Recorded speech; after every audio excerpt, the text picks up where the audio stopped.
It's time to go for one of the toughest races in the year. 12 hours of going up and down a mountain with walls either side of you reminding you of the danger. Some call it the Blue Hell. To us, it's Mount Panorama. Welcome along to the iRacing 2024 12 hours of Bathurst, powered by the coach Dave Delta. Who will be able to keep the Delta in the green? Who will be able to put it purple and leave it in victory lane? We're about to find out in what is going to be one of, if not the toughest special event of the year. It's our Junior Kegi Party. It's Ewan O'Leary here to kick you off as we get ready to go. Ewan, I've been waiting for this one. The mountain can be treacherous at the best of times, and we're going to have a rip-roaring 49 GT3 cars rolling out there here at the mountain. Yeah, very excited for this one. Really enjoyed the real-life Bathurst 12-hour last week, and so this one should be more of the same. It's the second endurance race in the iRacing special event schedule at this part of the season. They come thick and fast, but I think I'd go along with you. Outside of the 24-hour races, which of course bring their own challenge, this might well be the most difficult endurance challenge elsewhere, with the wall so close, the circuit so challenging over the course of 12 hours here today. And of course we start under the pitch black of night. Drivers will have to qualify with no real light other than the headlights with which to illuminate the path, so that always keeps things even more interesting. This is just the start of what is a very, very long journey though on the iRacing special event calendar. And of course we finished off with our focus at the World Center of Racing. We won't see Daytona until we roll back around in 2025. Let's talk about the history about this event, because boy does it have some history. Because go back to 2018 when this used to be a multi-class affair, much like it is in the real world. It was pure racing team and Hoisingveld Core Motorsports, albeit with two drivers that everyone's going to recognize now with other names. Lauren Heinrich and Moritz Lohner coming out on top in the Porsche Cup car. Go to 2021, the first year that we made it GT3 only. Well, Max Verstappen took the first of two back-to-back victories. Luke McEwen, Elvis Rankin coming out on top last year. Ewan, unpredictable, I think, to say the very least, what we're in for here today. It is going to be unpredictable somewhat, but we do know, in terms of things we can predict, that Team Redline are pretty strong round here. 2 years in a row for them in 2021 and 22. Know that Luke Bennett is back certainly this year to try and repeat his 2022 success. Enzo Benito as well. Max Verstappen, I think, is unlikely to appear, but he's won this race twice, and as has a couple of others. So rich history, as you say, now into its 7th edition, this great race. I don't know what you're talking about. Max Verstappen's got a sim rig on his plane, doesn't he? So he'll join us. He'll join us from the sky. Let's talk about the cars, of course. Since we last came here for this race, we've added some new cars into the mix, of course. The Audi R8 LMS Evo 2, I believe the Ferrari 296, and as well, of course, let's not forget that we've got the brand new Porsche 992, which I think was here last year. So there are some new cars. BOP always a hot button talking point, and I think the biggest talking point, you see the largest number, a 3% power cut to the Ferrari 296. Not sure how many of them we'll see here today. Yeah, that's rendered it a little bit on the uncompetitive side. Well, maybe not on the uncompetitive, but certainly on the unpopular side of things, with the amount of power that's been taken away. So that's a bit of a shame. But some of the other cars will be very strong indeed. The likes of the Lamborghini expected to be strong, especially early on in the race in the darkness. Porsches were expected to be good in qualifying as well, but there's always question marks about the viability of that car over the course of a long distance. Of course, Porsche coming out on top a week ago in the Bathurst 12 hours. In the real world, it was Ian Chen Guven along with Lawrence Van Tour and Matt Campbell winning in the Manthey EMA machine. And of course, I know Ewan loves that livery. So does Lewis McLeod, the Grello Manthey car. Here's a look at the track though. We're talking about 6.2 kilometers of mostly public roads. It's 23 turns, 174 meters, almost 600 feet of vertical elevation change. I mean, it really is one of those tracks where you know there's 2 or 3 passing opportunities, and for most of the lap, you're running single file. Yeah, that is true, and it makes this race one of those really important ones in terms of qualifying. You don't often say this in a special event, but it really is important to qualify well around here, otherwise it's going to be a very difficult, certainly first part of the race for you. I think qualifying at the back of the field, you've got almost no chance. Even qualifying 20th, you're going to be a long way off the lead by the end of the first stint. Let's go ahead then and take a look at our track guide. There are some returning drivers here to the iRacing special events today, and maybe no more special of them, at least maybe to me, than Moritz Lohner, winner of this race all the way back in its inaugural edition. Hello yeah, everyone, and welcome to the iRacing Bathurst 12 hours track guide. I'm Moritz Lohner, driver for BMW M Team Maus. And I will take you on a lap around Bathurst in the BMW M4 GT3 and yeah, show you the lap. First up, we start the step in the last corner, obviously. Over, start, finish, get a good run for the fast lap that we want to do in qualifying. Braking and turning into turn 1 is quite tricky. The car almost wants to slide out all the time. Use all the curb available on the exit because you have a long straight ahead that's going uphill. You want to take as much power out of the corner as you can. Over this crest here, shifting into 5th, and then yeah, very tricky corner up here down to 3rd. You want to stay on as far on the inside as you can. Outside has no grip, especially if you try moves, it won't work on the outside. And here, braking here is very difficult. Also here, try to be quite far on the inside. There's a crest on accelerating. The rear tires lift off a little bit, you lose traction. So you gotta be thoughtful and careful with acceleration out of this corner to not lose traction and spin your wheels. Everything here is full throttle. This one especially with the wall coming very close. And here a small lift over the crest. Stay on the inside, don't take too much to curb on the right side. And then, yeah, downhill, skyline it's called. Very tricky braking, easy to lose the car under braking. Small jump in the left corner here. And also here, hard braking zone, downhill, stay on the inside, it gives you rotation. Onto the Falcon wall. Easy to kiss. I think this is probably the wall that will be hit the most throughout the race. Yeah, long straight ahead. Over the crest here, prepare for the braking zone, which is quite important. You would think the next corner is quite slow, but you can carry a lot of speed on the apex. Down to 3rd. And then, yeah, try to not go on the grass there on the outside, obviously, which I just did a little bit. And then last corner, very tricky, easy to mess up a good lap, because the curb on the inside is too high to hit, so you should avoid it. And then over the first line, that is your finish line, and that is your lap at Bathurst. I hope this helped you a little bit to understand the circuit. Very tricky track, especially driving for 12 hours when fatigue kicks in and tiredness. Then the walls are getting very close, and it's easy to make a very small mistake, which eventually can end your race. Hopefully that doesn't happen for most of the people, for most of the drivers out there, and hopefully we have an exciting race up ahead. Great to have Moritz back on the iRacing special events. He self-admittedly is in the Stream team, BMW MT Mao's car alongside Yuri Kastorp, but Max Benneker, Patrick Holtzman, I think here with intent. Yes, 10K Benneker is back, and with the 10K next to his name. We get out of that track guide just in time to catch the second half of the qualifying session. 8 minutes thrown onto the clock, drivers get the track to themselves and 2 laps with which to work. Often we don't really know which of the laps is going to be faster, lap 1 or lap 2. Historically, there have been, trends as to how drivers have conditioned, have built up temperature in their tires. And so right now, as Benneker works his way to the line, we're watching his BMW MT Mao's car right now. I get the sneaking suspicion, conditioning on the opening lap. That lap time, a 2:02.291, maybe never mind. That's a pretty quick lap time. Let's see where everyone else will stack up though on the board, Ewan. Yeah, it's going to be pretty thick and fast by the looks of things, with some very fast lap times coming in early on. Tristan Iglesias for Simify, Daniel Lafuente for Williams are already below the 2:02s. Team Redline as well.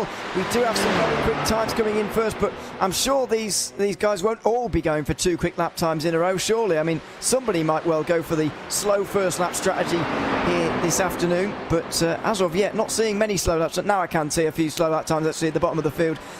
Try to keep on top of their tyre temperatures really, and really sort of prioritise that second time around. There are some interesting team names in the mix here today, and with 3 minutes left in qualifying, it does seem as though everybody will get the chance to complete 2 flying laps. As mentioned, plenty of slow lap times coming in, but interesting that there were some drivers with quote-unquote benchmark banker laps, whatever you want to call them, just to make sure they got some stability as they run their way around the track. Let's jump on board though with Benneker in this run down through Skyline. That was quite tentative, if anything, through that entry, I get the sneaking suspicion he may have invalidated his lap at the first couple of corners. He will not get a chance to fight for pole position. Instead, let's focus on Tristan Iglesias, who in the IMSA Esports Global Championship Ewan was flying in this Porsche.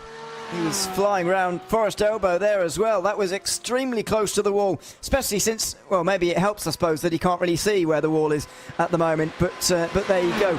Down onto Conrod Straight now, and it'll be maximum commitment on the way down here in towards the chase. As I said earlier, expecting the Porsches to run well here in qualifying, but how long are they going to be up there in terms of the race? It is sometimes more difficult to keep this car going for hour after hour in iRacing compared to some of the others here at Bathurst. So let's see, first of all, and settle qualifying here as Iglesias comes out the final corner. You can also see, by the way, the sun beginning to rise. It does mean us race start not in complete pitch black conditions, but the qualifying session is now. Simufy, no improvement, so that's interesting. Here comes Redline and Florian Lebigra. He's within 100th of a second of his best lap time, but no improvement for him. La Fuente for Williams to 5th. Ariel for Redline up into 4th to make 2 of their Lamborghinis into the mix. Marla Racing Team to 6th, and Luke Bennett out of nowhere by almost 0.3 of a second to pole. Cody D slots into 2nd. Here comes the Altitude Esports car, which does sit in 13th on this run to the line.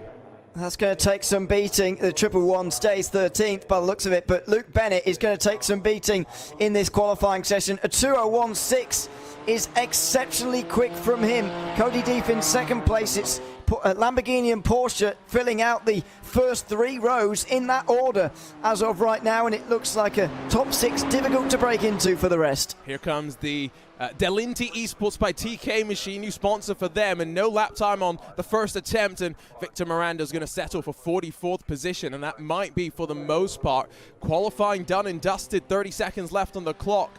David Toth in the Brabham Esports car switched on over from the Arnage competition colours. You see him on your screen there. He might be the final driver with a chance to try and set a lap time, but 20 seconds to go. He's cutting it close here. He is. Is he going to get to the line in time? I think so, but not with many seconds to spare, and you can imagine that slight stress of that is probably not a good thing for his lap. He'll come into the final corner now in the 62 car and will just about get there, but it's going to be a time a little bit wide of the mark, I'm afraid, and he will be starting from down the back of the order. So difficult to do at this circuit. And interesting, Max Benneker did seem to go out there for another attempt in qualifying, if not getting the chance to finish it onto the board. Well, that's the qualifying session in the books. A 12-hour sprint now lies in store. How important will that qualifying be? Maybe it helps you keep out of trouble. Let's find out how they will line up through the 49 machines ready to do battle in the 2024 edition of the iRacing Bathurst 12 Hours, powered by the coach Dave Delta. Pitch black conditions for the drivers to deal with, but Luke Bennett navigates through them all successfully. He'll put it on pole position, trying to, of course, replicate his win alongside Verstappen, who might be watching on from the sidelines. Cody Deeth alongside in the virtualcoach.gg by G&G machine, the 001, and then Florian Lebigra inside of 3 Redline machines on that inside row. Tristan Iglesias flying in the Porsche as ever on the outside of row 2. Enzo Benito, Luke Crane's favorite driver, inside of row 3. Daniel Pastor in the purple front end Williams Esports BenQ car rolls alongside. We've got a lot of cars to work through. Dylan Burse from Down Under in the Door Esports Lamborghini rolls alongside Gustavo Ariel for Team Redline. La Fuente for the Chill Blast Williams car. Then has Felix Quirnbach for company in the Marla Racing Team, and his teammate Phil Denez back in the first of the BMW M-Team BS Plus competitions cars. Jakub Maciejewski for the Drago HC696's 12, and hopefully not unlucky 13th for Parker White for Williams Esports Fanatec. Ricardo Rico, Drago Racing in 14th, and James Baumey for Altitude Esports alongside Alex Dunn for the Apex Racing Team. Some work for them to do, not getting the most out of the Mercedes seemingly in qualifying. Fenelosa 17th, Jesse Tekela for GridandGo.com 18th, and then to bookend the top 20, the returning Max Benneker in the BMW M-Team Mouse car, 7/10 off, not sending the lap on lap number 2. Sam Ward alongside, and then Marc Perez, Thibaut Prévost for Simufy, Williams Esports Academy, and Simufy and Falcon Sim Racing round out your front 24. And only around halfway through the grid, we find our previous race winner in a GT3 special event, Sontec Racing. They're rolling on the formation lap. We got a blast. Williams Esports Academy, Entropic, Sontec, ATRS, and Drago make up the rest of the top 30. And as you still go through strong drivers, BMW M Team BS Plus competition, 2 Apex Racing Academy cars, Saybolt, PGZ, and Falcon Sim Racing make up the top 36. BS Turner, German Sim Racing, BMW M Team Mouse, WSR Esports Butt Kicker, and then Fire Sim Sport make up the top 42. And final couple of names on your screen. Ewan, your closing thoughts, opening thoughts, as you get ready to go racing. Well, stay out of trouble on the opening lap has got to be the order of the day. Get into single file for the first run across the top of the mountain is going to be so key. But most of the damage for those that are out of contention already has already been done. Well, pace car off and away, and we're not hanging about instantly. Luke Bennett picks up the throttle. Who'll keep the Delta in the grid? We're racing for the Bathurst 12 Hours, powered by Coach Dave Delta. In towards Hell Corner. It's going to be single file at the front, side by side for third as Enzo Benito, Cody Deeth duke it out through the long left-hander. It's on to Mountain Straight, though, for the first time of asking, can we get 47 GT3 machines out of turn number 1 safely? That's a question on all the team managers' minds. Seemingly one car starts on pit lane. No drama though through the field. It'll be up to Griffin's Bend. First time of asking, and if you're left on the outside, a dangerous place to be on cold tires.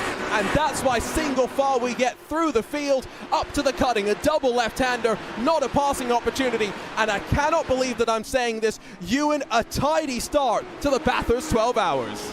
And I think that Luke Bennett has got a role to play in that as well. Such an early start from him. Immediately as the pace car pulled into pit lane, he went and took advantage of the fact that Redline were all lined up on the inside 3 in a row. He was able to get Florian Lebiga into second place from third, and he was able to get Enzo Benito from 5th into 4th position. Couldn't quite get him past Cody Deeth, but it's Redline, 3 of them inside the top 4, which is a fantastic start for them.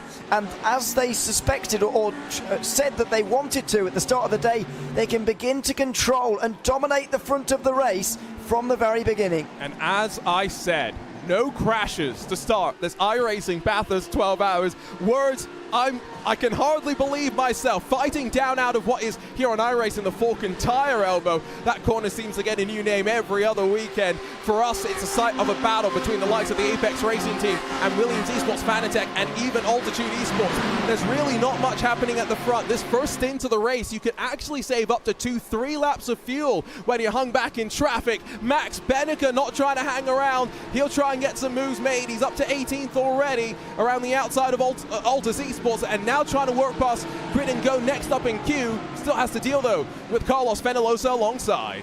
Yeah, I think if we're looking for cars to move forward through the order over the course of the day, then take a look at some of the BMWs and just watch and marvel at some of the overtakes that are going to be made here across the course of the afternoon. It's going to be at Max Bennica as well, especially, who's going to be making them. Oh, that's a bit of a squeeze though. Not sure whether who's really at fault for that one, but Bennica certainly run out of room, and now he's under pressure from one of the Williams Mercedes as well.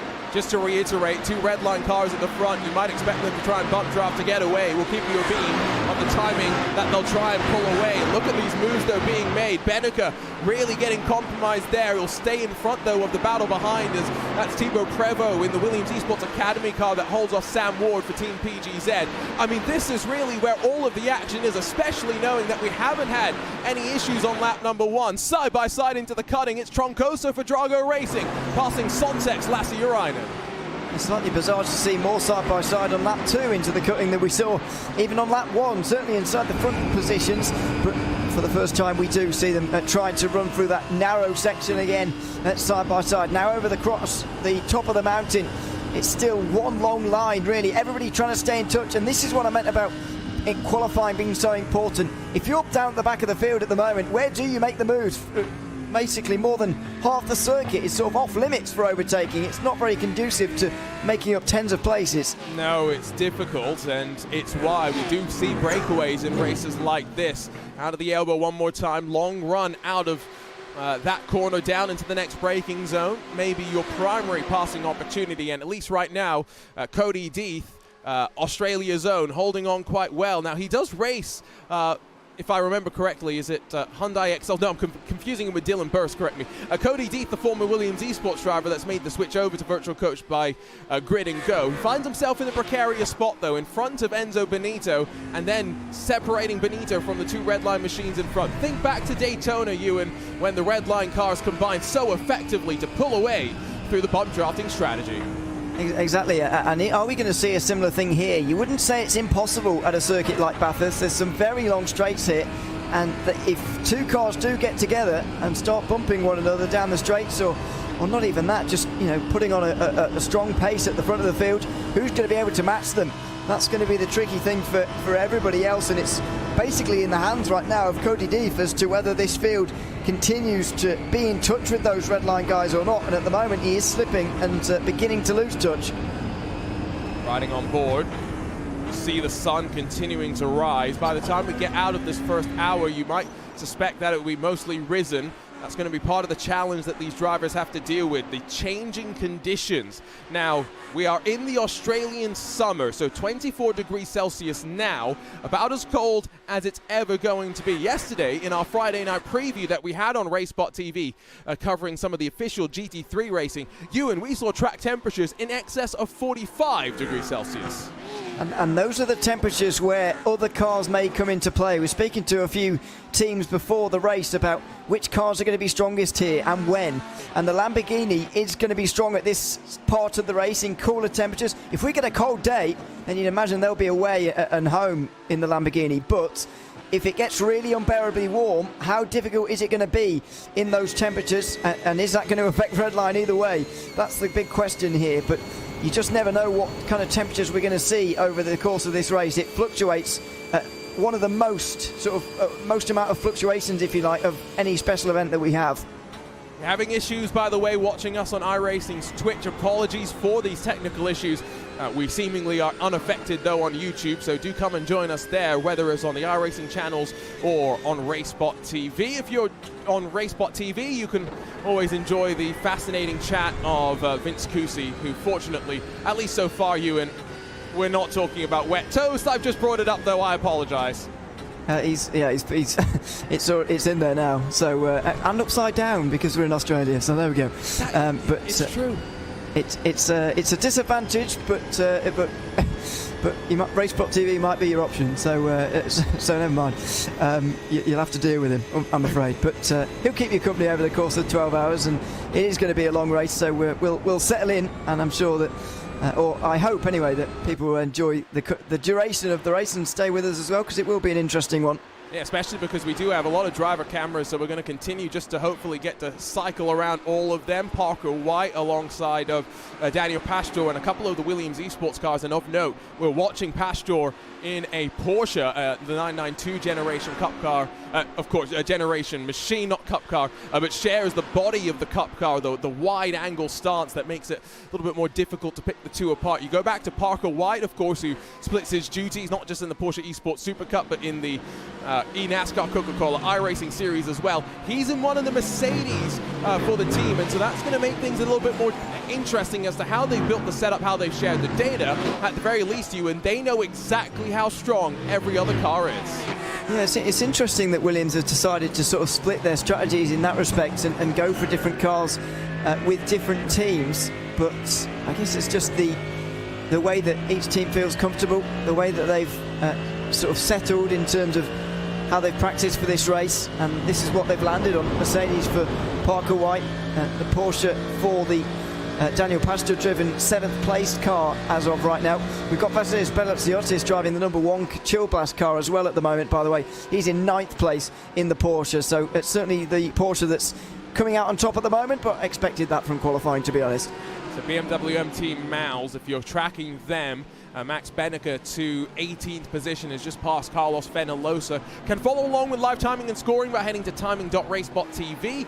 Can also try and follow along by heading to timing71.org and using their suite of data analysis tools. If it works for you, just download their Chrome plugin. It seems to make things work just that little bit better. Here we come for a move up front, though. Gustavo Ariel's going to look to try and pass Daniel Pastor, and we've got 4 of these red line Lamborghinis already inside of the top 10. It's a an ominous sign. Mentioned that some teams had to switch away from the Ferrari seeing the final BOP. I don't think it's any shock to people to hear that Redline, who have been very fond favourites of the Ferrari since its debut, one of those teams as well. Yeah, but it doesn't seem to be affecting them. As you say, they're right up there again. And this is sort of a similar performance to Daytona, and you might be wondering, well, there's 4 cars here, and there's only 2 at the front of Daytona finishing on the podium together. Well, that is true, but when you think about it, you need less drivers for a Bathurst 12 Hour. Most of these teams in the past, and I'd imagine this year as well, have gone with 2 drivers. In fact, only 2 teams in the past have won in GT3 with more than 2 drivers, and the last of those was now 4 years ago. It very much seems like 3 drivers for a 12-hour race is a thing of the past, and for a big team like Team Redline, that means you can put an extra car on the grid. And when it comes to these 12-hour races as well, you have less ability to try and divvy up the stints in a way that's, let's say, responsible to the sleeping habits of the drivers. And commentators alike, to be fair, self-pity, hashtag, on the broadcast. We managed to bring that one in. It's the only reason I bring that up is I see Phil Denez starting the number 89 BMW M Team BS competition car. He lives in Monterey, California. He spends a lot of time actually flying out to Italy over the course of 2023, where he was racing in the Italian GT series, not in BMW. No, I will just point out.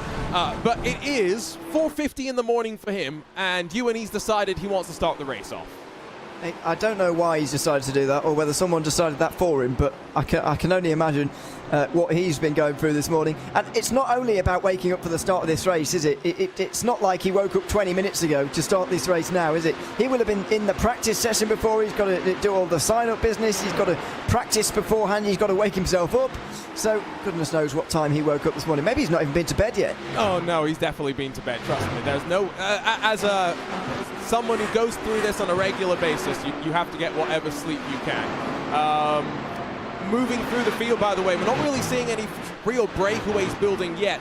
13th and 14th split by around 1.5 second. Second and third split by around 1.3 at this time. So no one yet out of drafting range, but increasingly we're getting closer to the threshold where we are going to potentially see those at the front start to see their advantage open up as the temperatures start to rise as well. One name, by the way, that you may see through in the field later on today that is not in the car now. No Max Verstappen, so no quote-unquote real-world driver in that regard. But Sebastian Weldon is going to be part of the Mahler Racing Team entry, which, by the way, is the best running of the BS competition cars right now, currently under the power of Felix Quirnbach. Weldon, part of the Andretti development program, of course, the son of the late, great Dan Weldon, and so going to be really interesting to see how he continues in getting experience here on the sim. Yeah, and no stranger to the sim in some respects, but will be good to see him out there when we get there, but maybe not throwing him in straight for the start of this race, which is a pretty intense affair. There's no doubt about that. So Felix Quirnbach starting the number 10 Mahler Racing Team car, and the sole representative of BMW inside the top 10 at the moment. I think that fairly accurately shows which cars are maybe strongest for out qualifying in the early part of this race. BOP conversations have managed to sneak their way into the mix, but we're starting to see some action, business picking up as, look at this, into the final corner, Helter Skelter, who's going to come out on top in a battle for what I think effectively is 25th position. It's side by side between BMW M Team BS competition, Ruben Bonga trying to lean on Nicholas Laubish in the Falcon Sim Racing car powered by Door Esports, but no change as we filter out of turn one onto Mountain Straight. And one thing to note, it's anything but straight, plenty of undulation to speak of. Here comes a move to the outside, Sontec Racing trying to take advantage. But you really can't afford to be, and there you go, just a lifting off on the way in towards turn two. You really can't afford to be on the outside there. The camber of this turn means that you fire yourself straight up the hill, and if you're not careful, straight into the wall. So you really want to avoid being on the outside there as much as you possibly can, and getting single file by the time you get to the real mountain section is probably a good idea too, because as we've noted, this circuit is somewhat difficult to overtake on, which is a bit of a misconception that people get around here, that there is a lot of overtaking chances, and there is, but at this time in the race there's not much ambition to do it, and the chances are not so clear. So that's why we're seeing fairly limited overtake, especially inside the top 10. Especially given that, cold temperatures, this is the chance to drivers really save some fuel. If you're going to try and do any sort of strategy, it begins now when it's fuel savings at its hardest. You see on the left side of the screen, not really any movers and shakers inside of your top 10. I think that's more just indicative of how the start, led by Luke Bennett, like Ewan mentioned, I think fair point, led to a very tidy, clean start, but B, in some ways also led to a jockeying of the rows. Alex Dunn with a big send up the inside of Jakub Maciejewski to slide forward to 12th as the Apex Racing team try to charge forward. Can't quite believe I'm saying this, but we're 15 minutes in for the first time. Let's take a look at the replay of what kicked off Ewan, all of the chaos. Oh dear, that's Williams a bit over-ambitious down the inside there into the chase, and then all hell breaks loose here. Lots of weaving around and close to a secondary accident actually there, but thankfully we got away with it. It is remarkable that we're 15 minutes in now, and that is pretty much the first one we've seen, to be honest, all day long, and that's a fantastic thing. Glad that we can say that as well. Not often that you have clean starts at Bathurst. Friday night preview, I alluded to it. It's something we've done now at RaceSpot twice, once in 2022 and once in 2024. In 2022, we crashed in the final corner before the green flag. This year, Ewan, at least we got to turn number 1. Well, it's a start at least, but to be fair, that's not normally where the incidents actually are. You normally get through turn 1 here, okay? Maybe sometimes turn 2, but and the cutting. It's just after that that's the problem. Yeah, the cutting's dangerous, isn't it? It just is. Yeah, it is. And we saw that in real life, didn't we? Someone nearly... Tony Hawk. Nearly getting out of the boundaries of the circuit, very close to. I can't remember who it was, but it was a fairly large accident. Hopefully we see less of them today. It was a BMW. It was... I forget who it was. That was partially assisted by traffic, so just, one thing to keep in mind. And this race, of course, now being a single-class affair as opposed to the multi-class affair that it once upon a time used to be. We're not going to get the punching, the boxing round in effect. That was the first pass-through of traffic under the night skies when the poor Porsche Cup cars really did get bullied. I get the sense, by the way, patience is going to wear thin sooner rather than later, because now the draft officially has been broken. Cody D, 2 seconds back from your race leader. Luke Bennett, Florian Lebiger, Enzo Benito. At some point, Ewan is going to have a moment of reckoning when he realizes he's got to get past and not hang around. Well, is he going to have that desire, though, or is he going to stick behind here knowing that everybody's being slowed up by this and his teammates are benefiting from it? How much of a team game are they going to play here, Redline? With Bennett and Lebiger out front, does Benito want to join them, or does he want to see their gap extended? And to be fair, he might be able to do both at once. If he goes for an overtake, and whether he makes it through or not, he's going to slow Cody Deeth down, and that will allow the Redline guys to get out front further, and it could allow Benito into third as well, so there could be a double benefit to that. But look at how close he's getting on the way into turn 2. He is having a look for the first time, so maybe he's not so willing to just sit there. By the way, Tristan Iglesias, I'm quite disappointed because he's made his bed, Ewan, and then gone and blurred his background. Can you believe it? Well... I think he's made his bed. Exactly, that was my point. How can you really tell? Because I can't really see. But yeah, I mean... My logic is I need glasses, Ewan, so I took them off and suddenly everything was in focus for me. Very good. That's how it works, right? Yeah, I'm sure it does. I mean, I wouldn't know. I don't need glasses. I can see properly. Look at you, showing off. Sorry. Well, I half joke, but, my glasses for a long time, I thought that was what was holding me back from being a racing driver. Then I got iRacing. I learned it was something totally else entirely. We're about 20 minutes complete in this race. We're still unsure as to, exactly how the fuel window for this first stint is going to play on out. Based on some of the information that we have gotten, 29, 30 laps or so. That's sort of the target, sort of a stint in this ballpark range. We'll see how it plays out, though, with all of these long queues allowing for mega fuel sake. Effectively, the train goes first, second, then third through 13th, and then Ewan 14th on back. Yes, and this is what I mean about qualifying earlier on. It's so difficult to work your way forward, and see the large trains that we've got further back.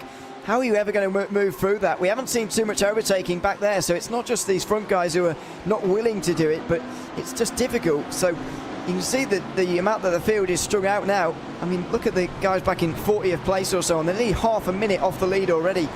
these are just gaps that you're never going to be able to close over the course of a race like this. So unfortunately for some of these teams, the damage has already been done for this race, even in the first 20 minutes. Yep, absolutely. And you know, this is a 12-hour sprint. There's no ifs or buts about it. There's no safety cars to help bring you back into the mix. You have to get it right from the start. You have to go for it. Gustavo Ariel thought about it. Excuse me, Enzo Benito thought about it. Didn't really want to go for the move. Gustavo Ariel trying to go back in a second. Red line machine that has to work its way forward to join the top two up front. Currently rides behind Damon Woods in the Door Esports machine. The number 9 Lamborghini. And again, in terms of the balance of these cars, interesting to see that mid-engine, rear engine looking quite strong. Other thing to note, naturally aspirated cars running quite strong as well. Yeah, looks to be the way for the moment. And so where is the first turbocharged car? I guess 10th place. BMW is still turbocharged, isn't it? I think so. It is.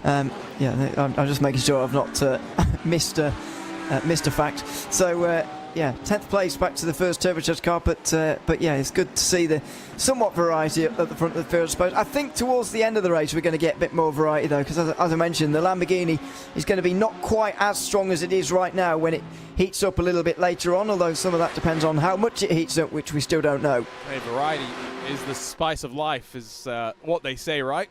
Looking from up above as Tristan Iglesias closes on Enzo Benito. As mentioned earlier, Luke Crane's favorite person in the world. If you want to follow along, by the way, with Team Redline, you know, they've got one of their team streams going on. I can only imagine the shenanigans they're getting up to behind the scenes, and it would have maybe been even more wild in terms of the chat that they would be having if Max Verstappen was here to try and win this race for a third time. And the reason I bring that up is Enzo Benito won this race with Max Verstappen, and I distinctly remember you in that race and commenting on just how perfect they were driving. They didn't put a foot wrong. It's something that not often can be said about races here at the mountain.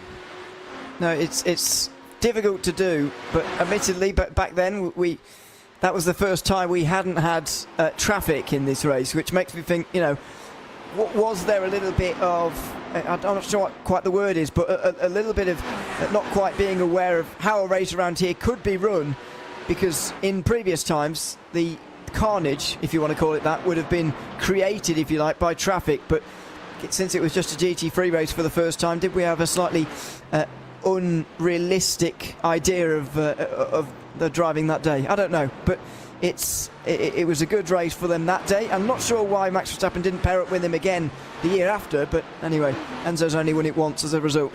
I don't think Enzo ran that race, if I remember correctly, but don't quote me on that, I could be wrong. Look at this shot, by the way, of cars just working their way up the mountain initially before they begin to plunge down. We're getting to that point where the sun's rising, not quite something the drivers are having to contend with in terms of sun being in their eyes or anything like that, but something to keep in mind. The conditions changing and changing fast, and look at that shot down the Conrad Straight. Anything but straight in terms of its undulation. Yeah, so much undulation around this circuit, easy for me to say, and that's what makes this circuit so special. In fact, it's built on the side of a mountain is just remarkable. Public roads, the challenge, the history around this place is absolutely remarkable and makes it such a great venue to go. So pleased that we can come here again in the Bathurst 12-hour this season in the iRacing special event calendar, and it's a wonderful addition to it. By the way, in terms of Enzo Benito in 2022, just to clean that point up entirely, he did race in 2022 but didn't make it a single lap, unfortunately. There were 50 cars that started that race and only 32 of them got to the end of the first lap, so that gives you an idea of how his race ended. Who did he race with? Alex Palou. I'm not sure who started the car, but only one of them would have driven. Well, I mean, you go Max Verstappen, Alex Palou, you know, one's a multiple-time Formula One world champion, the other's the two-time NTT IndyCar Series champion. But not at the time. Not at the time. Oh, look at you. So demanding. Sorry. At the time, he would have been the reigning defending champion of the series, wouldn't he have been? I know, but Max Verstappen would have been the reigning F1 champion, so it would have been... Come on, you know. Look at you, the IndyCar disrespect. Sorry. I'm just giving the counter argument for non-IndyCar fans, because I know that you're going to big up the IndyCar side, so I'm going to provide the balance. People got surprised by it. There was a clip that got posted on social media of Alex Palou racing in Super Formula. People seemingly forgot that he went off to do that for a couple of years in the effort to build up some, super license points and keep him in contention for an F1 seat. He could have been in that conversation, maybe not as a world champion. Who knows how that could have gone, which car he would have been in the F1 bubble, but, had the quality, had the ability. They're racing, by the way, this weekend, once again at Mount Panorama, albeit with the V8 supercars, if that's your kettle of fish. Don't forget, iRacing Bathurst 1000 will come up later this year, and while we still have the old generation supercars on iRacing, maybe with parity getting closer and closer between the two homologated cars, new generation homologated cars, maybe we could see the new machinery making its way to iRacing as well. And I bring this all up because we're only, a week or so away from completing the latest iRacing season, from unlocking a new iRacing build, and not only new things coming to the service, new tracks, new cars, but it was announced yesterday, 4 new tracks being added to the base content pack to allow anybody to race. 4 new tracks free to everybody to go and race around. Yeah, and some pretty recognisable circuits as well in the world of motorsport included, like Oschersleben and was it Snetterton that really stuck out to me. So pleased to see some of those cars out on the some of those tracks on the on the free side of things, because it can feel like you're doing the same things over and over sometimes. So hopefully that will give a bit of variety to people who are just getting into our racing, and hopefully it keeps them longer so that they can eventually get to the stage where you're racing in an event like this. To confirm, it is Circuit Lebanon, Oschersleben, Snetterton and Winton. Ooh, speaking of nice. Topical, yeah, those are 4, relatively unused tracks, I would say, in some regards, and so that's hopefully also going to see them get a little bit more popularity. And so, Australia's action track, hopefully plenty of people experience what it is like with, 6 decades of competition out in the real world. Over the top of Skyline once more, they will plunge, and 3.5 seconds now the margin out front. A message has come through from a fellow commentator. Congratulations to Redline for the win. Bit early, but I can see where that would be coming from, because they've got 4 seconds basically over the field here, and it would be easy in some ways to blame Cody Deef for this, wouldn't it? Because he's leading the line after all. It's his job to stay with the guys in front. But I'm not willing to start that hashtag, because it's harsh on him, to be honest, for Cody Deef. They're, after all, working together, Bennett and Labigra out front. There's no issues at all, and there's no sort of worries about being overtaken there. They're just riding around together. But Cody Deef has got the pressure of Enzo Benito right behind him, the pressure of absolutely everybody right behind him as well. There's a big train there, and above anything else, it's just difficult to stay with them. So it's hard to blame Cody Deef for allowing that gap to open. Hashtag don't blame Cody Deef. Is that what we're saying? Well, I'll start that one, because I don't want him to get the abuse for it. So yeah, I mean, it's difficult, isn't it? People forget that. Well, I think maybe this is also, often we talk about you end up running the pace of the car in front of you. Gustavo Ariel, let's be honest, he's probably as quick as the other Redline cars out front. It's just not a track where it's easy to pass. So maybe what he's thinking is, let's save some fuel, let's try and grab some track position. Not sure how he's going to be comparing, though, in terms of fuel numbers to his teammates out front. And maybe that's also where some of these drivers further down the field, the likes of the Benecas in the BMW MT Mouse car, maybe even the Apex Racing team, Alex Dunn sitting 7 seconds off the lead back in 12th spot. Maybe they're thinking in this first pit stop cycle of the race, a short fill might not be a terrible idea to just get us some track position in Ewan, put ourselves maybe not back into the fight, but back into the mix. Yeah, get yourself a bit further through the field, because as we've seen so far, overtaking's fairly difficult. It is going to come down to pit stops in some ways as well, aside from qualifying, which has already been and gone now. It's going to be about the pit stops and spending as short a time as possible in there. But you also really ideally want to make this race 11 stops too. So you can't go short filling all day and somehow ending up making 12 stops, because that will undo all of your hard work throughout the course of the day if you are making an extra stop compared to everybody else. So that's to be balanced here and to be worked out. I think that's exactly what Enzo Benito is doing, though, in fourth place especially, just sat behind Cody Deef. Notice he's not getting that close to the back of the Porsche and sort of pushing him along. but he probably is fuel saving, to be honest. He's probably lifting off.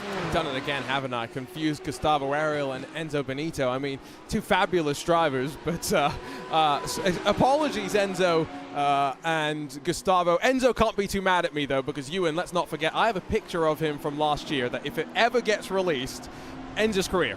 It doesn't actually, but, you know, that's the joke at least. What are you blackmailing him with now? What have you... Do you not remember this picture of Enzo writing something on the board? No, I don't think I remember. While everyone else was playing Trackmania behind us? No. So I can't even send you this picture because I refuse to put it on the internet. It's not that bad. It's just Enzo really doesn't want it shared, which means that I can hold it over his head. Windshield wipers going. Fortunately, no rain for us 30 minutes into this iRacing Bathurst 12 hours, powered by the coach Dave Delta. Delta at the front now, up to 4 and a bit seconds as Cody Dietrich continues to hold now a train going back to 12th position behind him. Vince Cusi says, by the way, as well, that it's a bad idea to do a short fill. Just to clarify what I was saying is, do a short fill in that you go as long as possible. And I'm not saying you take half a tank of fuel out of things, but you take 2 laps or 3 laps, which around a track like this, we're talking 4 liters a lap or so. That's not that's a second and a half, 2 seconds at least that you'd be able to save in the pit stop, which for Beneke, you know, you're saying that might not be a huge gain for him right now. It would probably leap him from 17 potentially up to 12. Yeah, exactly. It's not about, as you say, taking half a tank of fuel. That's not a good idea. But in the same way, to sort of go along with Vince's point, just to give the other side of things, it depends somewhat how close we are on fuel here. If it's a real struggle to make it to 30 laps or so, and we're only doing 29 on a normal day, then short filling is going to be very difficult, because to make up the time, again, until your next pit stop, to make up the time to prevent that splash and dash is going to be very tricky. So it does somewhat depend what we get from this first in. But if these drivers are able to do 31, 32, 33 laps even, then short filling is definitely a good idea, I would agree. And this is, of course, the stint where we expect them to be at their worst in terms of the fuel number. You can see those track temperatures haven't budged from where they started. Not a lick of cloud cover as well. That's going to make things very, very interesting as the sun continues to rise and just baking the track. One thing to note, this was something that I only learned yesterday. That track temperature, Ewan, is measured at the start-finish line. Who knows what the track temperature is around the rest of the 6 odd kilometers?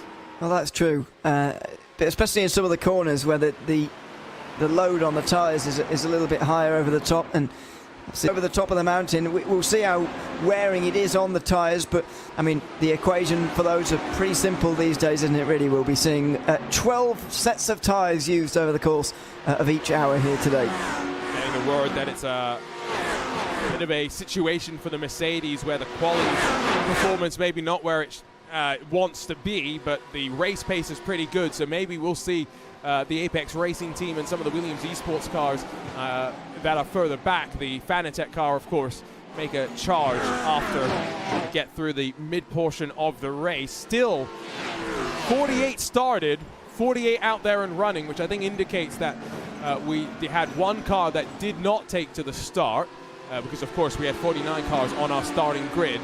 That's an amazing statistic, although 48 cars that are now split by 37 seconds, so give it about 2 hours or so at this mark, we are going to have to start talking about traffic at some point. Yeah, we are, but that's to be expected, really. It's you know, gone are the days of multi-class traffic around this venue, of course, but we will still get it of some degree. I actually can't, in the GT3 era of this race, by the way, this is, of course, the 4th edition, I can't find a single race in which we have seen somebody not make it to the end of the first lap, if you see what I mean. Someone has crashed on the first lap every single year since it became a GT3 only race.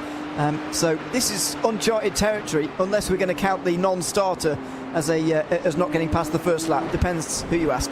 Just had the fastest lap being set. Just had Alex Dunn move forward to 11. Had Max Beneke go up to 16 spots. So plenty of little action here as the sun continues to rise. Sightlines becoming just that little bit better for the drivers to be able to peek their way through.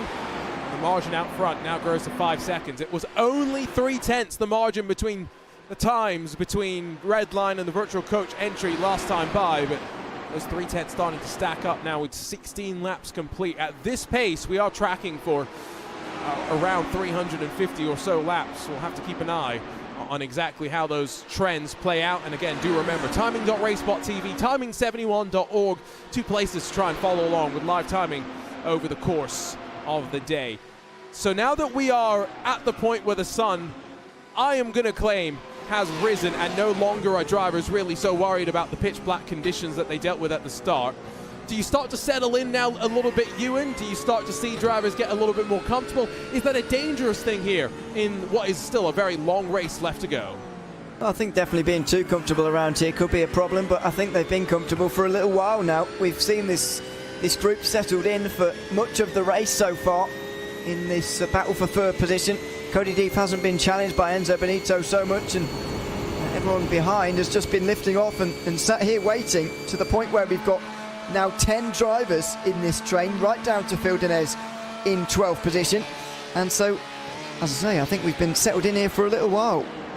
No longer save in the GT3 cars by getting on the clutch. Instead, it's the typical lifting coast, which you heard out of the #1 machine, Vasilios Belitsiotis, the Greek and German driver that powers out of the left of the final corner. Luke Bennett has just punched in the fastest lap, so get the indication that the tempo's starting to pick up at the front as they've saved a bit of fuel and now slowly start to just edge away even further from those behind. Another 4/10 eaten into the gap by your race leaders as they just extend the margin, pull away. Who's in those red line cars though out front, if you're curious? We've got, of course, the red line number 7. That's, I believe, going to be Sam Coyton, Ole Steinbraten alongside Florian Lebigra. Then in the number 20 machine, Luke Bennett going to be paired up alongside Chris Lullum. Gianni Vecchio in there as, I believe, a helping hand behind the scenes. Not going to be responsible for driving responsibilities on that car. So 1 a 2-man effort, 1 a 3-man effort. Yeah, and as I said earlier, 3 driver cars becoming a little bit more rare in a 12-hour race, admittedly, but seemingly thinking they might need it. To be fair, 6 hours driving over 12 is pretty intensive, as we've got side by side on the mountain, maybe for the first time actually. There's a change for 20th place. That's Samuel Ward getting overtaken there and shoved out the top 20.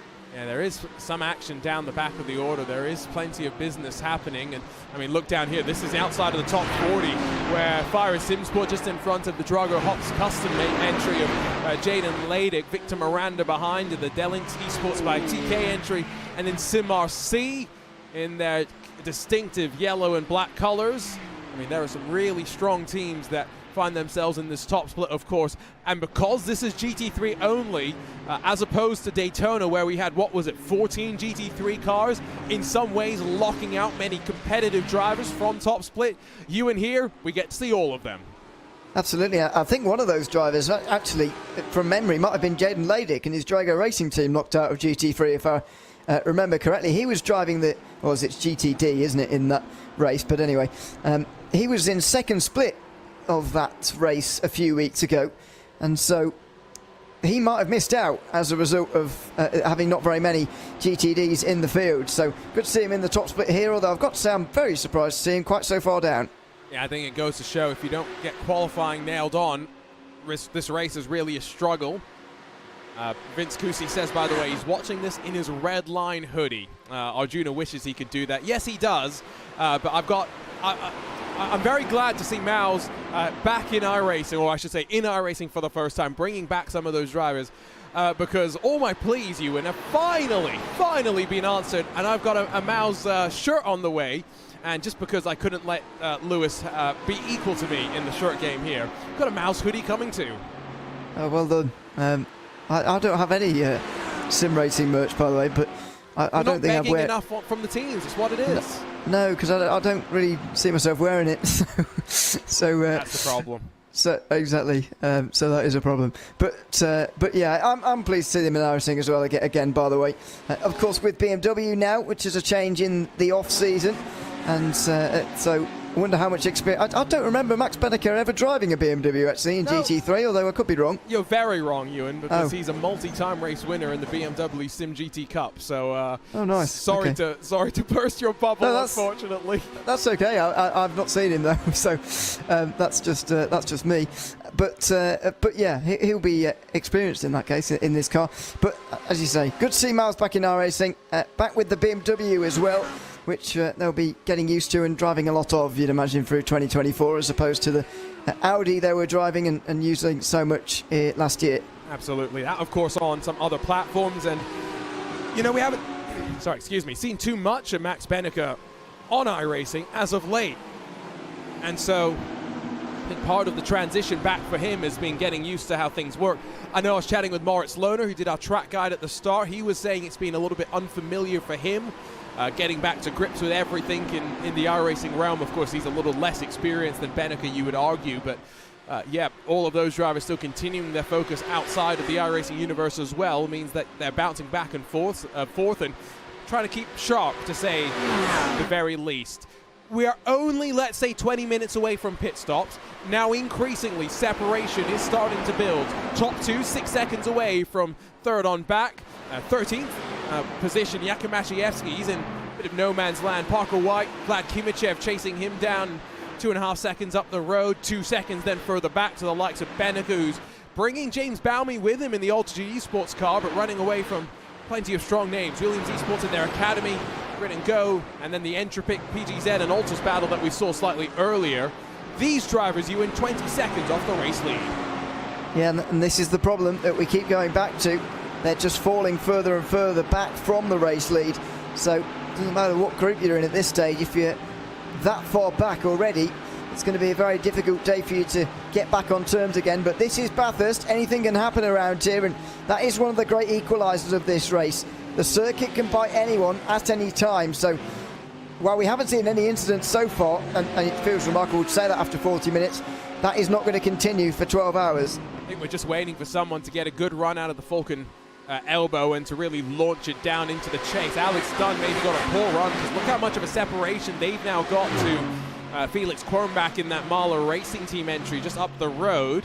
Dinez in the BMW M Team BS competition car, not going to go for the move and going to settle back into line and hope they can bridge the gap to the chasing field in front. Of course, you know, I mentioned for Phil Dinez, 2023 saw him flying plenty to Italy to race in the Italian GT Series. Alex Dunn, of course, winner in the 2022 F4 British Championship, GB3 runner-up in 2023. He's going to be racing in the FIA Formula 4 3 Championship this year.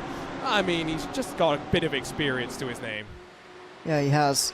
And good to see him out here for Apex as well, starting their race. It does feel like Apex have got a little bit of a diminished lineup for this one in terms of the amount of cars that they've got out on the grid here today. Just the one full car and the 2 academy cars to go with it, but that feels like a little bit light compared to what we've seen in the past from them. But I guess focus is elsewhere, and don't want to maybe have the strain of doing this race on what would otherwise be a fairly light week in terms of racing for them, before things pick back up again for the end of PESC and the final 4 rounds of that season to go. Now, did Gustavo Ariel just hit the wall, or was that, Enzo? I keep doing it because mainly Gustavo Ariel was running second yesterday for so long in our Friday night preview coverage. But did Enzo Benito tag the wall, or was that just a trick of my eye? Now, I know they're pushing the limits of the track, but you tell me. Oh yeah, that did look like a hit on the wall. Yeah, that did look. The trajectory certainly was changed by the wall there, and it's worth noting, or worth taking a look as well, at whether his alignment is still straight, because he was starting to turn back to the left again, and so that would have clipped at an awkward angle. There is the moment. The camera actually almost perfectly situated there. It would have happened just behind that camera angle there. So I don't believe there would have been any major damage though, surely. One more look at it. I don't know, it just stood out to me. I mean, maybe this is also just the joys of the internet, right? That on Enzo's end, it wasn't so bad. On our end, it's a little bit worse. And I know the iRacing gods have smiled down on him, but that did scare me. That was Gustavo Ario, by the way, that had a peek on the Door Esports car of Damon Woods. And the Team Redline 44 has stolen, by the way, the Falcon Sim Racing number. Of course, Falcon traditionally would enter the number 44, but numbers on iRacing for these special events, if you're curious, teams have the option to go and set a number. If a couple of different teams all choose the same number, then the highest I rating wins. And so Team Redline, courtesy of, or partially, I guess, Gustavo Ariel's 11,000 I rating, come out on top in that one. Yeah, that is a remarkable amount of I rating from him to have. He really needs to do something else, to be honest. But there we are. He's. Do we call him Mr. 11K? Was he the first one to get there? This doesn't quite have the same ring to it, though, does it? Of what we had in the past. So there we are. But it's an advantage, and I do ask the question sometimes. Well, why do these guys actually care about I rating? It doesn't actually matter for, but it actually does. You do need to qualify for these events, and that's how it's done. So you've got to have good I rating, and that means sometimes on the run up to these special events, there's some very long and pretty tedious weeks trying to gain I rating for these drivers.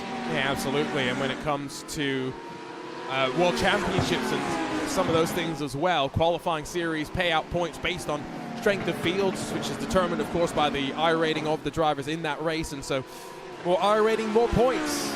It's as simple as that. More chance of being able to fight at the top level. 45 minutes now or so have been complete in this race. The iRacing Bathurst 12 hours, powered by the coach Dave Delta. It's Arjuna Kankipati alongside of Ewan O'Leary. In about an hour or so's time, Lewis McLeod will come and join us, and then we'll have the likes of Cam Roger, Peter Mackay and David Haynes to get us through to the end as well, in what should be uninterrupted coverage as the sun comes up, as the track continues to boil, as Enzo Benito looks to the inside of the final corner, doesn't commit to it, slots back into line.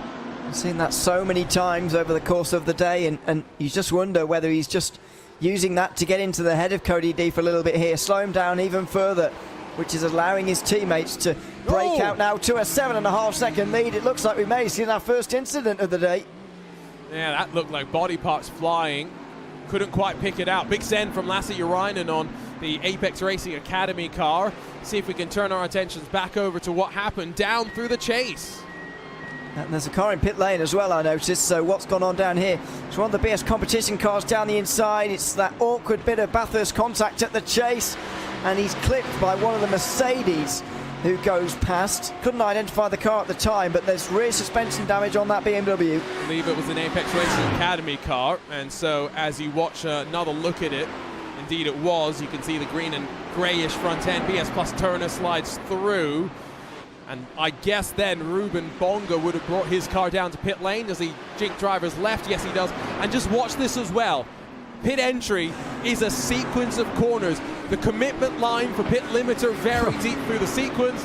And so one thing we'll keep an eye on is let's say, a commitment on pit entry going to be important over the course of the day. Back over, though, to your leaders. With about 50 minutes nearing now complete in this race. Iglesias very close to the back of Benito, who's dropped slightly back from Cody D out of the run out of Forest Elbow. Yeah, but nothing more than is unusual for Enzo Benito. He does not often really get right up the rear end of that car on the way out of Forest Elbow, and so they're all spaced out quite nicely on the way down the hill here. Late on the brakes. And single file again. This has been the story of the day so far for these drivers, really. Just single file, running in line and helping one another. But first, for the first time, a bit further back, there are some overtakes happening. I think that was Parker White as he stands on the brakes. You can see him actually move in the rig. And the eNASCAR Coca-Cola iRacing Series driver always doing a decent job of making sure the sponsors are represented. Don't worry, that's not Jakub Maciejewski, that is Parker White. He's got the Coca-Cola hat behind him, Coca-Cola shirt on. The one thing he's also done a decent job of, just keep in mind, front end of his Mercedes still attached to that car. Look, 2 cars back in queue, Ewan. Not so good. And I'm not surprised based on... there you go. Not surprised based on the hit that we just seen. Now that's a Drago Racing car missing the front end. Not the same car, just to be clear.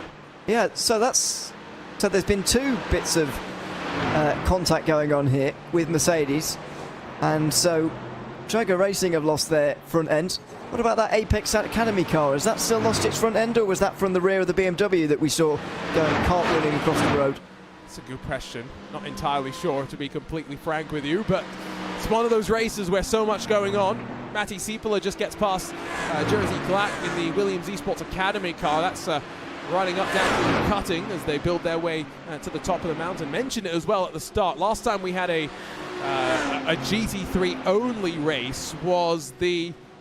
sorry, I've just been distracted by the fact that whoever took the wrap for the Sontec livery didn't do a great job of applying it to the car.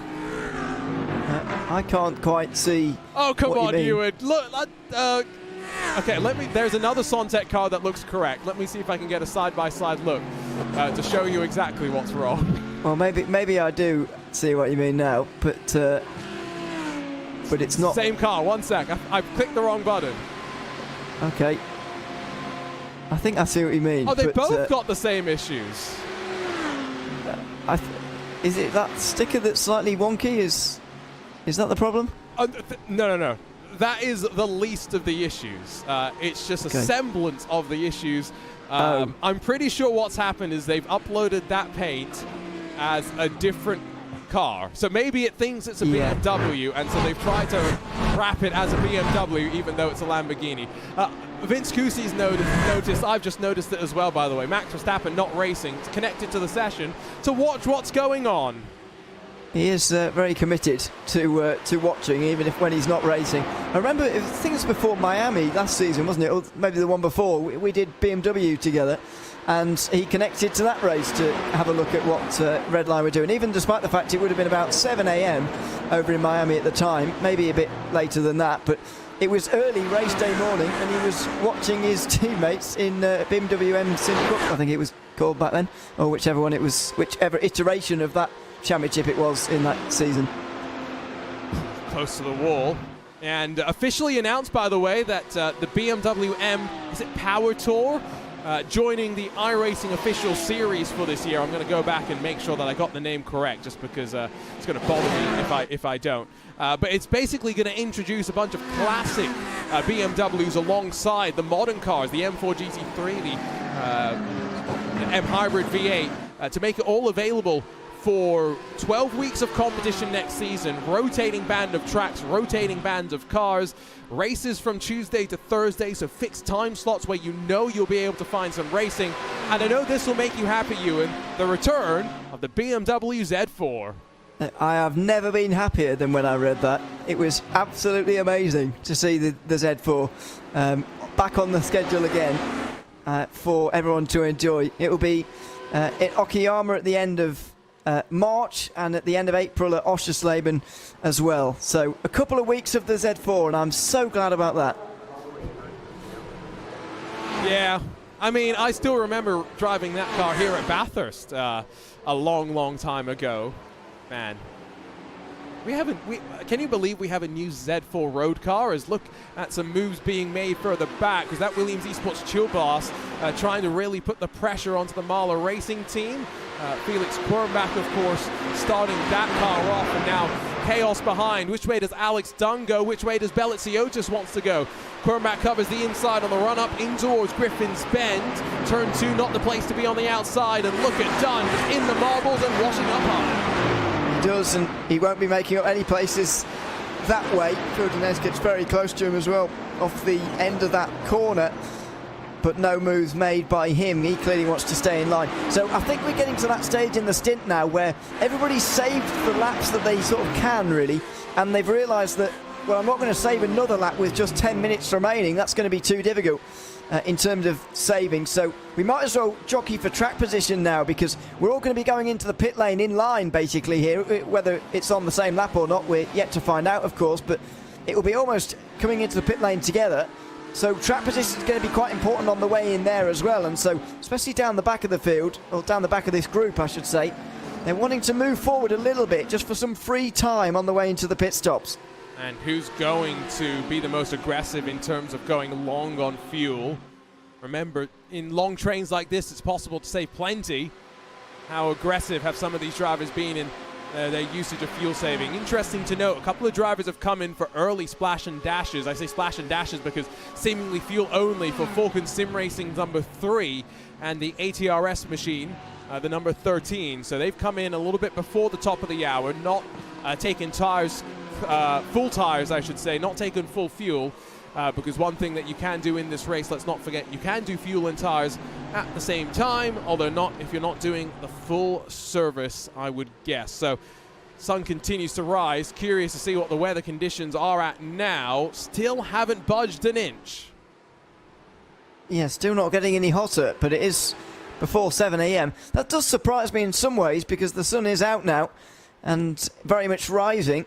So it just makes me wonder, what temperatures are we going to get to here? Is it going to be a relatively cool afternoon? The clear skies, I think, don't necessarily lend themselves to that, but the fact that it hasn't come up too much. Yes, I guess we're still waiting for the sun to really come up beyond the horizon. You can see now that glorious look at the rundown, what is, let's not forget, public roads. Can you imagine, Ewan, having the chance to drive up and down the mountain every day?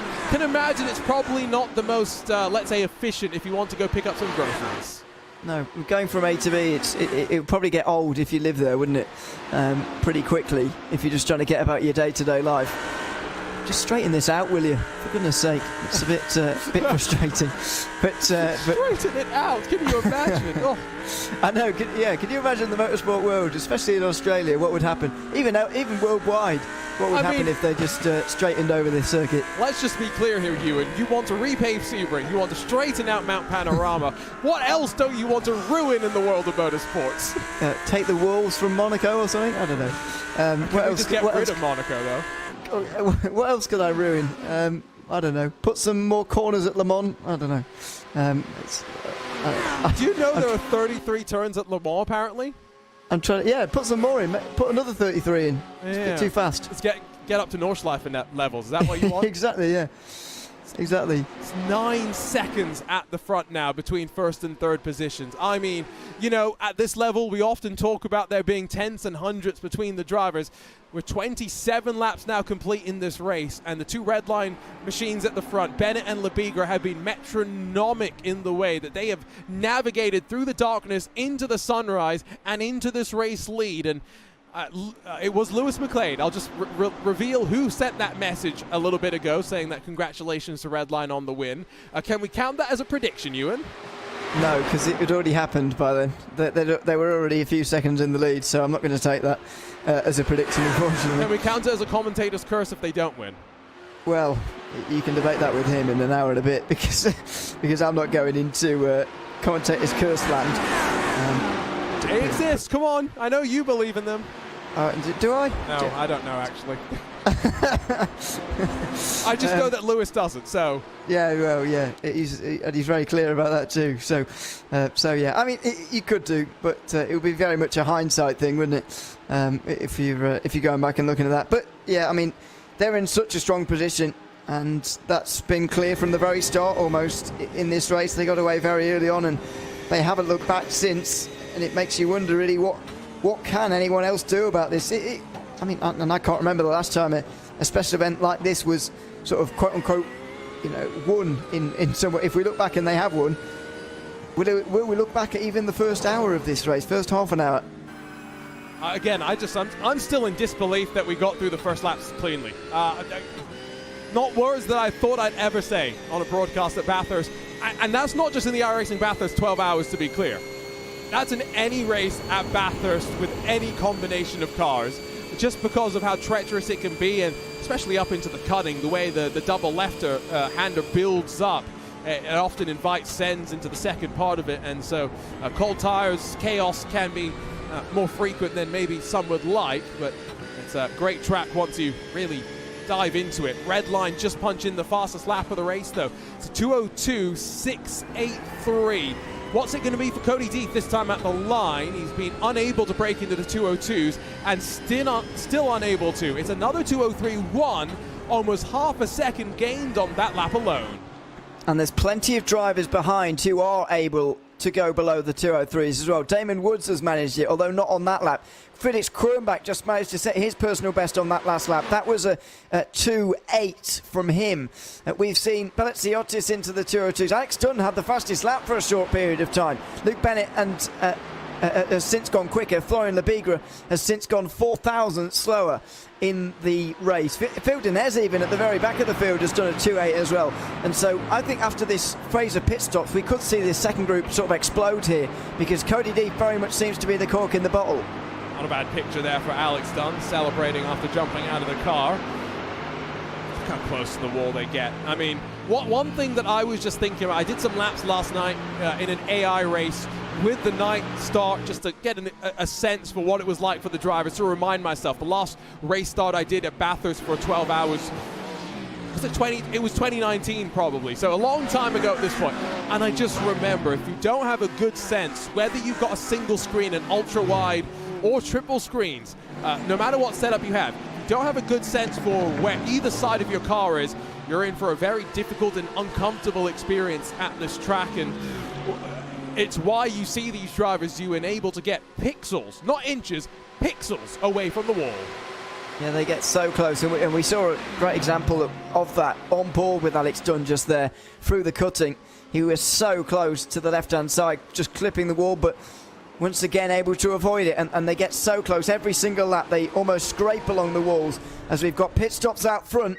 Luke Bennett comes in after only 29 laps, one short of where he'd really want to be. Cody Deeth comes in with him, so I think that's a bit of an indication that front of the trains not able to save as much fuel, and in Cody Deeth's case as well, slightly compromised in terms of pace. Beliziotis is going to bring in the Williams Esports Tool Blast car.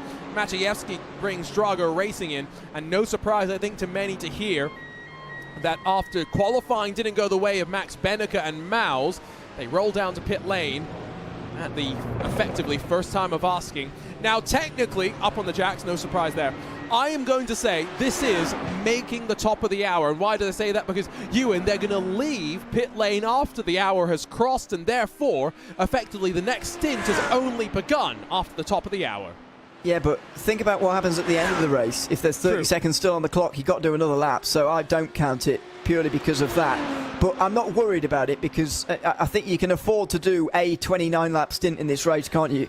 Maybe two, and still get away with it if you do 30s for the rest of the race. So as long as Bennett can get that number up a little bit more after this one, and he can start to do 30-lap stints more consistently, then he'll be okay. But if you're doing 29-lap stints all day, I don't think he'll make it on 11 stops. There were tyres taken. There was some damage beaten out, by the way, of the body panels on the Lamborghini for Luke Bennett, just to give you some confirmation. Has been some drama that had literally just seen Sontec Racing and Leandro Andaruti in the Team PGZ car return to pit lane. So as the pit stop sequence kicks off, chaos kicks off as well, and as we wait to see if Florian Lebigra is going to come in this time by, let's go ahead, take a look at the replay, and this is looking just out of turn 2. Around goes the Mercedes, and 3 into 1.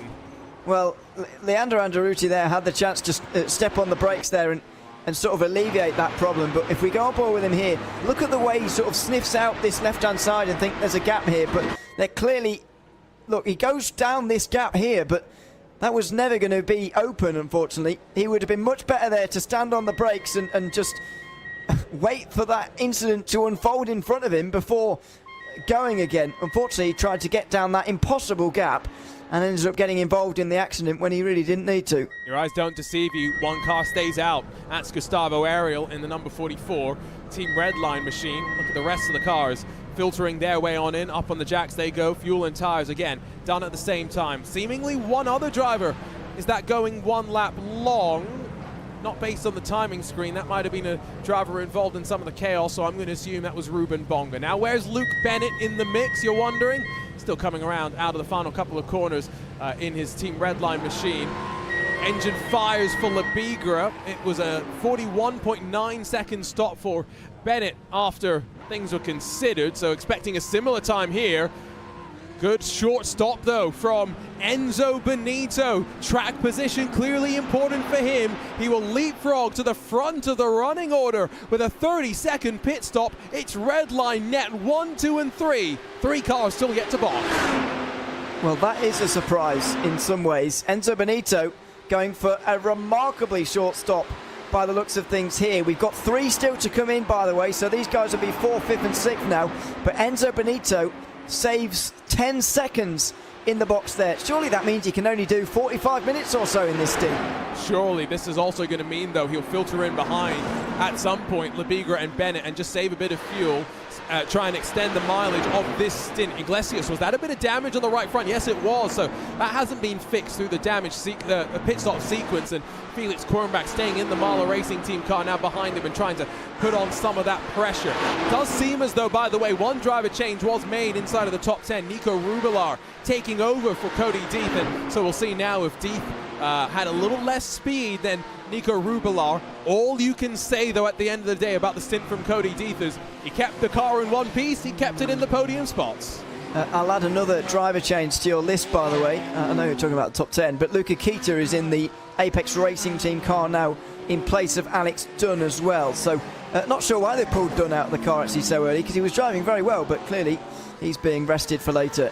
I feel as well, this is we talked about it yesterday in our Friday night preview, you want to do, in my opinion, 2 stints as a driver at a track like this. Once you get into the rhythm, you don't want to be pulled out of it, and 2 stints a minimum, especially in the 2-driver lineups. I think it gives you a good balance where you can jump into the car, jump out for a brief moment, get a breather, and because you're never really wanting to look your eyes away from the race anyway, bit of a natural reaction. Now, does Gustavo Ariel do a bit of a short fill as well to try and gain some track position of his own? Yes, he will. It's another 30.2 second stop. Is this going to mean red line 1, 2, 3, 4? We'll find out on the merge from pit lane. Benito and Ariel side by side, and red line grab the picture. 1, 2, 3 and 4. Well, what a remarkable show of dominance from Team Redline. We did see and hear from them at the start of the race that they posted on social media actually that they wanted to take control of the front of the race and dominate from the front. And if this is not called domination, then I don't know what is. 4 teams right at the front, mobbing the front of this field. I mean, it's been a very long time since we've seen something like this in a special event. This is remarkable. This is crazy. And this is a statement, without a shadow of a doubt. We'll talk to you about the sequence of pit stops in a few moments' time once we get the cycle well and truly wrung out, once the drivers settle back into the rhythm. But seemingly not many other drivers doing different things in terms of strategy. It was only Altus that I can see in the top 20 that also did this slight short fill strategy. Must say I'm slightly surprised that BMW M Team Mouse and Max Benneker electing not to try and do something slightly different. This, though, again, 1, 2, 3 and 4, remarkable. Margin back to Nico Rubelar still holds relatively strong as well. I mean, from this point forward, the question is which red line car, not which team, which red line car. Yeah, and it's no surprise that it had to be Redline, isn't it? The most successful team around this circuit, well, in this event, I should say, really, more specifically. The Bathurst 12-hour has been theirs previously in years gone past. Apex Racing Team are the reigning champions, of course, but Redline historically have made this race their own, but none more so quite than they are doing right now. Remarkable start to this race. The Lamborghini clearly enjoying the early hours here with the low temperatures. They're able to really get the best out of that car, but there are still some unsolved problems for Enzo Benito and Gustavo Ariel's car in particular. How are they going to save that fuel? They've got to all work together to try and get those guys back to an 11-stop strategy. Maybe they've already realized they're not going to, and so from this point they've compromised and they'll fight their way forward. We'll keep an eye on it, of course. Long way to go in terms of the mileage, and so hard to really say what's going on. A couple more drivers, of course, graciously giving us a look behind the scenes. This is a look inside the cockpit of Kalen Chin in the Team PGZ entry, all the way down in 39th spot. Sabelt, Apex Racing Academy, and Jaden Ladick in the Drago Hops custom car directly in front. And as all great sim racers do, there's weird things going on with the mouth. Yeah. Yes, absolutely. And by the way, Chin on a well, it looks a bit darker, doesn't it? It'd be evening for him at the moment, as far as I'm aware. So he will be racing into the night as far as he's concerned, whereas everybody else is sort of racing into the day in the sim and then into the night a little bit later on. It's going to be night time a lot earlier for him, you would imagine, over the course of the day. He'll be sharing with a couple of drivers, actually, from what I've learnt on social media, and PGZ anyway. They'll be the only team that PGZ are running with 3 drivers racing in one car. Yeah, we're going to see Jorge Garcia and who was the third driver? Can't quite remember. Oyler, there you go. So another one of the 3 driver pairings. Maybe it'll be interesting to talk to some of the drivers who can always come and join us for a quick chat in the broadcast booth about 2 versus 3 drivers, how that impacts things. Now that's Mads Johansson, who's got a very beaten up rear end on the Apex Racing Academy car. So I think it's fair to make the inference it was probably the machine that got mixed up with Ruben Bonga's. A little bit of drama. That's the 98 car. The next Apex Racing Academy car, slightly up the road, the number 97. Like you mentioned, Ewan, slightly reduced output and size of effort from the team as compared to Daytona, where so many of their drivers were in person at the Corby Center. This machine shared by Alex Gall, Minigui, Guillaume Levesque, who did the first into the race, and I believe they have a third driver as well going off of social media. But interesting to note that, you know, Apex Racing Academy program continuing to bring on some really strong new talent. And that's what we're hopefully going to see from that team very shortly too. I've noticed that quite a lot of Academy car teams actually have been signing drivers recently. It does make you wonder though, so many drivers are going to be under team banners in the next few years, and it could be a problem for sim racing to solve in the next few years, with just a few too many drivers maybe being signed under these big teams who have now collected a lot of drivers, especially with some teams having academy teams. They're not quite the same, and Apex have got other teams that are not quite called Apex, but they're sort of under the Apex banner as well. There's a lot of drivers suddenly becoming under the same banner here, and with the demise of Urano, unfortunately, as well. That's another top team who have been sort of taken in by lots of these teams. Lots of drivers getting taken in by the same teams as well. So it might be a problem for sim racing to solve in the coming years. See how it goes. Dory Sports tucked up behind Luca Quito, who's gone and passed in his Mercedes. Mentioned, of course, that the qualifying pace for the Mercedes AMG maybe not where it wanted it to be compared to its race pace, and should expect to potentially see it just charge on forward. On board with Daniel Pashtor, we ride in the Williams Esports Ben Q car. Always great that Williams, let's not forget, make it nice and easy to pick out which car is which in their ranks. Of course, one's got the purple front end, different sponsor on the hood as well. Can't get much more different than that. I'm bringing this up for a reason, Ewan, as you can tell, because we've switched over to the Team Redline cars. Is there anything different about these Redline liveries? Not to my eye. Even the wing mirrors that everyone likes to point out are different, which, you know, barely counts as a difference really. Is not different. Oh, maybe there's a different shade there. Or is that just the lighting that we got off of Hell Corner? Maybe it was. They look identical. Yeah, they do. So somewhere someone's getting the message that RaceSpot's complaining about your liveries again. But at least, guys, it's not about your number boards being in the wrong place. It's only that you're making our life difficult as commentators. That's all we're complaining about. There's definitely a different shade to the main body for those front two. There's a slightly lighter blue at the front of the car, and there's a black for the 44 car. I mean, it's very minute, but you can see it especially when you look from behind them.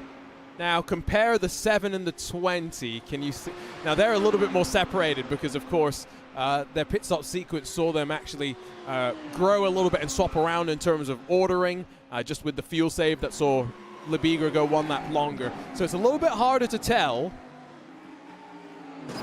I mean, those two look pretty identical to me. Yeah, and I think they look like the 44 car, which is sort of black all over. Well, other than the red bits. But the Benito car, for whatever reason, they've gone with a slightly lighter blue, and I don't know why. So it sounds like... Okay, Now, Enzo... I'm hazarding a guess as to what this is. Notice how the light.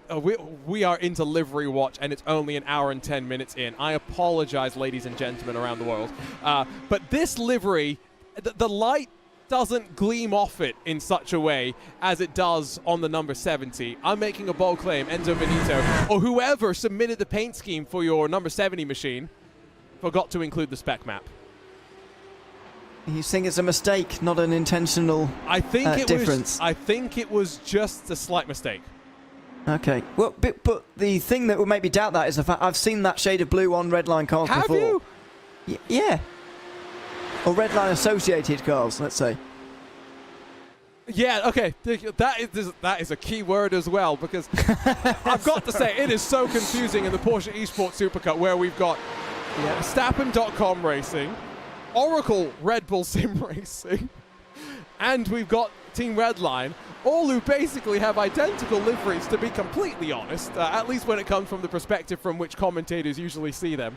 And so it is quite difficult. Let's focus on the racing and not the liveries for a second, because gap between Benito and this gaggle, which is effectively fifth on back, Nico Rubelar in front of Tristan Iglesias, starting to grow. It's up to around 13 seconds or so. I think that's to be expected, Ewan, of course, because the top two, slightly less fuel. What you maybe were curious to see was the gap between the Redline number 7 and this chasing pack.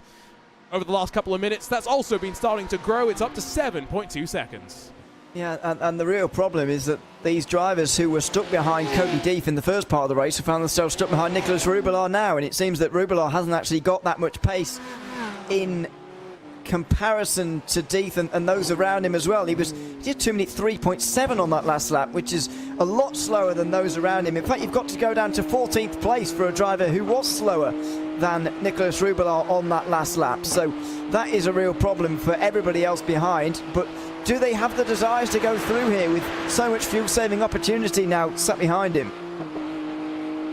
You know what's great about the sim racing world is sometimes you get messages from people. I've just gotten one about the livery. We'll get back to that because there's finally a move. Iglesias makes it happen, but as Rubelar tries to fight back, there's contact, more contact after the virtual coach machine got turned 90 degrees on the nose of the Simufy car. There was already damage to the right front. There's a bit more damage now, but this is going to surely mean a chance to try and break away, a chance to try and run away, but there's not even a look of expression on the face of Tristan Iglesias.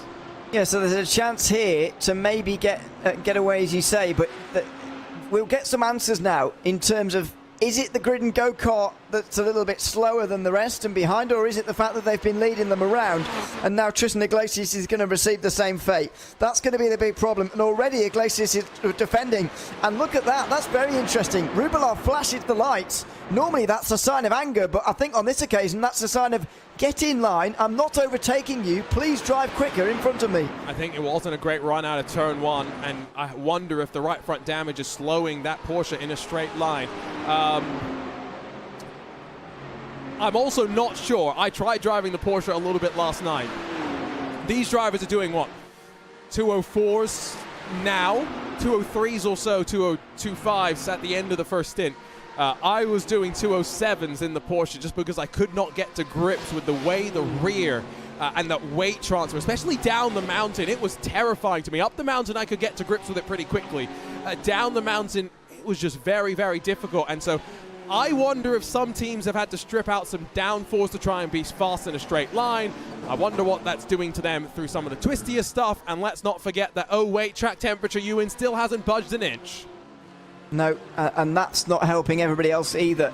The Lamborghini will start to crumble a little bit more if those temperatures do get higher, but only if they really do increase from there. It's now 7:10 in the morning. It's still no warmer than what we saw earlier on in the darkness, which is somewhat remarkable. You've got to think, for some of these teams who are hoping for higher temperatures, you've got to think that these clear skies and the sunlight is going to start to kick in soon and start warming the track up somewhere.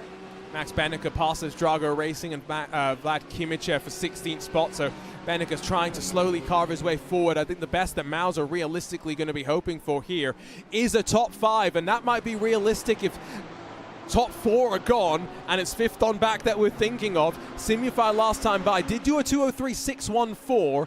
It was only 2/10 slower than Team Redline, so let's keep an eye on the time this time around, given that not having to go defensive out into turn 2, better run out of the opening corner, maybe a little bit more to think about. As I was mentioning, though, I thought it was a spec map issue, and apparently Arjuna sometimes knows what he's talking about, Ewan, because indeed I've got a message from a livery designer that says apparently it is a spec map issue. So they did intend to make it as hard as possible for us. Yes. Oh no, they did.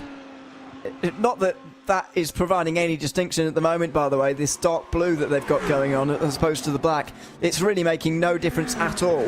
But anyway, thanks for that, Redline. I do notice, by the way, that these cars that have a colour after them have sort of gone out of fashion recently, especially in Team Redline, because when they won this race 2 years in a row, they were called orange both times. Now, I'm sure they didn't have a single piece of orange on their car anywhere, which is very nice of them, but that's what they were called in the game. I think it's a legacy, right, of when we used to actually get the different Team Redline coloured cars, which, by the way, guys, bring them back. I mean, there's no other way to say it. Makes our life easier. Looks really cool as well. I still remember when, of course, Max would come and race with us. He'd be in the Team Redline orange car, which wouldn't have the darker base. It would have the white base with, you know, orange highlights and still the red distinctive line down the center of the car. And so, this, of course, is an ode to the branding of Verstappen.com and the Red Bull partnership. So, totally understand that. But if you can find a way to sneak the highlights in there, we'll love it. We will only love it more. I guess that's a better way to say it. Let's check in, by the way, further down through the field. Previous race winners. Not sure what's happened to the BMW M-Team Mouse car. Moritz Lohner now behind the wheel because I think they had to make an extra trip down to pit lane, and they run the last car on the lead lap. But I did say that they call themselves the Stream Team. They're here just for some fun. They are, and I'm sure that there'll be people enjoying their streams, hopefully, here today. And as you mentioned earlier, Moritz certainly having to get used to iRacing all over again. I don't remember the last time Yuri Kazdorp drove on iRacing either, although it may have been more recently than I quite realise. So maybe they're a little bit out of practice in that respect, but for whatever reason they have been in twice, and their 16-second stop last time around maybe suggests something about what happened to them. Yeah. Now, I'm seeing it as a second trip down pit lane on consecutive laps on my timing, so maybe there was a lack of fuel in the car. I know Moritz would be very, very happy if we did mention, by the way, that he's very, very proud. I'll break out my yellow pencil just because I can. New helmet for 2024. Looks lovely. Yeah, I can't see it very well, but to be honest, I can't remember his last one either, so that's good. But there we are. And he's got pink gloves. I'm enjoying the pink gloves a bit more, to be honest with you. It's a good shout, actually. That is probably just the iRacing default, though, to be completely honest. Well, they're nice gloves. I need to assign them to my driver, to be honest. They will give you a couple of tenths of a second. That's the way. That's the way that it will work. Steen Ledger says that I can thank Grid and Go for having very different-looking liveries. Now, let's put that to the case. Put that case to the test, boy. You can tell that I had to wake up early for this one, can't you? So that's the virtualcoach.gg by GNG, which say that one 5 times fast. It is a mouthful. Do we have any of the other Grid and Go cars up inside of the top 20? I'm not sure. Here's the next one that I can see on the timing screen at first glance. They forgot to submit a livery in that case. Do you think? I mean, that's got no sponsors on it, so I promise you that's unless they intended to go sponsorless on the 002. Okay, yeah, maybe. I thought initially they'd gone reverse, so gone for the black where the yellow is and the yellow where the black is on the other car, but that's not quite right either, is it? Well, at least it's different. That's something. It's different, and you're not wrong that maybe that's the difference that Steen was alluding to. We just don't get to see it, unfortunately. It's a shame. Yeah, it is, to be honest. But I appreciate the effort. It's very difficult, isn't it, to sort of build a recognisable image, if you like, as a team, while trying to keep the same livery across the board in that respect, but also try and make it different in some way, because it's difficult to tell them apart, but also you don't want people confused as to, you know, you want people to know absolutely that that is a so-and-so car when you look at it, rather than having loads of different colours and all sorts going on, which makes it easier to distinguish between people, but not so easy to recognise them in a pack. Well, Gabriel Streitmatter is correct. We have some technical issues on one of our computers that's giving us the looks, and well, the Grid and Go car does indeed have a livery. It is indeed inverted in colours. It's now unfortunately hit its right side into the wall, and I hope it's not dinged up as a result of that. No, but we appreciate the effort for that there, because that's a good effort from them. Although, as I say, it's difficult to build a recognisable Grid and Go car when you always have two out there that look totally different. You know, it's a very double-edged equation. I think the answer to all our solutions, answer to all our questions, is let's just make our paint schemes every different hex color code imaginable. Yeah, but some of the colours are not that different from one another. Right, no, but so that's where you start, right, with the obviously different colours, and then you slowly start to introduce the ones which are, let's say, not so obvious and easy to identify. It's easy to pick up a Falcon Sim Racing car in the grass, unfortunately. Yeah, Nicholas Laubitsch driving for Falcon these days, having gone for a spin at the chase. Now, is this a similar situation to the Ruben Bonga BMW earlier, in that he was trying to make a move down the inside and it went wrong because his car was positioned very similarly to that car that lost 4 laps earlier on? Well, or 3 even. We'll try and get our replay machine sorted with the correct paints as well, so get that up on screen. Matti Sieppula got off track as well as a result in the Sontec Racing car. Back up front, sun continuing to rise. See, by the way, we'll try and get a camera shot of it at some point. There's that bollard. With the man just pointing at the Fujitsu logo. One of the great racing billboards of all time. I'm going to embarrass myself and say I'm not sure which one you mean. Do you not know which one I mean? Oh, we'll have to go find it, but only after, I think, you and we take a look at the replay. Okay, I'll see if I can embarrass myself further with this one.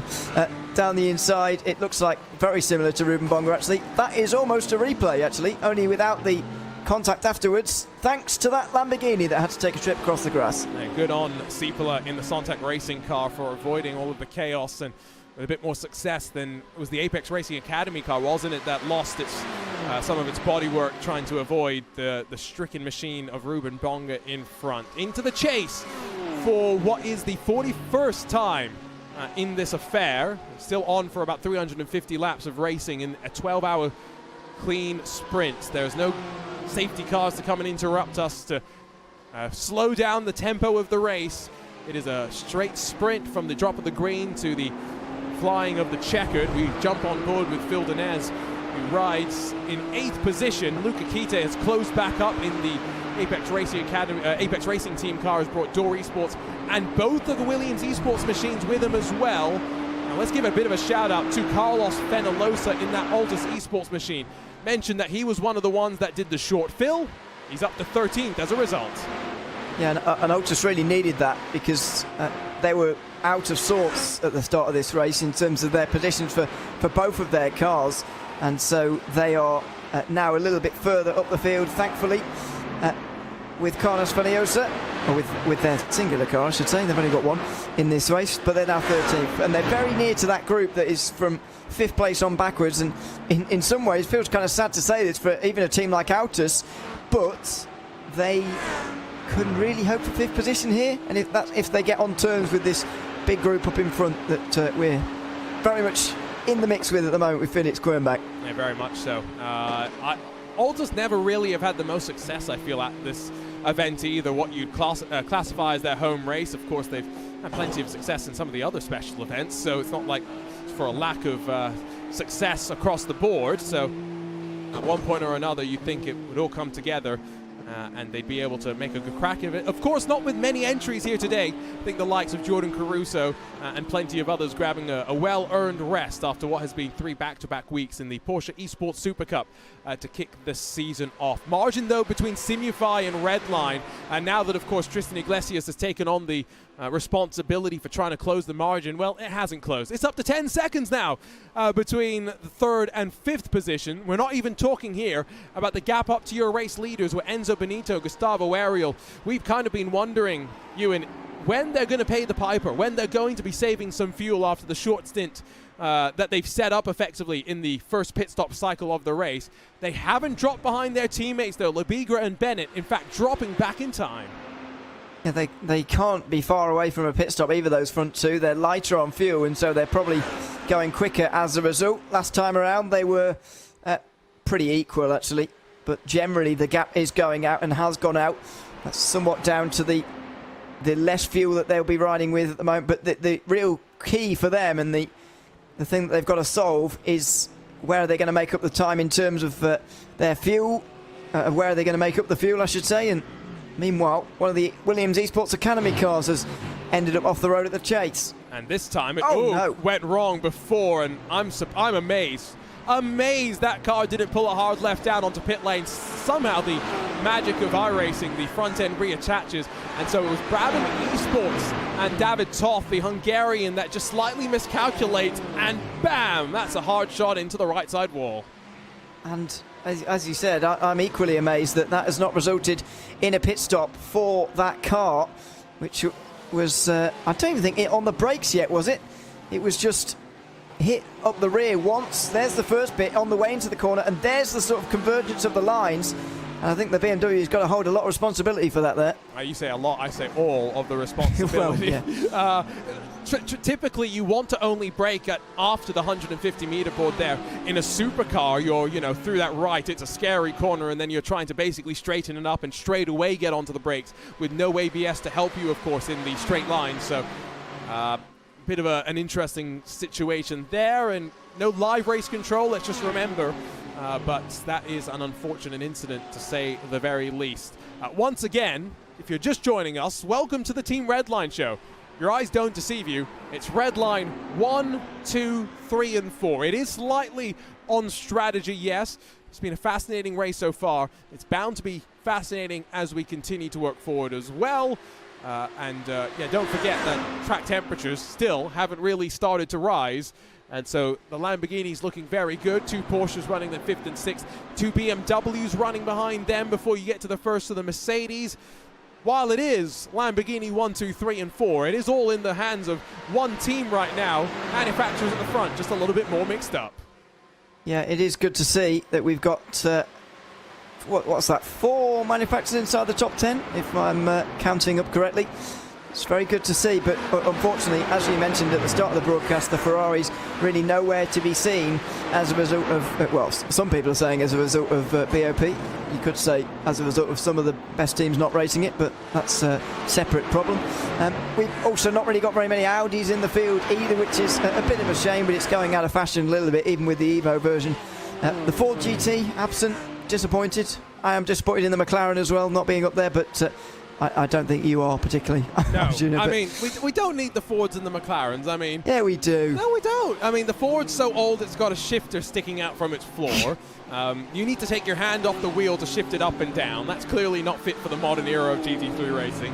And then the McLaren, okay, I can't say too much mean about the McLaren. It spits fire out the back. I think the only thing that's bad about the McLaren is it's just how scary it can be to drive. I mean, yeah, that's a car where you've got both feet covering both pedals, so that in case you need to do the Malone shuffle, which is slam on the brake and the throttle full capacity just to try and bring the car back under control, you can, and that's not an experience I want for anybody. No, but don't forget, it's had success around here in the past, and it's been the most popular car and the race-winning car in the last 2 years, so it's not unfancied totally. So the McLaren. The next time there's a terrible trend going around TikTok, and I'm going to send it over to you and see what happens. Why? You would do the Tide Pod Challenge, wouldn't you? What is that? Oh, good. I'm glad you don't know what it is, because, boy, the internet can be very, very dumb nowadays. I cannot go on things like TikTok. The what now? What did you say? Tide Pod Challenge. I've never heard of that in my life. Good. That's all you need. That's all I need to hear about you, Ewan, to know you're a very sensible human being. Okay. And so I'm very, very happy to hear you have no idea what we're talking about. Let's be real. When we're talking about strategy, we have no idea what we're talking about right now, Ewan, because as much as we might have a semblance for what makes sense, what the teams might be doing, what they might be trying to do, we should say, it's not until the end of the race that we're actually going to know how things have worked, what strategies are going to converge, and like you mentioned, especially for the two cars out front with their short fill, they've got a real task on their hands to try and match the number of pit stops that the rest of the teams and drivers do without going one more time down to pit lane. Yeah, we're going to get some ideas, though, at the end of this stint, I think, because we're going to see just how early these two have to come in, and if Ariel is able to go one lap longer than Benito, which you'd imagine he will be able to. From what we're seeing in terms of lap times, you can't imagine there's a crazy amount of fuel saving going on between them, but in my opinion, they're going to have to do a pretty crazy amount of fuel saving to actually win this race if they want to make up the amount of fuel to do this on 11 stops. But to your point, just immediately on the other side of the pit stops, are they even aiming to do 11 stops? Have they just decided, well, it's going to be 12, isn't it, today? So we don't want to fuel save. We're just going to go for this, short fill early, keep a low amount of fuel in the tank throughout the majority of all of the stints remaining, and then hopefully in their case win the race. But it's not as simple as that, of course, and we're going to find out at the end of this stint, I think, between these two, whether are they going to try and save for 11 stops here, or are they going to just make the extra one? So we're waiting to find out. Sun very much, by the way, is now rising, and it's going to be in the eye line and the sight lines of various drivers as we continue to work our way through this race. Another look, a great look at just that run down through Skyline, and the track plunges away from you. There's no other way to really describe it. The rise up to the cutting, just look at how, even from this perspective, Ewan, I feel like you can tell how steep it is. Absolutely. And even on a computer screen as well, which is sometimes very difficult to do, it just gives you some wonderful aerial shots. iRacing models it so well these days. So realistically, there is the writing and map panorama. Some of those famous written letters in all of motorsport, I would say. Yeah, and you know, I like the way that this is done. Laguna Seca's got its corkscrew lettering as well. I don't know, it just doesn't look as good in my opinion. There's the run down the Conrod straight, anything but in terms of the up and down elevation change. A couple of the stragglers at the tail end of the field, and here come your race leaders. So not far away from traffic being a factor for them. And in fact, if you look 60 seconds away, so about half a lap away from where your leader is, you find yourself in 32nd, the WSR Esports Butt Kicker team, and the number 23, which is of course adorned with the Australian colours for today's special outing. And why not as well?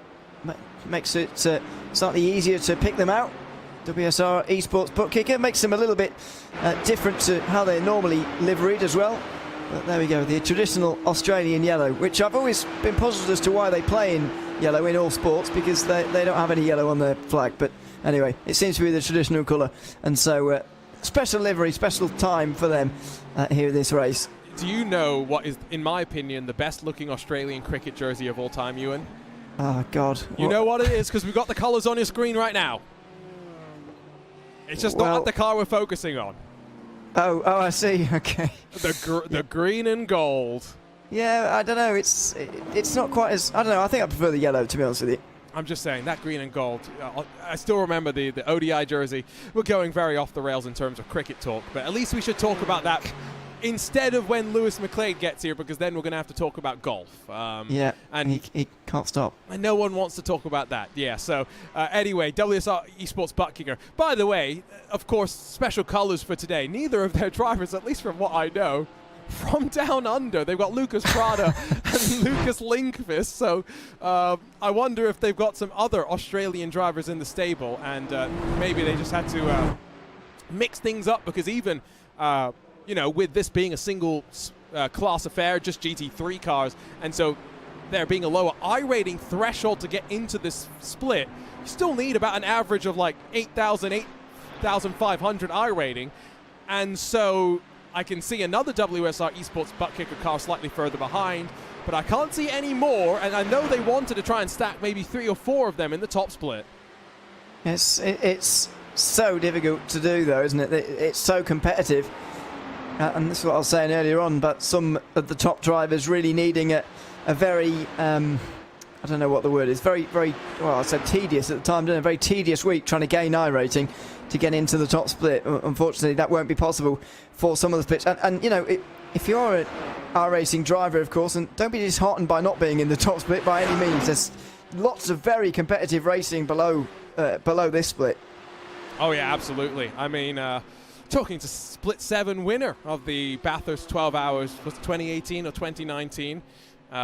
Won by a full lap, and that was fortunate because I may have forgotten to come down to pit lane as well, and you might be thinking, no, that would never happen. No team would ever run out of fuel at this level. They'd never forget to come down pit lane. Oh, believe you me, we saw it multiple times over the course of 2023. Dave Chin chimes in, by the way, into the chat, along with Donut Tom, some great names, by the way. We use golden, not yellow. Golden green, I agree, it looks spectacular. Dave Chin says gold for the beaches and the metal found in Ophir, and green for the forest and gum trees. Now, I'm just going to say, I know Australia has got a wide range of diverse environments to think about. Yeah. Forest is not a lot of what I associate with Australia, I'm just saying. No, but I think... Well, I no, get I'm not what going to he's say saying. that. I get what he's saying. No, I'm not going to say that. I'll research it and maybe I'll say it later. Because once I've done some research, because I don't want to say that without research. Proper researcher and everything. I'm just saying, like, I love Australia, don't get me wrong. I grew up in Singapore. I've only actually got to go to Australia once. It was a lovely time. We spent some time in Sydney, Adelaide, enjoyed it a bunch. And so I've got nothing but fond memories. But, you know, Australia is a big country. And there's a lot in the middle that, you know, it would be hard to live in. That's how I'll put it. Yeah, I would say so. I wouldn't want to live there anyway. Bit too warm. I'm a bit scared of Australia, to be honest with you. It's a bit too. There's too many animals that might kill me. All the snakes and stuff like that. Yeah, it's just a bit scary. But being from England, where there's literally nothing that can kill you. Well, at least here at iRacing, you don't have to worry about kangaroos on the run up to the cutting. Exactly. There's a great clip on social media. Was it a practice or was it the race where they actually had to slow down for a bunch of kangaroos jumping their way around the track? It was practice in like 2019 or something, wasn't it? But it's one of the most it's some of the most iconic pictures I've ever seen have come from there. Just the bizarre sight of, because the kangaroos did like half a lap.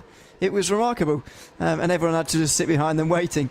So that was a few years ago. As you say, thankfully that's not a thing here on iRacing, because unfortunately many of them do get hit. Yeah, I mean, it's unfortunately one of those things as well, right, where you're on a public roads, it's hard to police a lot of the time. All the different ways to block off entry points for animals and stuff like that. And it's unfortunate that that can be a thing. Same thing at Laguna Seca when it comes to some of the local environment as well. From what I've heard from some IndyCar testing, they've had some wild occurrences. So both of the Donut Tom, Dave Chin, they're both saying they've got rainforest, so don't worry, I believe you. It's not that I doubt you. And again, I'll just say again, green and gold, the best cricket jerseys that I've ever seen the Australian cricket team wear. This is very off topic for a conversation on a iRacing broadcast, but the conversation is just reminding me, Ewan, that cricket's coming to the US in a couple of years' time for the World Cup, and I should register to try and go see some of the games. A couple of times, isn't it? Like in a couple of months. Oh wow! Oh my goodness! You need to get on it quickly, because I think it's in June. So is it in June? I think so. Is it this year? Unless I'm getting mixed up with 2 years away. So yes, cricket is attempting again to be an an American sport. It is an Australian sport, an American sport, and we'll see how that goes in a few months. They got Major League Cricket, and you're right, it is this year, June the 1st. It all kicks off. Okay, so now I've got... that is for 2 hours' time when I jump off the broadcast. I can talk to Lewis about my excitement to go and see a cricket game. He's going to love that conversation. Grid and Go team manager, I think Kala, has just jumped in to say, don't get iRacing started on scanning kangaroos. We'll get the dynamic kangaroo model worked on, which will be very, very fun. I mean, we haven't mentioned it so far yet, Ewan. I mean, we're 90 minutes in, so that's a bit of a surprise, but we're almost there. We're about a week and a half away from rain on iRacing, and rain is going to be the big game changer, right, in a lot of ways. These special events, 12-hour sprints, it's not going to be entirely mixed up, right? If you go a couple of laps down, you're not suddenly going to be able to get those laps back through a safety car system suddenly. But having the rain might just make it a little bit more unpredictable. In a case like this, for example, fuel saving for Redline that they're having to try and think about right now. Let's say we get a rain shower that then puts the rest of the cars that are saving fuel slightly off kilter. Suddenly, wabam, we're all on the same sequence once again. Well, exactly. That would really help the two cars that are out front at the moment. But it just adds these different dynamics, doesn't it, that will help racing, hopefully, in these special events. I really hope that it would, because, and I really hope it brings a bit more adaptability into these special events as well, because if you look at the field at the moment, everyone is so perfected in the way that they drive. Everyone has really got this circuit down to a T. They've practiced around here for a long time, of course, but when there's changeable conditions, I hope that we've got the case of people don't quite know how much grip is going to be into each corner with the rain and everything. And so I hope that that's going to mean that the adaptability skill is a lot more important than it is at the moment in iRacing, where admittedly conditions do change rather wildly throughout a 12-hour race, and I'm sure they will do today, but not as much as when there's moisture in the air. I almost feel as though, this is a bit of an indication. We'll get back to that conversation. It's Enzo Benito that comes into pit lane. Had to catch myself before I said Gustavo aerial timing screen. Didn't quite light up with the pit entry initially, but the fact that he's come in 16 minutes before the top of the hour, in 10 hours of racing, can they save 16 minutes of fuel? I mean, hypothetically, yes. I guess the question is it going to be fast? Well, that is the other question, to be fair, and somewhat as well. How are they going to be? How many laps are they going to be able to do in a stint? Because if they can do 31 laps for the rest of the race, then they can make it, in my opinion. But only 30 laps might not be enough in terms of the pace that they're running at the moment. So I think it's tricky. And the problem for the two of them as well is that they're going to come out in quite heavy traffic. There is a driver change happening. Johnny Vecchio now getting at the wheel of that car, actually. But he will be right in the traffic, and that's another problem around here. So, Benito out and Vecchio in. See how he can run as he gets up to speed. Should come out in some clean air as well, you'd hope, to be able to get up to speed. In fact, got some clean air and then some traffic. ATRS and Falcon Sim Racing directly ahead. And so, given that we don't expect those drivers in for at least another probably 7-8 laps or so, see how Vecchio does in terms of working his way through. This is going to be the gamble, of course, with coming in a bit earlier. You're going to get deposited off into some traffic that has yet to come down pit lane. We'll have some lighter fuel. Yes, worn tires, but might still have some decent speed because just having that little bit less of a load to carry around. 2:06.48 last time for Ariel, so very quick at the end of the stint, was more than half a second quicker than both Labigra and Bennett in the pair of Redline machines that was slightly better off on fuel last time by. And Ewan, Gustavo goes an additional lap even beyond the one more lap he got on Benito. Yeah, and this is the advantage. So he's going to come in with about 10 hours 12 to go, which puts his situation a lot better. But what happens, I would imagine, in the next stint is that Ariel, or whoever takes over from him, will lead around in the 44 car, and then they'll be able to save in that second car. So if they sort of alternate who's saving and who's leading, then they can maintain a good pace, hopefully, but also maintain fuel saving in the same way that they are right now, as Altus Esports also have to come in early, of course. Yep, as Carlos Fenalosa had been able to get past the likes of Daniel Pastor, but not Vasilius Belitsiotis as far as I'm aware. You can see those two Williams cars slightly separated from the main train, trying to hunt down the Redline cars at the front. Parker White then in some no man's land, slightly further behind as we get ready to see those first real driver change sequences play on out. Another glance towards the weather conditions, because it is starting to rise, not quickly by any means, but it's a 1 degree Celsius warmer. Not going to do much in the grand scheme of things, I know, but Ewan, it's just that indication that things are starting to change.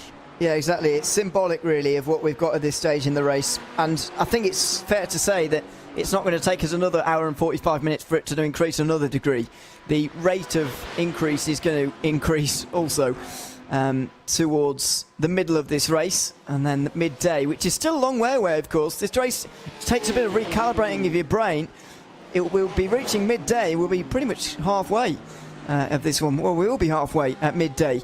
So it does take a little bit of working your head around compared to a normal 12-hour race, which would end in the dark. But how special is it to make this race stand out from the rest by starting in the dark? It's such a unique and a wonderful thing. And of course, you know, the fact that a couple of, was it last year or the year before, we ran the race a little bit closer to the Australian winter, and it did actually mean that we had a bit more running in the darkness at the start. Really changed the complexion, in my opinion, as to how you approach the first couple of hours of the race. Ariel into pit lane, maybe no surprise that he is forced in. This, though, really positions, I think, that car so much better than Benito and Vecchio in terms of the mileage that they've got to try and hit.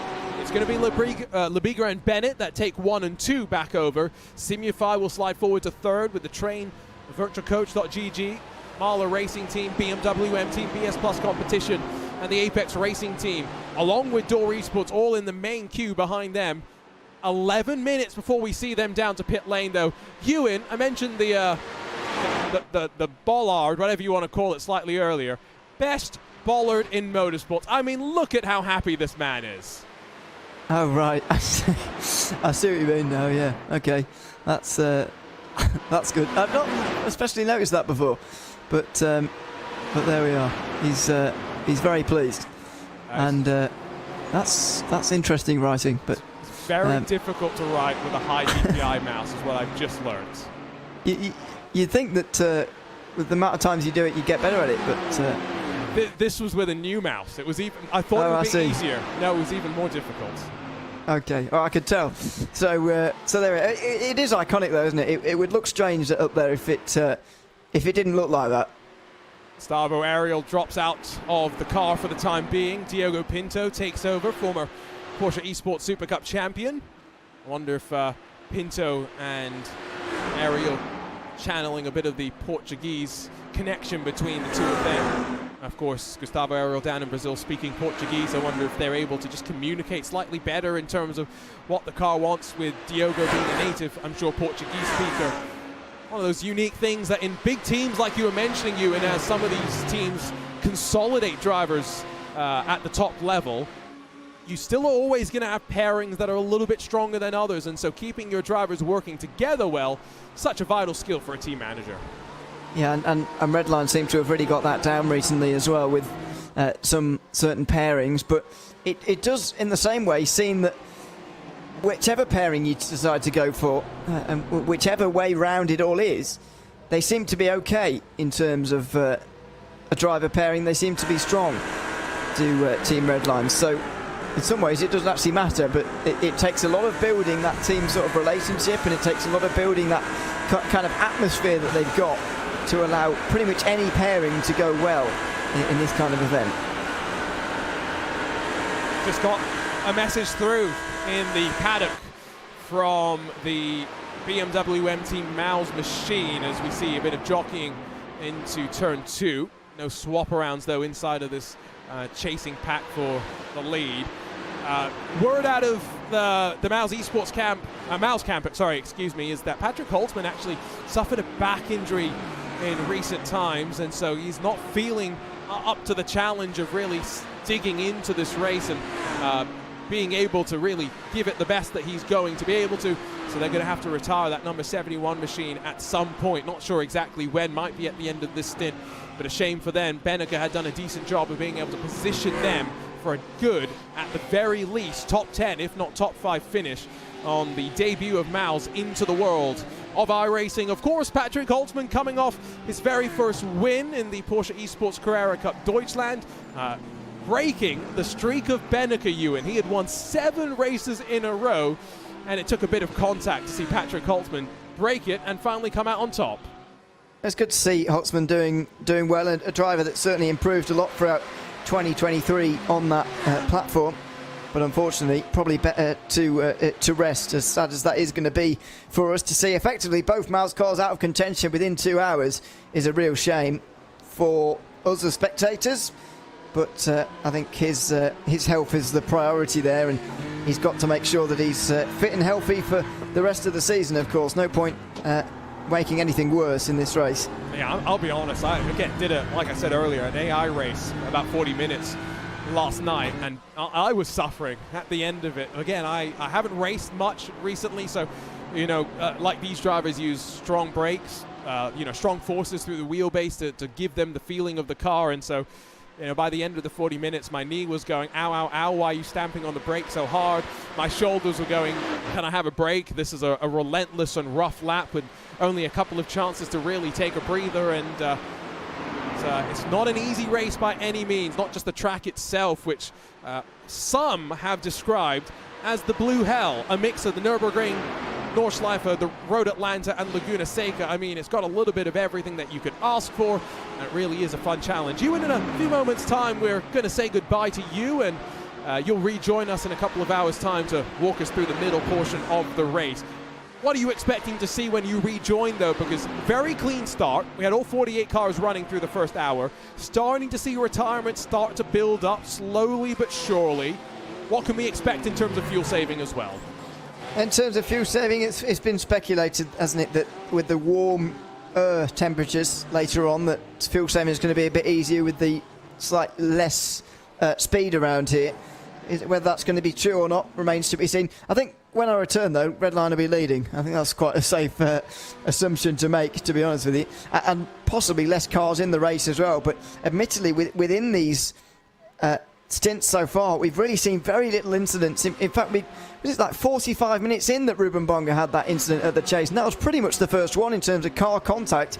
Now we saw a few people running off into the grass through the chase, but nothing in terms of car contact until about 45 minutes in. It's been a great start to the race for that, and hopefully that will continue, but you can't imagine it will carry on all day. Yeah, they got the memo to keep it clean and green at the start. Now, I know it's hard to tell, but which of the Redline cars at this point do you think is best positioned? Because, of course, you know, Vecchio Pinto, they've come out together with one another, so, you know, they're basically still working together. Labiga and Bennett, you'd assume they'll do something similar where one driver leads for an hour, they'll come down and do a pit stop and then cycle back around. The driver behind now does the towing, and back and forth, back and forth.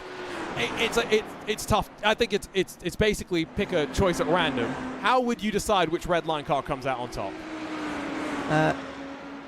That is a good point. I mean, I don't know if how they are gonna settle it either. Are they gonna fight with each other in the last hour? I'm not sure they would do on a normal day, but maybe they would. And in the same way, you can't see them being split apart through natural causes at the moment, can you? Really? You can see them running like this for a very, very long time. So, and they kind of need each other as well. So, I'm not sure how they are going to resolve this at all. It was at Daytona where the only way that we split the two Redline drivers was a technical issue that saw one of their GT3 entries drop a lap down. What happened? Well, they just synced right back up and got back to the task of pushing each other. Yes, one lap down, but one lap down, still to a victory. That's all they really cared about. We had livery watch earlier. Let's have light watch. Endurance lights for Luke Bennett in the number 20 machine. That's the middle bar that's really glowing strong. You can see the leading Redline machine a little less illuminated with the headlights. And that is basically just a setup option. In the iRacing garage, you choose which light configuration you would like. I don't know if there's really a difference between the two. I guess it's just preference at the end of the day. I don't think so. It's well, it's not making our lives easy. Let's put it that way. But there we go. Thankfully, the sun has properly risen now. I was thinking actually just earlier on, by the way, just a little bit of a tangent. When we joined qualifying earlier in the race, I was thinking, goodness me, can't see a thing out here at the moment, and it didn't really help with the camera angles either. It was just everywhere you look, complete darkness and just no chance. So everyone will be glad that phase of the race is behind them now. Virtual coach by Grid and Go. Nico Rubilar brings the 001 into pit lane, and so releases Quirmbach and Dinez to try and now close back up to Simufy and make something happen. Now that is before the top of the hour. That's an interesting pit stop timing from the virtual coach machine. our expectation is that it is going to be easier to save fuel that the longer you get into this race. Once we start to see the track temperatures build, it becomes a little bit harder to spend as much time full throttle, but at this point in the race, we know it might be harder to go the full hour, and I think we're seeing that right now in this pit stop cycle. Well, that is concerningly early, I've got to be honest, and it shows again that despite the fact that Rubilar wasn't leading the train, he is still really struggling. Tristan Iglesias has been leading around here, which is, I would have thought actually would have helped him, but it really hasn't here, and that stint was not long at all, or not long enough, I wouldn't say, from Nicholas Rubilar. So it may well be a reversion to something else in terms of strategy in the not too distant future, but another 40-second pit stop for them. They've not short-filled or anything, which would have been a surprise. Here is the Simu 5. Number 33, Tristan Iglesias passed a bit of traffic and going to separate himself out from the Mahler Racing Team machine as well. Beneficial to say the very least. Flicks it to the left. Got to avoid too much of the curb on the inside in that Porsche, because a lot of these curbs very raised, and you need to know when to use them, when not to use them, especially, for example, through this final corner. So high off the ground, you're just trying to make sure you clip the apex and then ride that outside curb on the run back towards the start-finish line, and what is then only about a 150-odd meter dash in towards the next braking zone. Next driver down pit lane, Vasilius Belitsiotis, another driver in before the top of the hour. Another concern as well there, I would say. Anyone who's pitted at this stage in the race is a little bit concerning, but anyone after this is in the green as far as I'm concerned for fuel here. So that's a short concern for Belitsiotis, but he'll be in, possibly to change drivers, and that's going to be a common theme as well throughout the remainder of this pit stop cycle. Lots of different drivers. Yeah, it seems like Lafuente jumping into the number 1 machine. Still waiting, of course, for the 2 red line cars out front. Identical liveries, and so far identical races for the 7 and 20. See where they come out in comparison to the rest. So 60 seconds or so left to go before the top of the hour. We've been able to complete 57 laps. We're on to the 58th lap of asking. 48 drivers started, still got 46 out there. I'm going to say goodbye to Ewan O'Leary in a moment's time. Say hello to Lewis McLeod. Ewan, closing thoughts though before we send you out of the commentary booth.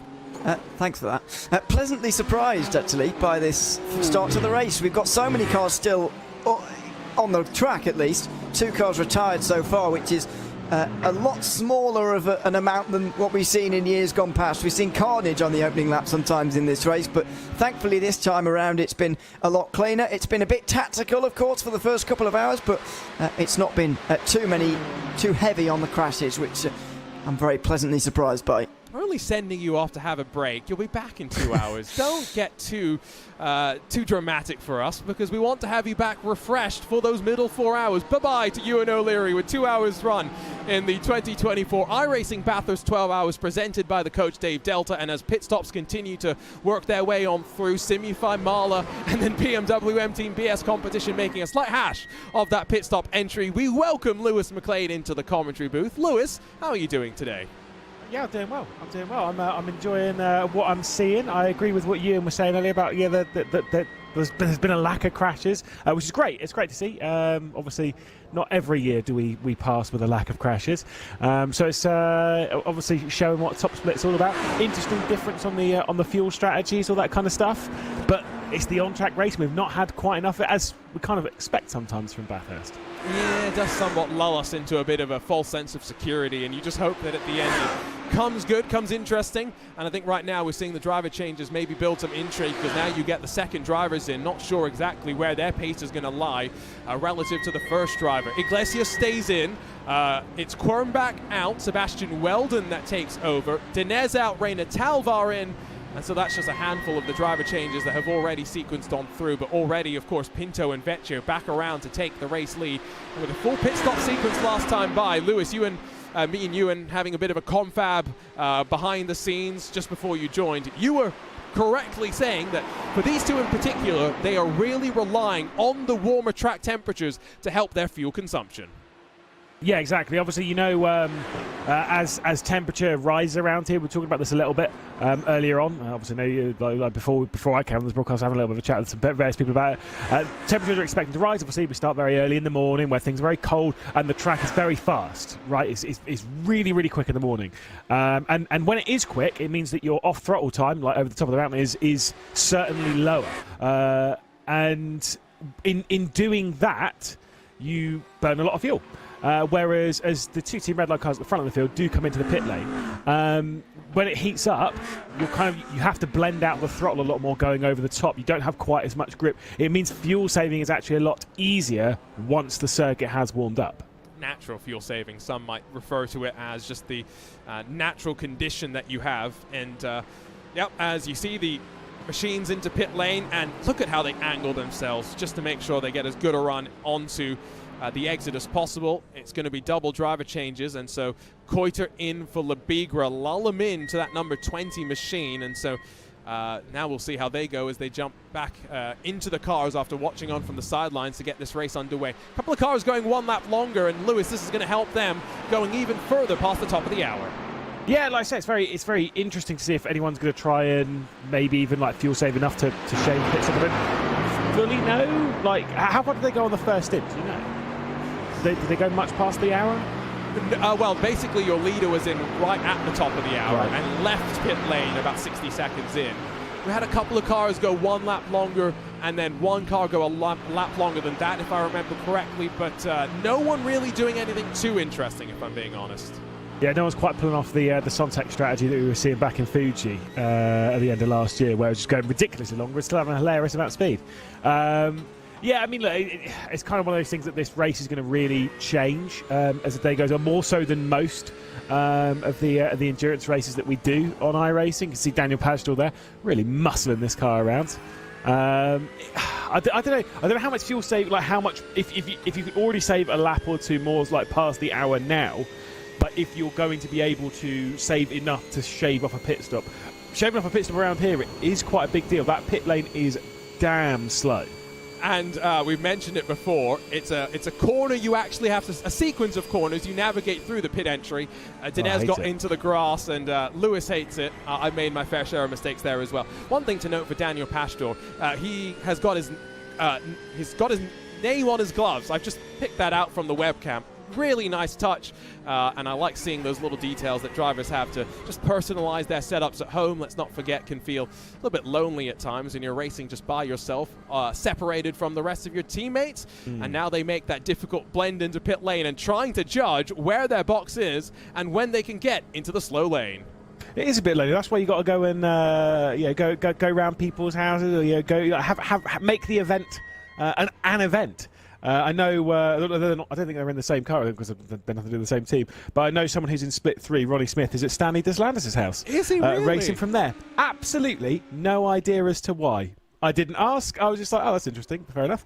But obviously, we know there's these kind of like events and stuff where they do the racing stuff in person, whether it's in a facility like Coanda or whatnot, even Redline. Like, obviously, Apex is the most prevalent one on the grid as well. Like, there's quite a lot of these kind of things happening, but it is always nice if you're going to do an endurance race to kind of do it like in person, because then it doesn't feel quite as lonely when it gets boring. I will say, by the way, very quickly on pit entry, because as you'll remember, because I bring it up pretty much every time, I'm going to say already. When we did the race around here in 2021, and I got 0 instant points with Dan Kell, yes. Obviously Max Verstappen and Benito are the only other car to have done so of the 2,901 cars. It's fine, don't worry about it, which is pretty good. It was that pit entry that was the only really, really, really scary part once the race got underway, because it's the generally speaking around the circuit, it's pretty much like one of the only places you can actually pick up a 1x like really easily. Because if you hit the wall, it's 0x. Exactly. It was really stressful. So what I've never asked you, by the way, is 0 incident points that race. How many 0x's did you guys have? Oh, I had a couple. There you go. Including a very large one here, where I thought I wrote the car off. Like, I really battered the wall. We saw Enzo Benito smack the wall pretty hard coming up through one of those left-handers. So, you can get away with it if you're lucky. You just don't want to make a habit of it. I think that is the important thing. Yeah. Manuel Troncoso in the Drago racing car, 30 laps on the stint. He'll come into pit lane and give up the lead of the race. What I did notice, though, is on the sequence of pit stops, not sure if it was traffic related, Pinto and Vecchio at one point had a good 7-second advantage over the chasing red line pair behind, but suddenly you can fit all of the red line cars into one photo. Yeah, indeed. Very, they're just so strong at the moment. We're kind of seeing this a little bit, with how they were working together back in Daytona. Obviously, we know there was a disconnection. I know you brought that up a little bit earlier on, but how strong this red line team are at the moment. It's kind of disgusting, but it's very impressive. It is very, very impressive. I will say, by the way, I know you were talking about it a little bit beforehand, speaking of ex-red line drivers. It does seem as though that the plug has been pulled on Baneka's car. I know you're talking about Patrick Holtzman and the injury a bit earlier on, so very sad, but it is now that they have pulled the plug. That car is now out of the race as far as I'm aware. Okay, so there's the official confirmation from pit lane, and what I was told by team manager Rene was that this is not the only special event they have plans for, so we should expect to see them in the future. Just have to hope that maybe it's sooner rather than later. We're not far away from Sebring, so hopefully they show up for that. Yeah, no, absolutely. Like I say, we know, obviously, Mouse, they've had the focus really on ESLR1 and RaceSport over the last year. It's good to see them opening up their options and stuff. Obviously, no reason to take part in the Portugal Square Cup Deutschland, but nice to see them entering more special events. I know Max did Pesk a bit last year, the first couple of rounds. Technically, he did that in the Mouse car. Right. It was alongside that ESL responsibility. This feels like Mouse is here in iRacing. Exactly. This is the kind of bit that it's like we are starting to see, but obviously with the partnership with BMW as well, which is very cool to see, jumping on that team. I was with Cam when that got announced, because we obviously were playing golf. Instantly bring it up. No, I mean, we were discussing it. Genuinely, because I remember there was 4 teams that were BMW backed last year. I can't remember which ones it was. Oh, what's happened to 002? Yeah, we'll get back to that, because I clicked on the 002 and instantly we ended back in pit lane, so don't think something's gone right there, that's for sure. What has happened? Oh, is it going to be a bit of assistance here? Obviously, we've seen a couple of issues around it, and I'm not sure if that was just the 002 turning in whilst the Falcon tyre car was there, or whether that was just going for a gap that wasn't there. So there's been a lot of kerfuffle about, how many moves you can make. That was maybe a couple of moves down the straight, but I will say, Falcon car is not necessarily alongside into the braking zone.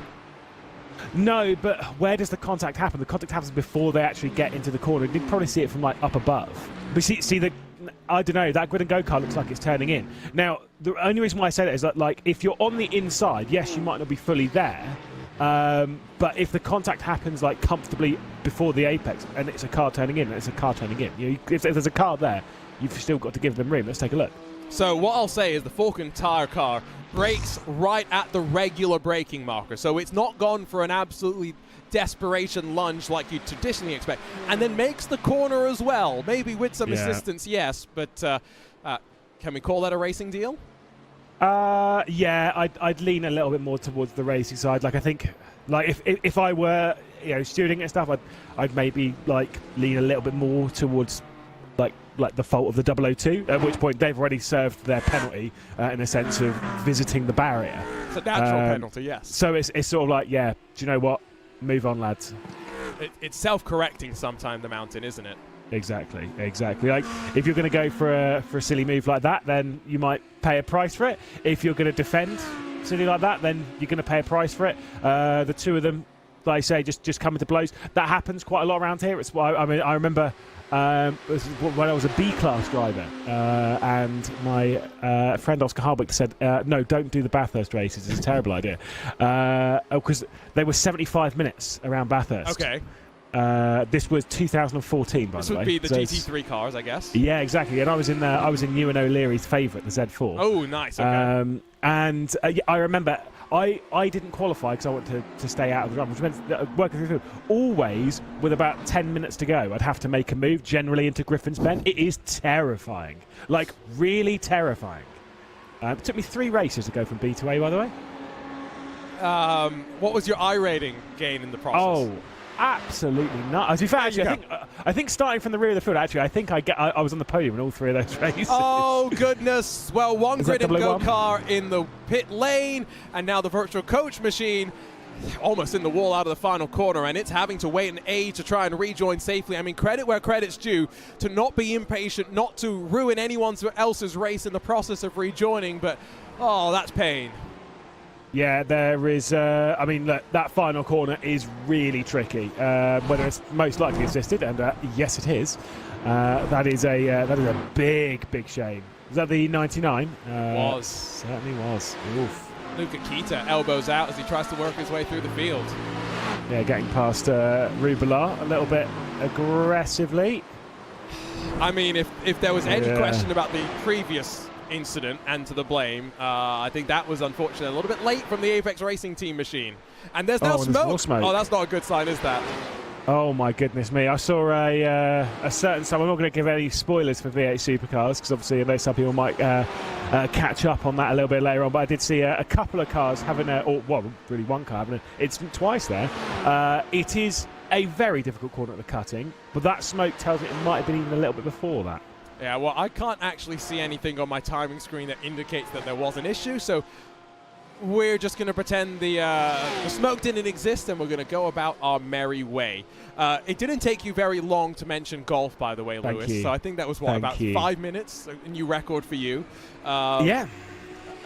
Look, it got rained off for 2 days, all right? I'm a little bit... You're a little bit frustrated. Exactly. Do you know if there are any golf courses around Bathurst, though? That was the question I was going to ask you. I am absolutely sure. There's got to be. There's got to. I mean, like, there's got to be. Indianapolis has got 4 holes inside of it. We learned at Fuji that there's about 15 billion racetracks around there, and you can see most of them on iRacing as well. There is just something natural, isn't there, about golf and racing that seems to go together. Exactly, and for a lot of people watching, boredom. As I just got pinged on TeamSpeak, I'm assuming it might be you. No, it's David. It's fine. I thought it might have been you and being like, oh, here we go again. Bathurst Golf Club, though, according to David Haynes, an 18-hole championship course that has played host to the New South Wales Open and regarded as one of inland New South Wales' finest courses. We'll be heading there, I believe, one day. I'll do that. Now, the question is, are we going there for the 1,000 or for the 12-hour race? We're going there for the golf, mate. Which are we attaching to the holiday as well? One day we'll find out. We'll find out. We'll cross that bridge when we get to it. I mean, if you're going to fly all the way over to Australia, you should make a trip of it, right? You should take advantage. And so one of my friends actually went out and watched MotoGP at Phillip Island. Ooh. And then the week after, Bathurst 1000, which sounds great. It was the Bathurst 1000, though, that the heavens absolutely opened for, and it did look like, let's say, an interesting experience. Look, I mean, I'll say, look, of the 2 races, I would rather watch the Bathurst 1000, because I do love the 1000. But I will say, with the 12-hour and the fact, of course, that V8 was racing there the week later, right, I'd almost rather watch the 12-hour and stay here for a couple of weeks and then at least watch the V8 Supercars around here. I know it's sprint racing, it's not the same as watching the 161 laps. So, but still, you get that taster. I do agree, but isn't this Bathurst like a one-off, like as they get the rest of the schedule? Oh, I don't remember, because they've done it for a couple of years. Oh, have they? Okay, I thought this was just like a temporary sort of, COVID era thing, and the goal was to try and, because they only have limited races at which, weekends that they're allowed to race around Mount Panorama, because public roads, when you're going to block off, access to some of the local residents, it's not ideal, suboptimal, as Lewis might say. It certainly would be. And so, you've got to try and figure that out. You say suboptimal, but, certain places, Las Vegas, for example, had to find ways, because they were racing on the strip. Most times in Formula One, street circuits lock down that area. They had to reopen the track basically every time there weren't cars racing around the facility. Sounds like such a stressful experience trying to manage all of that. Yeah, that's like Monaco, isn't it? When the racing, or when a live session is done at Monaco, they have to open up the roads. I don't know if they open it to road cars. Do they open every part of the track, though? I thought it was only parts. I actually do not know. I know obviously like the Rasgas and that kind of area does get opened up, which is where there's always the whole stories of drivers going out there on a Saturday morning and finding out, hang on, the track's a little bit stickier than normal, mostly because of beer. But I don't know. I'd assume it's open to road traffic. I don't know. I've never been. I was talking to a friend who was not involved in motorsports at all. This is someone that I went to college with, no interest in motorsports as far as I'm aware, but went to Monaco last year, and I believe one of the things that they did was go to there's apparently a Shake Shack in Monaco. Is there really? Yeah, there's also apparently a Steak and Shake, which I don't think you know what the Steak and Shake is. No. Now, it's a very American thing. At least a Shake Shack. It sounds great. It is great. But a time and a place for everything, Yeah, but in Monaco. Have you ever been to a Waffle House, Lewis? No. Now, the time and the place to be at the Waffle House is only after midnight. Right. Kind of similar to a 3 Cheeky o'clock in the morning Nando's. kind of thing. Yeah, like kind of similar to a Cheeky Nando's, Yeah, we were discussing the other day. I've never had Nando's either. Have you not? No. I'm not really bothered by it. Cheeky one. Never even a cheeky one. No, never. That I was going to say, I don't know if it was from the angle. It almost looked like Nauser was in a deck chair. A little bit then, but I think it's just because of the supports underneath the chair. It's fine. He looks quite inclined. He's got one of those ultra-wide monitors as well, so no triple screens for Louis Nasr in the number 15 car. Is that a space heater behind him? Now, it's not plugged in, but... I think it's a fan, isn't it? Okay, I was going to say, in a sim room, no one should ever be needing heaters. You've got PCs for that instead. Absolutely. Sometimes I'll come into this room in the morning and it'll be freezing because obviously it's freezing outside. And house gets cold and all that kind of stuff. And I'll sit down. Normally the radiator's off in this room as well because you just don't need it on ever. And if it is too cold in this room, I'll just load up and do a lap or something on a sim. That's normally more than enough to keep this room toasty. It's fine. It's fine. I think sim racing is one of those. It's like one of those very few things you can do with the computer and stuff, just in your own room, where you don't need any heating. It could be like minus 20. You do a couple of laps, you're sweating. Yes. Oh, and that's why I was saying earlier, I did the 40-minute race at the AI yesterday, and I was drenched by the end of it. Drenched in smoke, I guess, out of turn number 1 for Manuel Troncoso in the Drago Racing 69 car. Decidedly not nice. Was that the... No, it was the HC car, wasn't it? It had the no front end of it earlier on in the race. Yes. It's just a little bit of a tap. Was that a little bit of a tap on the rear end of the Simi5 car? I mean, look how close it is from up above to getting the right rear into the wall as well. Yeah, I would say well judged. I think there might have been a little bit more luck. Just a little bit. With that spin. Because obviously when you're inside the car, you've got absolutely no idea where that wall is. I think there might have been a little bit there that was just sort of like, whoa, just in case. But that's the kind of thing. It's a fairly innocent spin which damages the tyres, fair enough. But it could have been some serious damage on the car. So, again, very lucky to have escaped with just that. But again, the mountain sort of bites, but not really. It's called Hell Corner for a reason, isn't it? I always say it's called Hell Corner because it's so frustrating to get right. It's cambered in, but in a frustrating way, deceptively cambered in. And so when you get it wrong, not if but when, then you have to do the entire mountain before you get back around to try and do it properly. And so again, Hell Corner, that's where it comes from for me. Let's go through some of the other drivers, by the way, just sharing us some perspective from behind the scenes, what's going on. Team manager at WSR Esports Butt Kicker. Now, he's not in the car that's got the yellow and gold colors on it, but he's made sure he's come to Bathurst with the background prepared on his webcam. Yeah, that is fight and talk. Literally. Yeah, literally. No, I say I like it. I like it. And again, I'm never on webcam for any of these races, so I don't know what I'd put up in the background. What would you put up in the background? Oh, actually, no, I don't know what I've asked. I know exactly what you'll put up in the background. You don't want to know the answer to that because it will sound very egotistical. Is it 2 VCA Simi Awards? It's definitely not. Here's Kamil Grabowski with his trophies and helmet behind him in that Williams Esports car. Of course, he's done plenty of kart racing. You see the Junior Rock name label behind him, which I will say, by the way, Lewis, one of the coolest things out of ESLR1, in my opinion, was some of those nameplates on the rigs that the drivers stole and took back home. Yeah, I know. Darren McCormack still. I don't know where his is because he's moved his rig around and such. But he used to have his like nameplates effectively above his rig and stuff. I always like those things. I say if you ever go to LAN events and stuff as a driver, whatever's there with your name on it, you've just got to take it. Steal it. You've absolutely got to take it because it's kind of those are the things that kind of complete you know, your racing area. You were talking about, like, you know, the gloves and stuff like we were seeing a little bit earlier on with Padgedor. You've got to have as many of the things like with your name in it as is humanly possible. Yes, it is enormously egotistical. Yes, it means that it makes things a little bit difficult explaining it to people at times. Like, why are there so many things with your name on it? And you're able to start, we're just not talking about it. It's fine.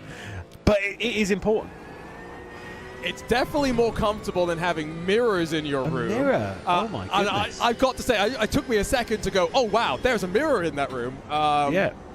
That's an interesting setup for Daniel Lafuente as we take a look at him with the triple screens that wrap around, so, you know, he's fully engrossed and immersed in the experience. So great to see the different setups. Now, that is a room that is dedicated to the sim ring. Now, it's not quite Jimmy Broadbent shed levels, but it's Daniel Lafuente cupboard levels, I would say. Yeah, no, I mean, there was a guy called Risto Capet, who probably most people watching this broadcast won't know too much. But I nicknamed him Risto Closet once because he, you know, if you know Harry Potter, yes, where he lives under the stairs. Yeah, right. There was a point. It literally looked like that. Oh my goodness. Lafuente, though, I will say, I almost thought this was like Warren-esque. That maybe he had like a brother that was in like the same race. Right. But the rig is behind. But no, it is just a mirror. No, it is legitimately a mirror, and for those wondering what Lewis is talking about, Dane Warren, when he used to be based in Australia, used to often race in the same room as his brother Ethan, who would be in the same races as him. So it's one of those things where different teams, though. Different teams. Their rigs would be like pointed in opposite directions, so there was like a little bit of difference, so they're not like legitimately sitting next to each other. But a disconcerting experience, in my opinion. But they made it work, and they're a lot faster than me, so kudos to them. I couldn't do it. I like I said before, it's when I'm racing, it's like it has to be full focus. The only way you could really do it is if you had like, I don't think you could do it with ultra wides, because sometimes the ultra wides don't come like far enough around, or if you like, even if it's curved, you'd need to do that on triple screen, so there's at least enough of the screen blocking like the peripheral vision, looking over that way, just because it would be kind of distracting. Especially, when they get slightly animated due to an incident, which is definitely something I'd be. And sometimes, you get animated, you break your hardware, and then people get upset that you're trying to give it away. Whatever.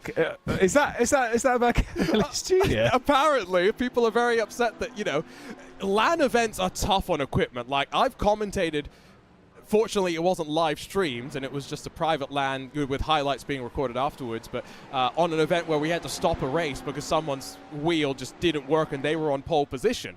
And the rules stipulated that we were allowed to swap out the rigs and whatnot. So, things happen in these environments. And so, if anyone wants to win a Kevin Ellis Jr. broken wheel, go on social media. There is avenues in which you can do so.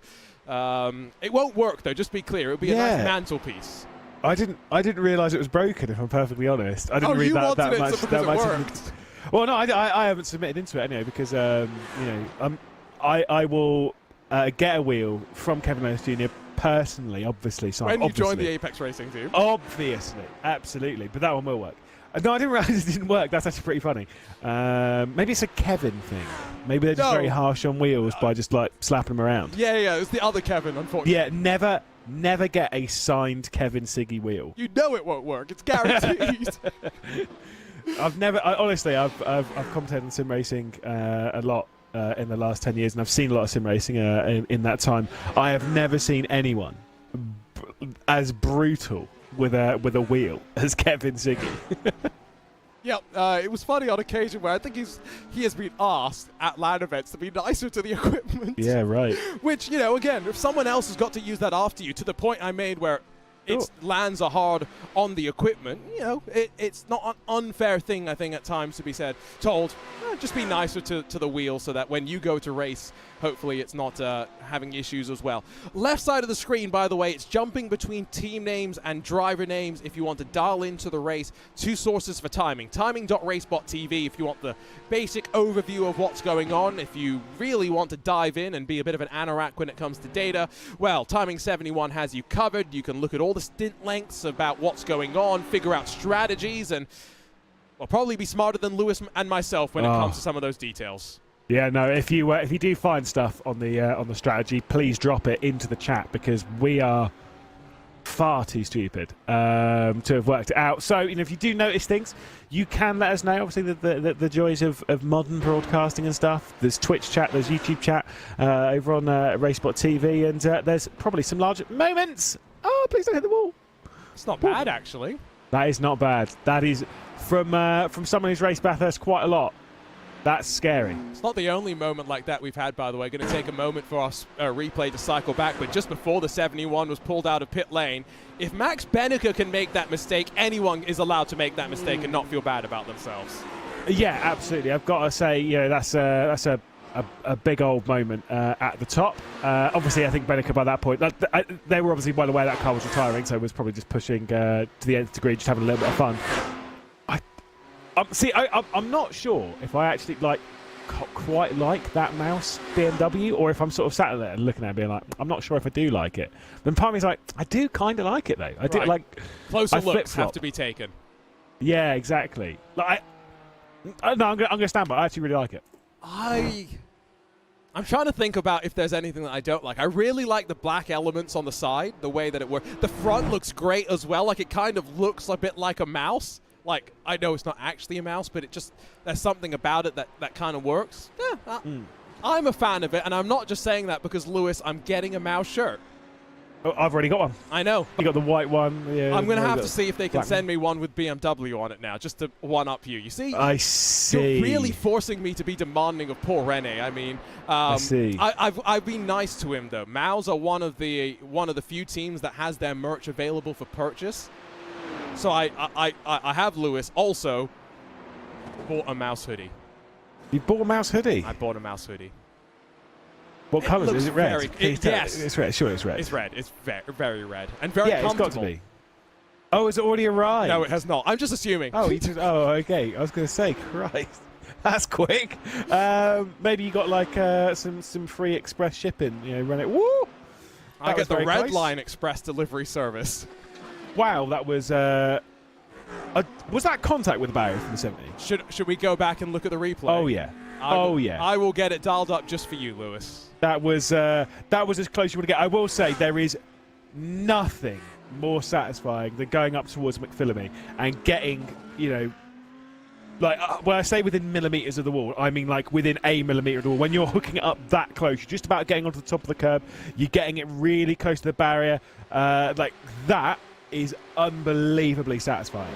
I've frozen the camera in position. Woo. I mean, if there's not contact, it's as close as you want to get. I think that's a 0x. I think that is at a bare minimum. There's been a 0x dotted on there. Just a light one. Obviously, there's no damage on the car, so don't worry, Redline fans. But wow, is that close? Okay, super slow-mo. Here we go. Nope. Oh. I mean, he gets closer at the end. He almost has the mirror like riding up against the wall. Like, that's about as perfect as that was. That honestly, that is like I say, it's poetry in motion. I love seeing the cars get that close to the wall. It's why I quite like I like Monaco. I always have done like. No. I don't like the race. The race is boring. Good. Right, the race is boring. But the Monaco Grand Prix qualifying. Right, seeing them, especially with the changes they made to the swimming pool section, was at 16 when they sped up the second part of it, right? And how close you get. You all see those super slow mos of them literally grinding up against the wall. Like, seeing that's where you realise how good. Obviously the Formula 1 drivers are, but like Formula 2, Formula 3, but even like laps around Bathurst, where you realise how good of a driver some of these are when they can navigate their way around the circuit for 12 hours, getting that close to the wall almost every single time. I think that's a fair point. And actually, to be honest, Monaco qualifying seems like an experience that everyone should try to be at least once. Like, I've been to the Indy 500 2 years in a row now. This year, I'm trying to make sure I can go for qualifying weekend as well, just because I want to be there to see, like you say, the commitment, the skill, putting it all together, dancing that close to the wall, and whether it's sim or virtual, it's very impressive. I still remember some of the static cams that we've had in some of our coverage of iRacing Indy 500s and open wheel 500 races in the past, where You know, you see just out of turn 1, in particular in turn 3 at Indy, through the short shoots, just how close to the wall some of the drivers can get. Back over to 17th, though. Altitude Esports and Dennis Grabowski under fire from Beckham Jasir and the Williams Esports Academy car, making it nice and obvious to pick them out with a bright yellow front nose. Yeah, exactly. I know I've seen like the fair shares of support for various teams out there in this race. Did see that Altitude have had their fair share of shout-outs during this one thus far. I'm sure Simulify have as well. I actually really like the Simulify livery. I've said that before time and time again on the broadcast. Great to see them doing so strongly here.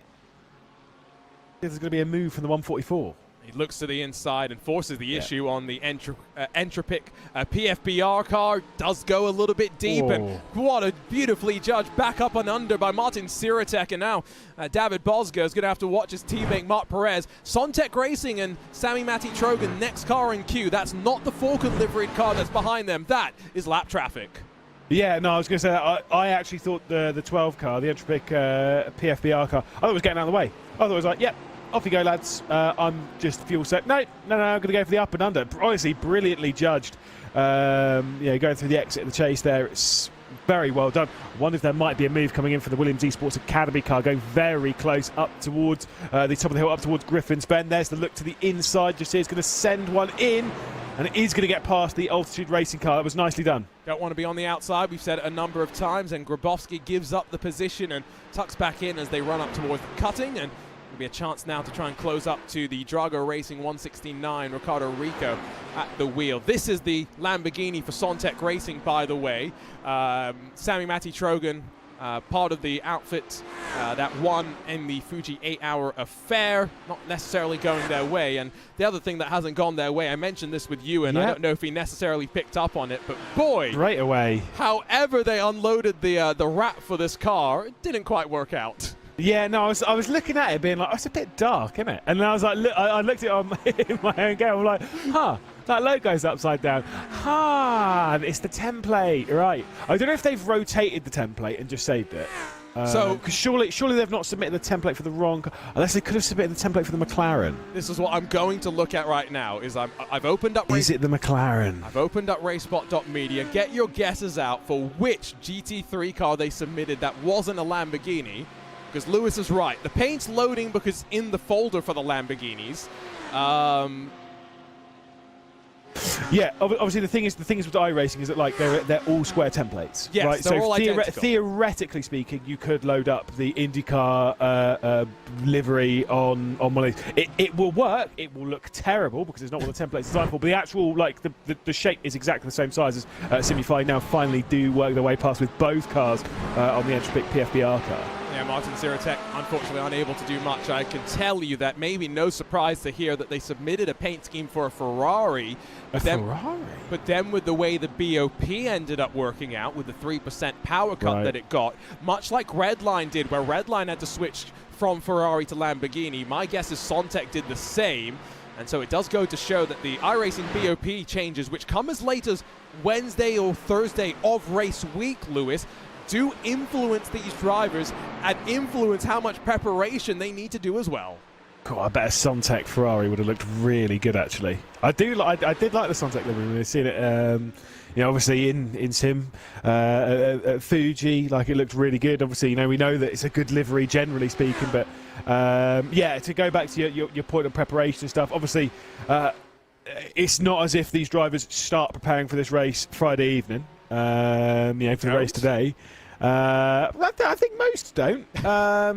When I've done it, I've done the Bathurst 12-hour twice, and I did the 1000 last year as well. And on those occasions, I'm pretty sure the maximum lap count for me was about 30 laps before we went into the race. So yeah, good sign, cool stuff. They take it a little bit more seriously in Top Split, just a little bit. Just a little bit. And so obviously their preparation. It's not going to be the same as what it would be for like PESC or whatever, but it's still a very high level of preparation that's been pretty much a bare minimum for the last week. So you've been preparing to race in one car, and then you've had that all changed, right? But pretty much to the last minute. Still a couple of days with these kind of drivers. It is enough time for them to work up the speed.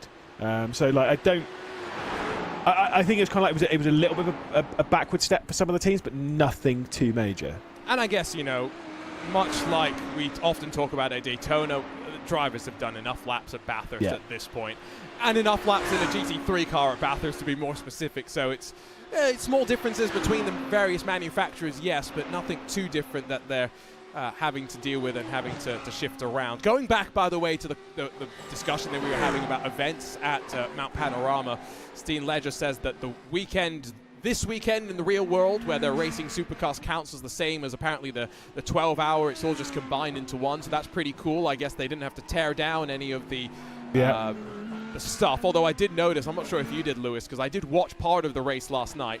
During the 12-hour race, the elbow was the BMW M elbow. Yesterday, when I was watching, the Pizza Hut elbow.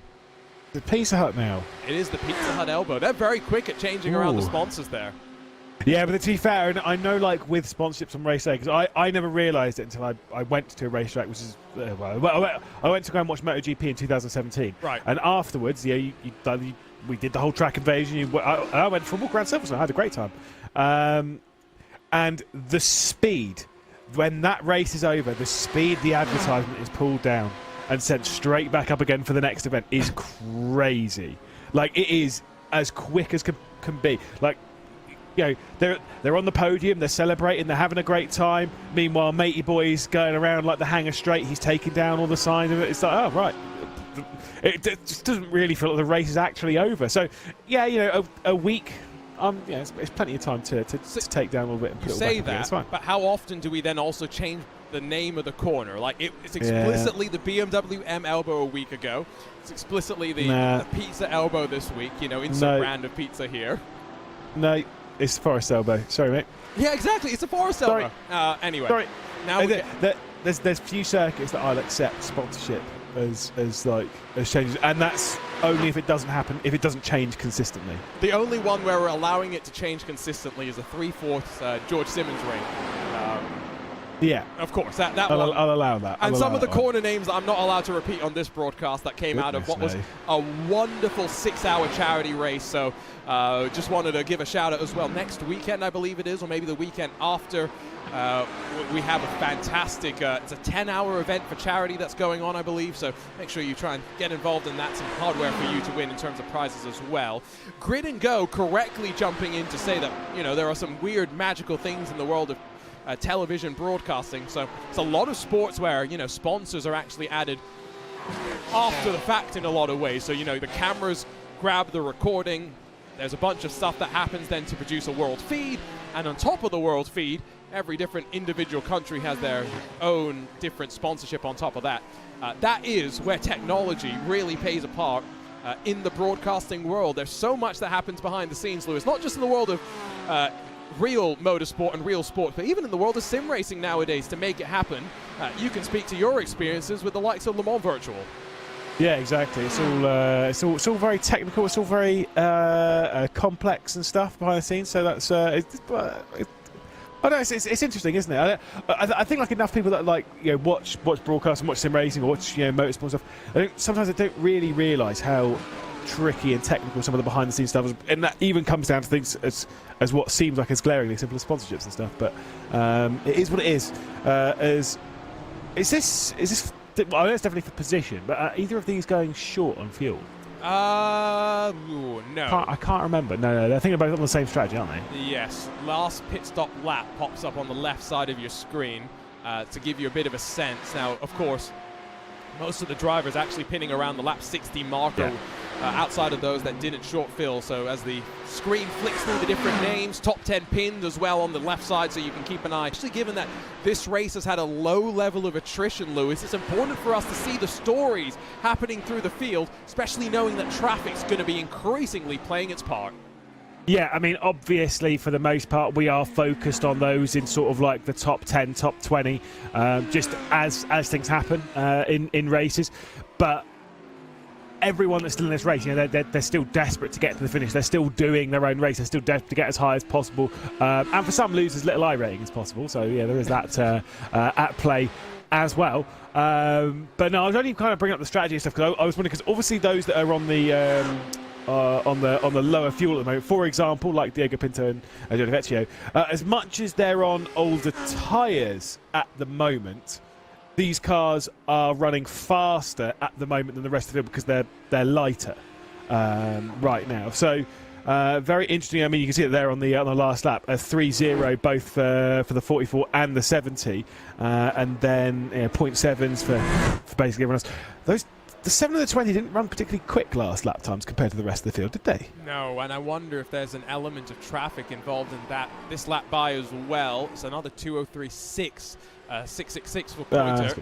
That's a little bit more normal.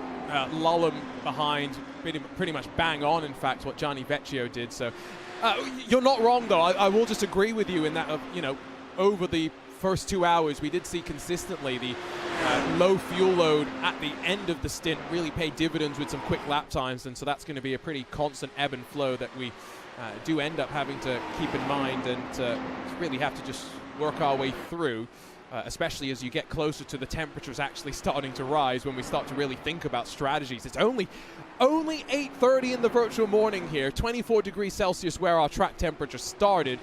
And 3 degrees Celsius might seem like a bit of a jump, but Lewis, when we're expecting it to get to as high as maybe 50, 55 degrees Celsius, we're still waiting for the real ramp up to occur.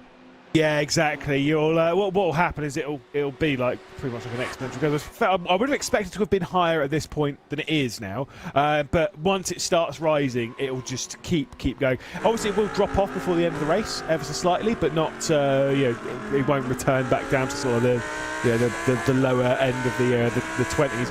I'm not going to lie, I'd love to be 24 degrees out at the moment. I went for a little walk into town earlier, and it was absolutely freezing. And I am a wimp, so it's okay. Don't worry, it's not just you, Lewis. I noticed in the iRacing Esports Network chat that someone said that they can't wait for spring outdoor golf. They are sick of playing indoor golf sim, to which my answer is, you have a golf sim? Well, not you, the person. Yeah, no, I was going to say, I'd love a golf sim. Very impressed. I love one. No, unfortunately, I've been playing Golf Plus a lot on VR, which has recently had Bay Hill release onto it, which I've not been around yet. You're going to have to send me a link to this VR golf title. Because I was going to say, we need to play it together. Yeah, it is actually. It's pretty good. There's a VR cricket game which looks very good that I've been trying not to get into. No, we're going to get you to play that. Cricket good. Don't worry, Lewis. We'll get you into it. No. I watched about 1 minute of cricket. This weekend, I know. Yeah, it was on Monday or Tuesday evening in a sports bar in the Belfry, and it ain't for me. It ain't for me. What I'm going to say is, Lewis, you know how we're commentating right now on endurance racing? Yep. It's a lot of not talking about what's actually happening, right? Right. That is cricket commentary to a T. Is it really? Oh, it's amazing. There is one in particular. God, I'm terrible with names when it comes to some of the people that I don't get to watch on broadcasters regularly. Kerry O'Keefe. I mean, I will send you some of the clips of this guy, Lewis. Unbelievable. Also would say a lot of stuff that would get us kicked off air. So let's take a hard left turn away from some of the Kerry O'Keefe quotes and instead focus in on some of the drivers on track. No Max Verstappen today, but one driver that I called out as being very curious to see how he was going to run. Sebastian Weldon, part, of course, of the BS Plus competition program. Lewis, me and Ewan have actually seen Seb in a handful of the Digital Nürburgring Endurance Series races where he's been gaining some experience, of course, racing as part of the development program for Andretti Autosport in the real world, getting experience on the sim as well, and it's great to see. He's running very, very competitive lap times right now and keeping the Mahler racing car up inside of the top 10 and in front of the BMW M Team BS competition sister car. Yeah, exactly. It is the really important thing to note here that it's a BS car, the Mahler one this time, just to really hammer that one home. But no, obviously, it's great to see Weldon name, Sebastian Weldon. Like I've seen little bits from DNLS. Obviously, I know you've seen a lot more. Been commenting on it. At least I hope you have. I'm sure you get some great names and stuff in there. Obviously, we've seen plenty of them. Building their way up in sim racing. It is always good to see some of the younger names, the younger talents and stuff from the real world of motorsport in sim racing, and sometimes learning like their craft, like racing wise, in the world of sim racing, because it's kind of like it keeps the rust off on that side. You hear it from a lot of drivers in the off season. They do sim racing to keep that rust off, but then also because it's pretty fun. And if you are fairly new to the world of motorsport, it's a great way to kind of like learn racing in a sense, even if you don't feel like you need to. It's just keeping those skills sharp. I obviously saw Gianni Vecchio into the pit lane, the number 70, which means the 44 will probably follow it fairly soon. Maybe 2 laps based on the last stint. Gran Margiani brings the car in, which, by the way, we have to call Gianni Gran Margiani. We have to call Chris Lullen Silly Lully. Silly Lully, yeah. These are just the rules from Team Redline. I don't control them, unfortunately. Who else who's the next one to get a nickname then? Oh, the team drivers have to tell us. That's the thing. Oh, I see. Yes. I see. No. So we're not allowed to just like roll some out. No, these are the official internal nicknames for the driver. I'm sure they probably have even more, let's say, interesting nicknames internally for them. Yeah, let's make sure that right, Redline, let us know what they are, but make sure you're telling us the appropriate ones. The ones that we can say on broadcast. Yes. Exactly. The ones that we can definitely say on broadcast. Because what's Max Verstappen's nickname? Come on, what do you think? I have no idea. I do remember once. Niels Hessingfeld we did a championship where we were all like racing as various names. I was obviously Rigsby Hufflepuff because why not? Both names are digs at Oscar Hardwick, so I'm over it. Niels raced as Min Versplatten, which I thought was pretty funny because Max Verstappen. Again, great. So maybe that. I don't know. Interesting. That I'm not good with nicknames. No, I'm not either, which is why we let the teams come up with them and we just steal them. Diogo Pinto comes in, interestingly, basically 1 lap after rather than 2 laps after. His teammate comes in, and that is a full 11-odd minutes before the top of the hour, even once you factor in the time it's going to take for Pinto to sit stationary and to get the service. So, I mean, as it's trending right now, Koita and Lullen dropped to about 5 seconds back just before the pit stops got underway. Even with that lighter fuel load allowing the gap and the separation to build, I feel like you probably aren't too stressed if you're in either of these 2 Redline machines. It's kind of one of those ones you're going for such an aggressive strategy. As Leo was also into the pit lane in the Altus esports car as well. It's one of those ones that whatever strategy you're going for, you've just got to commit to it. If you're fuel saving, commit to it. If you're not fuel saving and you're going absolutely to the limit of the racetrack, just commit to it.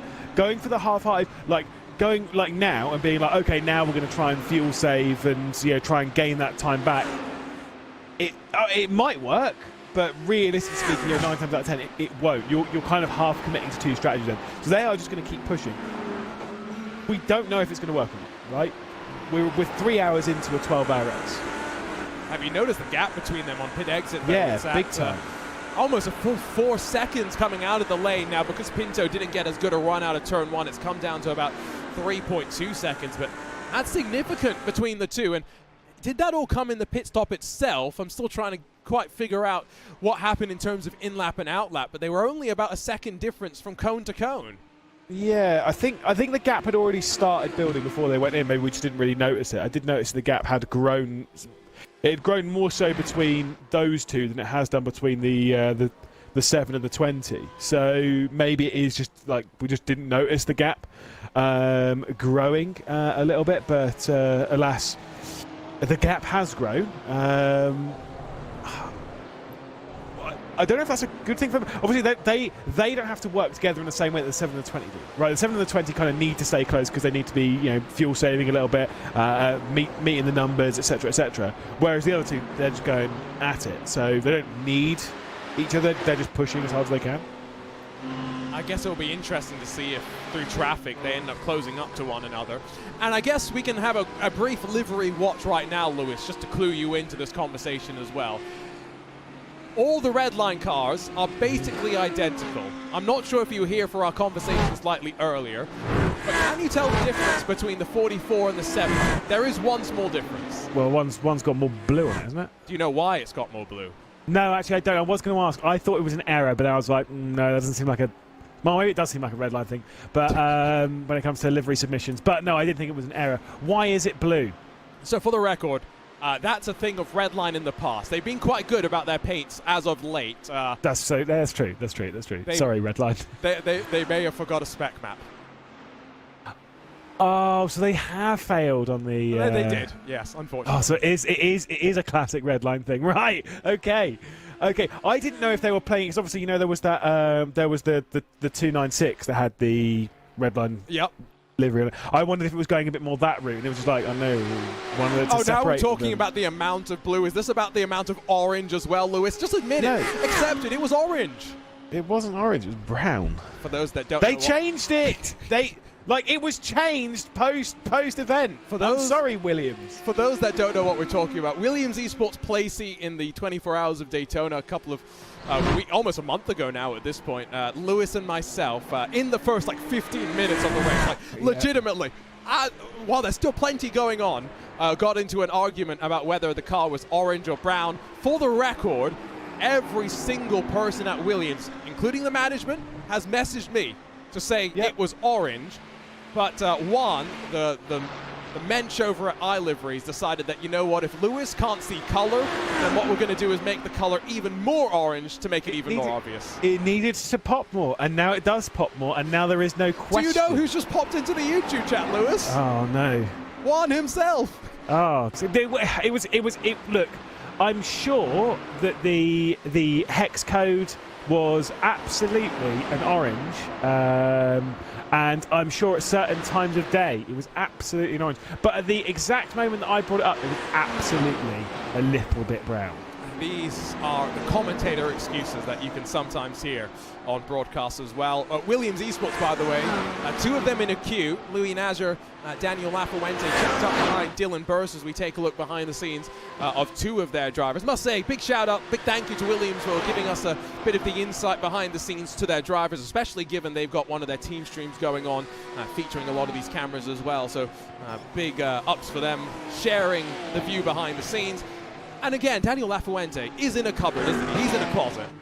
Yeah, it doesn't really matter when you've got a headset on. Although, to be fair, when it comes to communicating, I think this would cause a problem. It looks like a lot of hard surfaces in that room. It seems like it just seems as though that's going to echo like crazy. Yes. No. Which would be fine, but could you imagine just the upshift? Just like that, bouncing like that, that's definitely going through the mic. Ah, I see what you mean. Well, what I will say is I, of course, had the pleasure of racing as a Porsche All-Star while commentating. But the reason I bring it up, Lewis, is because I was worried that my shifter, I've got, big magnetic shifters on my wheel that really do make a racket noise, so I was a little bit concerned. Fortunately, no drama. You can set your mics up nowadays to be quite sensitive. That's a look, by the way, at the Williams Esports team stream. I promise if you go over to twitch.tv/Williams Esports, it won't be as blurry as that, and you can actually read some of the stuff that's going on, including the fact there's just been a change at the front, and Chris Lulham's taken over the lead from Sam Coiter. Interesting. Obviously, maybe they're feeling like they need to do a little bit of fuel saving in the number 7, and so Quartet will drop behind. Obviously, that would have just been up at the Griffin's Bend, so no major worries there. But the 20 now at the head of the field, as we can see a few of the cars coming into pit lane, including the Grid and Go, as well as one of the BMWs. Is that one of the BS competitions, yes? I think it's BS Turner, isn't it? No, it wasn't. That was Nathan Lewis that we take a look at now. It was Ruben Bonga on the drums, leaving pit lane. Gleam of the sunshine got me mixed up between the asymmetric liveries. Juan Sanchez, the genius at iLiveries, by the way, has just said, don't worry further about Williams colors in the future. He cannot say more for now. Lewis, I think that's just a shot at you for saying that you're colorblind. No, I don't think it is. Yes. I think that's a sign that that there are adjustments being made in future liveries to make sure that those colours do in fact pop. Tomato, tomato? No. No? It just means that by my comments on a broadcast, I have brought change and prosperity. We are quite good at bringing change in some ways, aren't we? Yeah, most of it's negative change though. I don't know, I've been kicked off broadcasts. That's not happened yet. Not yet, not here on RaceSpotTV. No, it has been 3 years though. Yeah, so soon. No, it's been 3 years already. No, oh, you mean soon we're getting kicked off? Oh, soon right, you're getting kicked off. Yeah, it's already past. It's already past that time. I'm not going nowhere. Not anytime soon, unfortunately for me. I was going to say. Arjuna Kankipati, Lewis McLeod, as we get ready to finish 3 hours in this Bathurst 12 hours, powered by Coach Dave Academy. Want to give them a big thank you for coming on board, and as they continue to make waves in the world of sim racing, Dave Perel alongside his entire team at Coach Dave. I can only imagine how proud they are to now be officially sponsoring not just this special event, but plenty of the iRacing official series as well, including some of the Porsche Cup Series, as Daniel Lafuente into the box and nice and tidily up onto the jacks as well, because let's not forget, fuel and tires done at the same time in these GT3 machines. Oh, you had to bring it up just to annoy me. It's so annoying. No, it's, look, in future, I want fuel and tires to go, well, actually, no, even if you did fuel and tires at the same time, limited tire sets. Done. Yes. Ooh, can you imagine? Done. You get 8 tyre sets for the Bathurst 12 hour. Done. Figure it out. Too many. Give them 4. Give them 4. Whoa, that's not very many. I want punctures is what I want. Hot damn. No, I've always said, like, when they brought in the limited tyre sets, 'cause obviously I did like not a lot, but I used to do like a fair few of the NASCAR iRacing Series races. And I remember when the tyre sets, when like some of the rounds where you do get like quite limited tyre sets and stuff, it makes it so much more interesting. Because I remember doing like the Xfinity race, obviously even back then it was nationwide. I remember Dover, you just pit every time, just change tyres every time, every single time. And it was like at that point, because of how that race was, it was just change right side tyres. It was fine. When you get the limited tyres, you have to really strategize because you want a tyre set left for the end of the race. So you want to prepare yourself for all this, that, and the other. It's really difficult. I would like to see a special event with limited tyre sets. Can I be honest? Bathurst in particular, because it is the one. Very much so. Okay, Watkins Glen has got warm temperatures, but it's basically warm for the entirety of the 6 hours, whereas here you get the, cold at the start, very hot in the middle, and then cool at the end when you do start to see the drop-off. So, factoring all of that in is going to be quite interesting and unpredictable as to how that's going to play out, as we've got more takers now down to the pit lane, although still not up front. Your top 2 redline contenders in their Lamborghinis continuing to set the tempo. And is Tristan Iglesias going to finally get out of the Simufy number 33? Lewis, he's done a remarkable job 3 hours into this race and kept the car at the front and relatively clean. Yes, again, it's still not the most impressive solo performance that we've seen in a top split iRacing special event, which still, Iglesias, by the way, staying behind the wheel. It still is, and to be honest, I don't believe it will ever really change, no. Which was, which year was it? Was it 22? Ooh. Now, which year did we did the start together? Was that 21 with the rain delay? There was 21, yeah. So then it would have been 22, yes. Okay, which is Go Van Keen, who did 10 1/4 hours at the start of the race in one go, and in all of that time kept that car in contention, which is ridiculous. Got out of the car for 2 hours, got back in the car and then binned it. But we're not going to talk about that bit. We only focus on the important bit, which was that very impressive first in the race. But still, Iglesias doing really well. In a certain sense, this track maybe requires more, a fair amount more concentration than Daytona, which is obviously a fair cop. But I think there's a lot more rhythm around here, right? So you kind of, like over the top, you kind of just a little bit in autopilot. Yep, no, I think I agree with you, and that's why, again, I was saying earlier, you want to put once you get into a rhythm, leave the driver in as long as possible before their focus starts to slip. Daniel Lafuente has just taken warmer tyres to pass Rainer Talvar in the BMW MT BS Plus competition. A slight undercut giving him the legs, the opportunity to make that happen. And the next target is going to be closing in on the Marla Racing Team car. Sebastian Weldon getting checked up behind the WSR Esports butt kicker machine on his run out of the pit lane, just waiting for that number 23 to make its way into the box. The fact, though, that we've gotten beyond the top of the hour and we're still yet to see Mullum and Coiter, and in fact a handful of those sitting behind, Apex, Door, 2 Williams Esports cars, and then plenty more yet to come down the lane, goes back to the point, Lewis, where Pinto and Vecchio in the other 2 redline cars came in 12 minutes before the top of the hour. They are at a real disadvantage. Yeah, things are starting to maybe be a little bit more concerning for the 44 and the 70. Obviously, those that will take over the race lead once this pit stop sequence is completed, because of how much faster and lighter they're running than the others. Obviously, they pick up a load of positions there. Fair enough, but is this the right strategy? It's one of those ones that we'll know in 9 hours' time whether it is or not. Right now, it doesn't look like it is. It doesn't feel like it is. I remember, like strategically and stuff around here, we got told by a race engineer to save 1 to maybe 2 laps of fuel if we could per stint by reaching a certain number, which was very possible. And me and my teammate Dan ignored that because we didn't want to do 12 hours of fuel saving. And then we worked out at the end of the race that we would have saved 1 minute and 20 seconds. Wow. From doing so. That's not a small amount of time.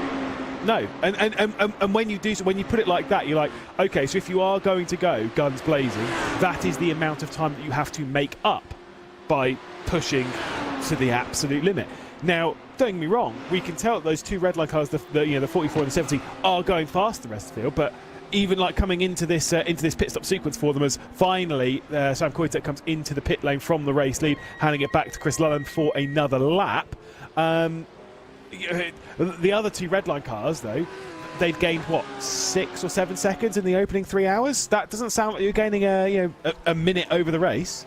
Yeah, and I'm just looking at the times recently in terms of low fuel for the 20 and the 7, high fuel and fresh tyres for the 44 and the 70 in the red line camp. And last couple of laps, it's been 0.6 of a second that the leaders have been able to claw back in. So swings and roundabouts. We were talking about how at the end of the stint for Vecchio and Pinto, they were going a bit quicker, extending that margin out. Let's see how it plays out. Now, there is a driver change taking place in that number 7 machine. And so after only 1 stint, Sam Koitek's handing over to Ollie Steinbratton. That's an interesting call there. Yeah, I don't fully understand that one, if I'm honest. Ooh, goodness gracious me. Sontek had a spin, and the Falcon car flying through on pit entry. Ooh. Is that car quite broken? The paint scheme is for sure. No, it doesn't look like it's tracking straight to me. Maybe it was just like a little bit of wobble coming in, but it didn't look like it was looking particularly comfortable on the way in there. So I wonder if there's been a little bit more to it. Could have been just a spin. Oh, no, it's not just a spin. Oh! You're right. Yep. Instantly, I was like, oh, that trajectory ain't good. And then watch this. Oh, goodness me.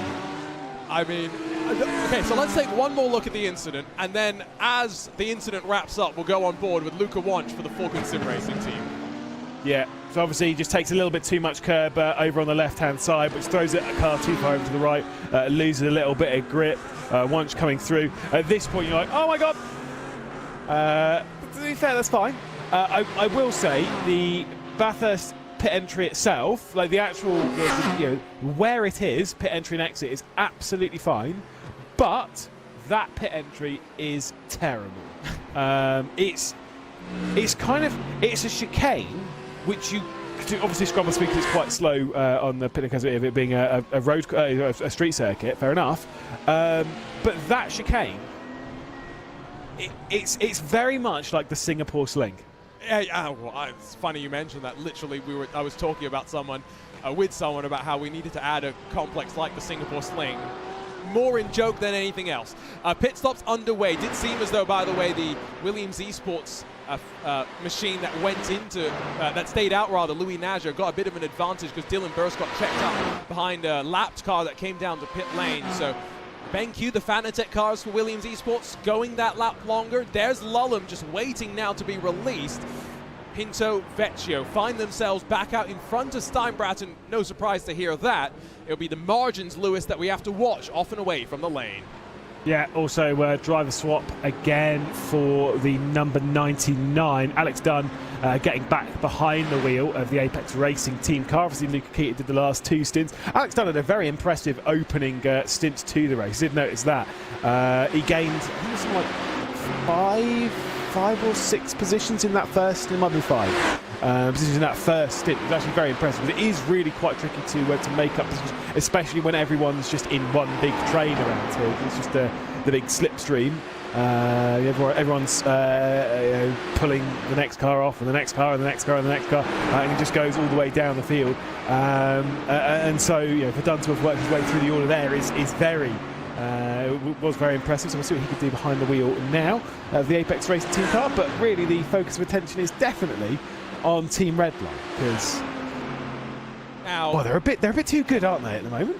Now, this is not a double Redline sandwich. Again, pedantic about our sandwich terminology here. This is the Redline breaded sandwich, so it's double breaded with the Drago Racing filling in the middle.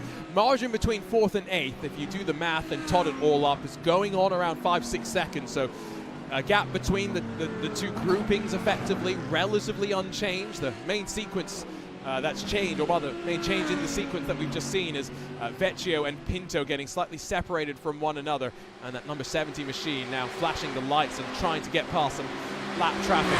Najjar's come into pit lane, expect Grabowski to dive off in as well.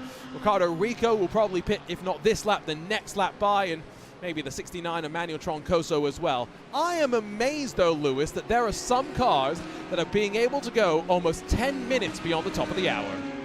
I say fuel saving around here is fairly possible. They're just trying to shrink that final stop of the race, of course, because realistically at this kind of pace they're not going to be shaving a pit stop off. That said, as we've brought up before, the hotter the race gets, the easier it will be to fuel save around here. But we've not been going up in the in that sort of in the temperature rate that we would kind of require. For that, it's up to 28 degrees track temperature. The last time we checked, which was a fair while ago, fair enough, it was 27 degrees. So we've gone up a single degree track temperature. The ambient temperature has not gone up a single bit in that time. It was about half an hour ago when we last had a look. So it's not going up. I'd say it's not going up as fast as some of the teams would have expected. And I wonder if that's going to play a little bit into some of their strategies.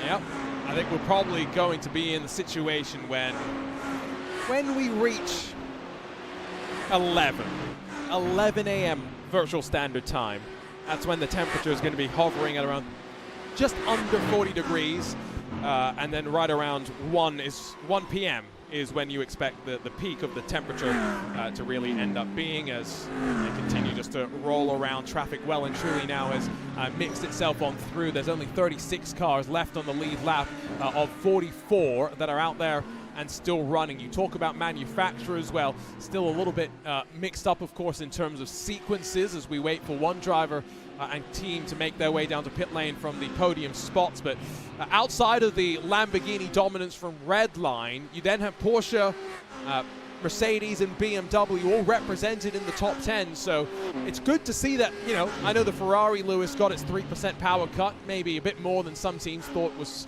maybe appropriate for it, but for the most part, we've got a healthy mix of the manufacturers. Yeah, the Ferrari maybe got too much of a hit, but, fair enough. Got to say, though, the BOP looking certainly a lot more balanced around here than it was at Daytona, which is always a great sign. I know there is the discussions that it's because this circuit gives a lot more positives and negatives, so it's not just basically what's your top speed and how do you get to it, which is kind of what it is at Daytona. Yeah, sure, you might have the fastest car in a straight line, but it might be pretty bad over the top. You might have cars that are faster going up the hill, but they're not quite as fast in that down bit. Run through Skyline and the dipper and that lot. There are some cars that might just take that really, really nicely, and that's kind of where the balance is a lot greater around here. Obviously, if you take a quick look at that, and ignoring the team names, you'll think, well, Lamborghini is very clearly the best car around here, but I would argue it's probably a little bit more on Team Redline. That one, Drago Racing getting sent by the Apex Racing Academy car. Whoops. That seemed like the intimidation factor more than anything. I'm sure there was contact. Was there? Okay, we'll jump on board with that's not Mini-G, excuse me. There's so many different cars in this field. I'm trying to figure out who they are on my timing screen. Terrible broadcast director behind the scene. So that was a lapped car then, if I remember correctly. So if there was contact, just makes it that little bit worse. Oh no, I'm just because of how the 969 reacted, I'm pretty sure there was contact. So we'll go on to the brakes. Am I, you all right? No, no, you're right. As soon as I there's miles between them. No, I will say one thing. because of where the Drago racing, they were a little bit further off the line, which meant they had to scrub off more speed to bring it down to the apex by just turning in a little bit too late, maybe to cold tyres, etc. That might have been a little bit unpredictable for the Academy car, because you saw how much speed. Like, I don't feel, had there not been the Drago racing car there, I don't feel the Apex Racing Academy car would have missed the apex. So I don't feel it's them missing the braking point, that it's more the Drago racing car scrubbing off a little bit more speed than was expected. But that doesn't mean it's not the Academy car's fault, right? It's just kind of like I'm trying to explain the reason as to as to why that might have happened. Because I think they would have hit the apex fine. I'm going to make a really terrible joke right now. Don't do it. I feel I know where you're going to go. Oh.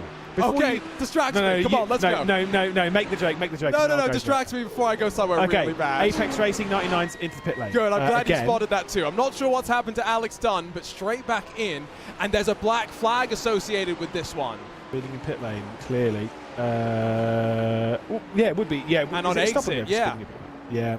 So I know sometimes, like, if you jump behind the wheel, maybe the pit limiter doesn't activate, and it doesn't take very long to get up to the to pit road speed here. That is a huge hit for the Apex Racing team, number 99. Alex Dunn, obviously going to be a Formula 3 driver this year for the MP team. We'll leave the pit lane now, but that's a big shame for them. See if we can go back and take a look at the replay of the pit exit to see where, in fact, that speeding penalty was incurred. And yeah, I'll go ahead and make the joke. Yeah, you've got to. You can't tease everyone. No, you could say that DC Moore needs a little bit of coaching to get to the apex. You're also very good. He's in the academy for a reason. Okay, I'm sorry. I'm sorry. That's terrible. I know, but that is poor. That is poor.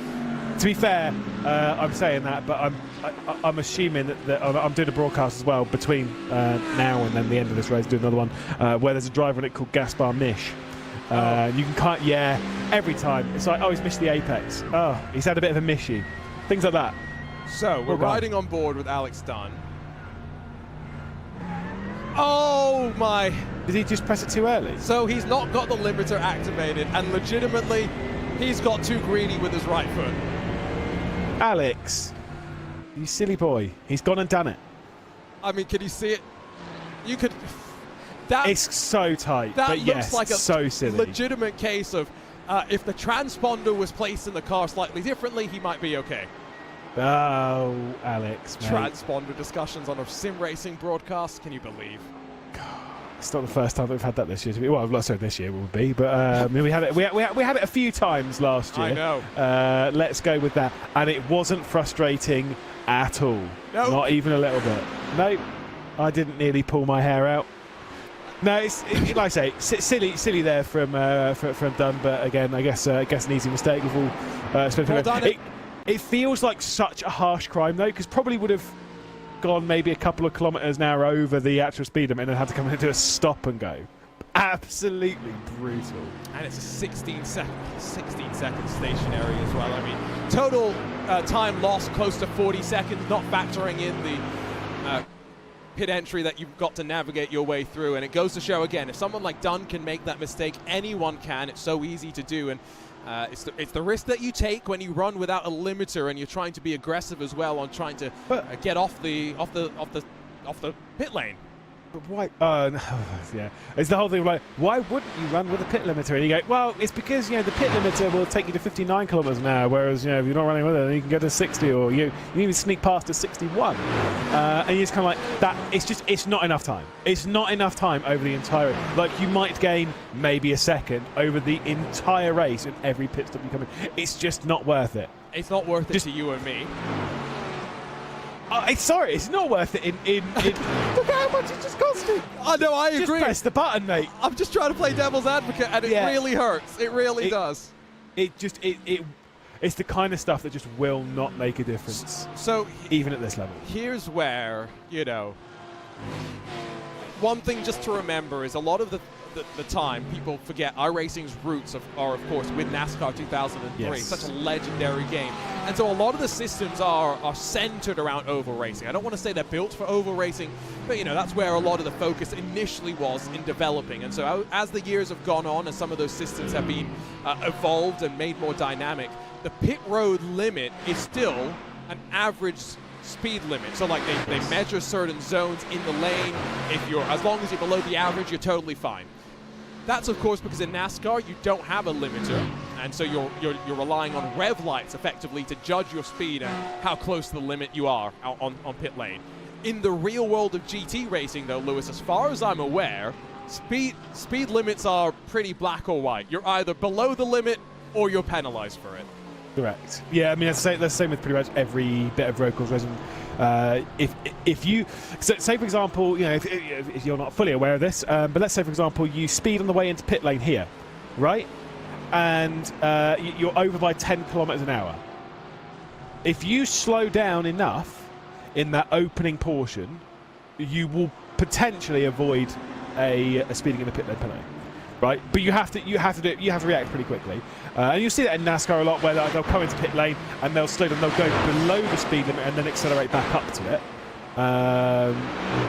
And like this is fairly common because of the segmented system they do the average speeds over. Like I say, in real life, if you're speeding on the way into pit lane, it doesn't matter how much slower you go after that point. If you've been speeding on the way into pit lane, you've been speeding. I know with the segmented system as well, there's that whole thing of like, because you've been stationary in your box for a longer period, if you accelerate, you've got a small section where you can get above the speed limit if you drop it back down again straight afterwards. And so the gamesmanship is real when it comes to some it's of these. all calculated. Exactly. Some of these elements, teams spend so much time trying to figure it out. We glimpsed Kamil Grabowski off into the grass and gravel. Hi. I got to say, good job to hold on to it, avoid making that any worse than it could have been. Nicholas Mateo says, thank you very much, that position's mine. They did, I think they both brushed the... No, I can't remember they didn't. I thought they did brush the wall a little bit before they got into McPhillamy, but no, they were okay. Easy mistake to make over the top. Even drivers as cool as Scott McLaughlin did it, although they did grab pole positions, that's fine. You know, dipping a wheel or two up at that point in the track, it's fine. It's exciting. All four is probably not great. No, yeah. Once you get too far into the gravel as well, let's not forget the way the iRacing gravel model has been updated. It slows you down a lot more, which is great in a lot of ways, right? It's good realism, as Luca Wunsch gets passed by Manuel Troncoso. The thing that's maybe bad about that change, let's be honest, Lewis, is a tradition at the end of these races is now gone. Yeah. Luca Wunsch, Manuel Troncoso, they might be fighting in 8 hours and 40 minutes time on the checkered flag lap, but at the end of the race, they won't get to take the traditional Bathurst jump. Yeah, which a friend of mine didn't believe me that's the case, because I couldn't remember if the... part of me for a second, I was doing a race around here, and I remember that I remembered that you couldn't do the jump, but I couldn't remember as to why, and I didn't know if they just like removed, like they just flattened out the bump where the jump was. As soon as I went into the gravel track, I was like, oh yeah, they slowed it down. I remember that. It is disappointing because I feel that we are robbing the future generations. The future, yeah, exactly. These newcomers to the world of iRacing, we are robbing them the opportunity of the most horrendous post-race crash that money can buy. So, iRacing, I think we need to have a vote to the community that all the gravel tracks fine, fair enough. We're slowing them all down, makes sense. I don't want to roll that back because it works in a positive way in so many places. But we need to make that gravel trap faster. At least the dead straight line. I don't know how you'll do it. I'm not a coder. I'm not a genius. I don't deal with that. But there needs to be at least a portion where you don't scrub off speed, so you can still do the jump. So I am both. Just saying. I am both a coder and therefore a genius. That's how it works in the software engineering world. How hard would that be to do? How hard it would be to highlight that area? I've got an even better idea for you. Perfect. Instead of doing that, rocket boosters. Oh, that is a great idea, actually. But no, even simpler. Once the checkered flag has flown and every car has crossed the line, let's just turn off the thing that makes the gravel slow you down. See, now that is why you do the whole coding stuff. Yeah, now that makes sense. Genius, right? Yeah, top tier genius. No, I'm like, Lewis again, McLean has just admitted I'm a genius. There we go. I know. I'm with you. Anything to make to bring the jump. Hashtag bring the jump back. Okay. Hashtag make the jump great again. Make the jump great again. I mean, come on. I will be honest. I have won this. It's one of the few special events that I've actually won before. I love it. It's great. But Okay, you know what I love more than... Pump the brakes, big man. I've won it once. I've not won it multiple times. Come on. I won 7 split as well. I'm not hyping myself up. But the point being, as much as I loved winning the race, you know what I loved even more? The jump. Yeah, the jump afterwards, after 12 hours. Yeah, I don't think me and Dan did it in 2021 out of pure fear. Because of the 0x and you didn't want to ruin it. Exactly. Just in case. A 0x effort at Bathurst. I know you got plenty of 0x car contacts with the wall, but again, I'll just give you your credit. That's a pretty good effort. It was tough. But no, like at that point, it is just sort of like, even though the entire race is finished, and I'm pretty sure if you get an instant after the race, it doesn't matter because it doesn't get put on your license. I don't remember. But we were so like, absolutely not. Not a chance. I'm pretty sure we came out of turn 1, pulled straight off, and then hit escape. Just to cancel out any risk. I mean, at least you share something now in common with Max Verstappen, right? That is true. That is true. You both completed the Bathurst 12 hours. You both won the Bathurst 12 hours. We didn't win it. Oh, you didn't win it? No. But you both finished again, it with 0x. Again, there was 2,901 teams across all time splits. Now, some people will be like, oh, we completed without 0x, but they did other time splits and got instants in those and then just tried again. So it doesn't count. Okay, I see what you're saying. But there was 2,901 teams entered into the 2021 Bathurst 12-hour, and just 2 had 0 instant points. So I will take that stat to my grave. I don't care that it was 3 years ago. Don't worry, I still mention all the time that, 2020 iRacing Sebring 12 hours. I once qualified 1 second off of Josh Rogers, in top split. Which is impressive. Oh, I'm just going to say. Very impressive. We were talking about limited practice. That was very limited practice. I will genuinely... that was, I think, my best qualifying lap ever. And I've had some decent qualifying laps, but that was my best one ever. And it happened on about 60 minutes of practice. So if you put some work in, maybe you'd have been faster than Josh Rogers. No, I would have been worse. That's what we... Oh, I see. No, I've had this thing. Like, we talk about like limiting practice and stuff for various champs and stuff. I am all for it. If it's almost impossible, and for various reasons in sim racing, it is basically impossible. But I am all for the idea of reducing or limiting practice as much as possible, because I do actually think it makes you a better driver. By limiting practice, you're more adaptable. If you can limit your practice, we've all seen it in races and stuff where like a car has gone through a corner and then the car snaps and they bin it into the barrier, and always they're like, it never did that in practice. You've practiced too much then, because you're not ready for the car to basically do anything at any point, right? Whereas when you haven't done enough practice, you're kind of ready for the car to kill you at any point. When you've done too much practice and you think you've done everything, that's the real danger, when you're not ready, right? If you do practice and you know that, still new things might happen, you're in an okay spot, but dangerous to assume that you understand everything. Dangerous to assume as well that through the chase and on the run into the heavy braking zone, that on the curb, you're not going to get squirrely. Sven Haase does a decent job not to lose the back end of that car as it wiggles on the curbs. Eduardo Leo through to 13th spot in the Lamborghini as they fight their way through. That virtual coach machine, of course, trying to fight its way back on forward. And behind the wheel is one of the drivers with Lewis. I've got to mention it, 11,000 die rating. Who's got 11,000 die rating? Sven Haase. Oh, does he really? 11,413 I ratings. Is it that high now? Oh my goodness. Who's the highest? I have to go and look. I will do my research. I will do the needful. Yeah, I did. I was talking to a couple of people over the last couple of weeks and stuff. We were discussing about I rating and all that. We were discussing how many drivers are over 10k I rating, and they were like, oh yeah, isn't it something like 12, 15 now? I was like, oh no, it's well above 30. They couldn't believe me. It's getting up there, isn't it? It's scary. Yep. I'm just waiting for the correct page to load. Oh, nice. Yeah, the iRacing website. Yeah. No, I'm going to the iRacing website to do this because I know where it is there. I don't know where it is in the I don't think. Yeah, I don't think you can do it in the new UI. Can you not? But this is where like the whole thing of the reason why the website's still there, isn't it? Because it's much easier to go through. Well, yeah. I think it's far easier on the website to go through like old race statistics and all that kind of stuff. Like, it's just, but maybe that is just because I'm an old man and know where it is. More likely that is the case. Yeah, what is change? Okay. Exactly. 2 questions for you then, Lewis. How many drivers are there with more than 10,000 I rating? That's question 1. 30. Go ahead. 36. Ooh, you're not far off. 38. 38. Woo. Second question. How many have 11? So I didn't realise Sven Haas was above it. So I feel like I would have said beforehand I thought it was 2. I'm going to go with 4. How? I mean, you're right on the money.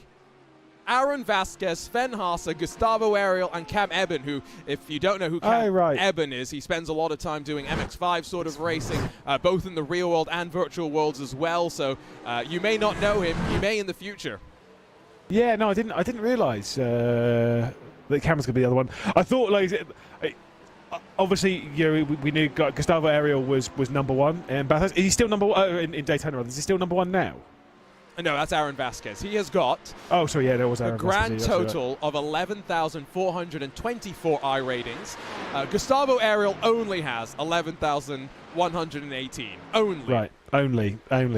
So now we're at the point where, you know, who's going to be the first driver to get 12K? Obviously, the first driver to have got 11K no longer has it because of nicknames. Max Beneke did a favour to the world when he dropped back from 11 to 10K. 10K Beneke makes sense, even though you have to say his name wrong to do it. It makes sense. But then back then we were saying Beneke rather than Beneke. No comment. But that's fine. Before my time. It's fine. Look, we're all able to correct it. It was not before your time. It was definitely not before my time. I wonder though if Max now. Woo, that was a bit wide from Marsa. Just a bit. I wonder if Beneke though is going to go back above 11K if he's going to start refocusing on iRacing now. Good point, actually. If we do see him, you know, could end up getting a couple more drivers up to that 11K threshold. I would assume that 12K probably down to Vasquez, Haas, or Ariel. Just knowing, you know, volume of races is one thing. Then there's the results that you get within those races, and never say never. Cam Eben could be the one, couldn't he? He could be. He could just sneak through in his MX-5. Honestly, he snuck up to 11K, so you never know. There's that moment. Such a big one from Haas over the top. It doesn't look like much. It really doesn't look like much from the onboard. It kind of looks like a normal racing line. From the offboard, you kind of really get it. And I'm sure from Sven Haas's inside his brain, that is a big moment. It's when you get high-sided on the curb where things get dangerous. You basically lose directional control of the car on occasion. And good hands, good reactions to bring it back underneath him. And as we get ready to close out another 30 minutes of this race, it's still red line 1, 2, 3, and 4, but increasingly with the separations starting to open up. Let's give you a bit of a race recap then, in between some pit stop cycles, and with 100 laps officially in the books of this iRacing Bathurst 12 Hours presented by the coach Dave Delta. Redline and Pinto currently sit on top, and then Redline and Vecchio, Redline and Lullum, Redline and Steinbrat. And yes, it has been domination from them in their Lamborghini so far. Simufy have been the team that have really taken the charge most to them in some ways after getting up past the virtual coach grid and go machine. They have been able to try and close onto the back of Steinbrat, and only sitting 6 seconds adrift and slowly pulling away from some of those behind, including the chasing pack of the likes of Louis Nager in the Williams Esports Ben Q car and the Mahler Racing Team machine. Sebastian Weldon, who this year is going to be off racing in USF Juniors on the road to Indy, under some pressure as Williams Esports Shield Blast and the BMW M Team BS Plus competition entries start to put the pressure on. Final car in the top 10, it's the Door Esports Lamborghini, and of the 48 that started, 43 still out there and running, of whom 33 still on the leading lap. Arjuna Kankipati, Lewis McLeod walking you through the action right now. And Lewis, it's that time in an endurance race where we often spend a lot of time talking about anything but the race itself, but it's also because the drivers are doing anything but fighting on track. They're settling into their rhythms and trying to stay out of trouble. Have we been talking about anything about the race over the last 90 minutes? That's a good question. Yeah, because we've already spoken about cricket and golf. We've already bored off the audience to death, so only that's the golf fine. part of that conversation was boring. The cricket part was enthralling. Cricket is a terrible sport. Although, sorry, I shouldn't really say that because it's Australia. Sorry. Cricket's a great sport. Look, we'll talk about Bathurst and how it's the #1 circuit on planet Earth. Is it? It's Do fun. you really think it's your favourite track in the world? Yeah. Not a bad shout, I'll say. The thing is, like, I still maintain it's my number one, but it's kind of like, so I've made the list like my top 5. Okay. And I know the top 5 in order, but it's kind of like they're all different. So it's kind of like they're all like they're on the list for a different reason. So it's fine. Do you want to know, by the way, why cricket is so great, especially here today? Oh, don't. No. You want to know why? Go on then. Do you know who that is? This very happy chappy over here. No, No? I do not. No? You don't? No. It's Mark Tubby Taylor, Australian cricket legend. I've been saving that one for quite a while, I'll be completely honest. You know, I've already seen you highlight him, and I have no idea who it is. So Should I double highlight him? yeah, go for That it. was a really bad highlight. wasn't That's terrible. That is terrible. Okay, everyone in chat, what's your top 5 circuits on planet Earth? Yes. Gina, what's yours? Do you before actually because like not, I guess not many people I know immediately. Do you know what your top 5 circuits are? it? Okay, so, I mean... I know, like, Okay. I know a few of them. This is where, genuinely, I have to actually say, I think I have different lists. Because there's Right. tracks... Lewis will appreciate this as well. There was a 3-week stretch back in... actually, a full month, effectively. The month of July in 2021. Where... Don't talk about it. Yeah, we couldn't do a broadcast. We couldn't commentate on a race that wasn't GT3 cars at Spa. Yep. And so, quite honestly, as much as I love Spa, the 3Y moment, Mika Hakkinen, Michael Schumacher, and Ricardo Zonta, is what I think made me fall in love with Formula One. Because I had the Formula One 2001 video game, it came with a season review of F1 2000, and so I just watched that DVD on repeat, especially the race at Spa. Love it. Before you was born. Good point. But if you ask me, is it on my top 5 list? I will say absolutely not.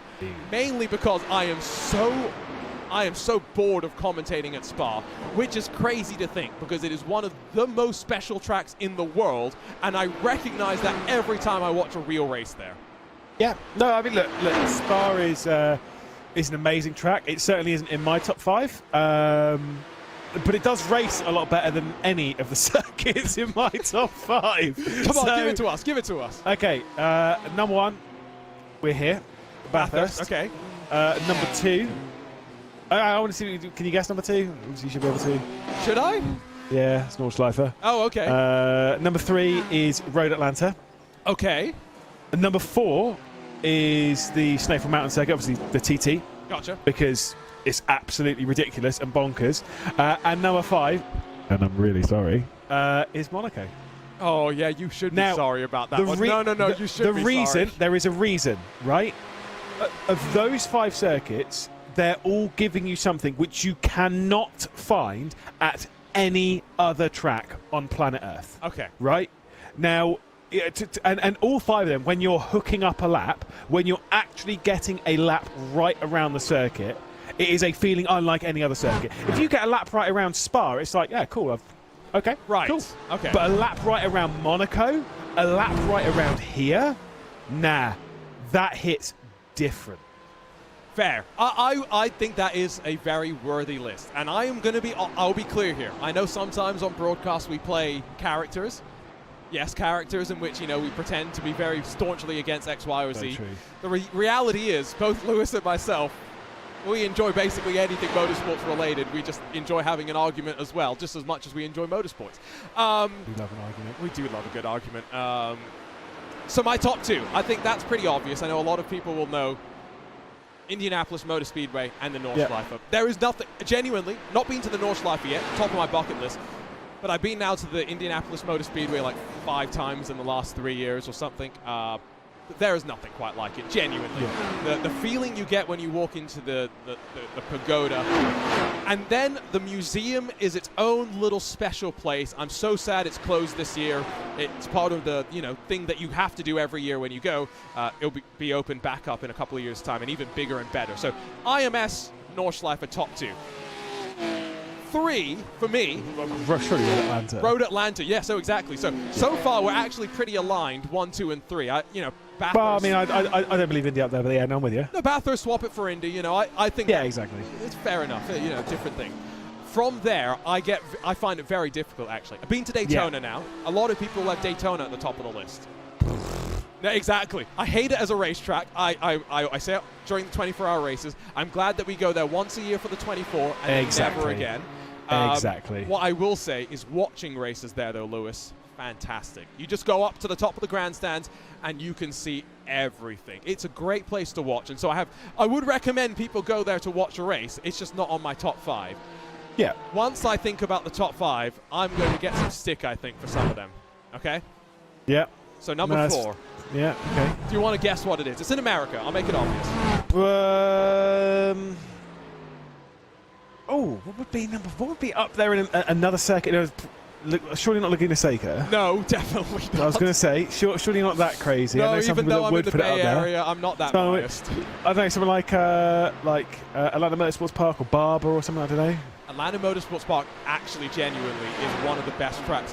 The layout is remarkable. Yeah, great track. But I don't think I'd put that as number 1 because I don't think you could have a great race around there in many bigger cars. So number 4, you weren't. Number 5 for me is actually Barber, so you were kind of close there. Okay. Number 4 is Road America. Really interesting. I think it's a good race track. I think what confuses, what gets people down on Road America is they look at it and they go, it's a bunch of 90-degree corners. Yeah. Which I agree. I recognize that there is a lot of boxiness to the turns. But every single one of those turns is different, right? In the way the undulation works, camber in a lot of ways.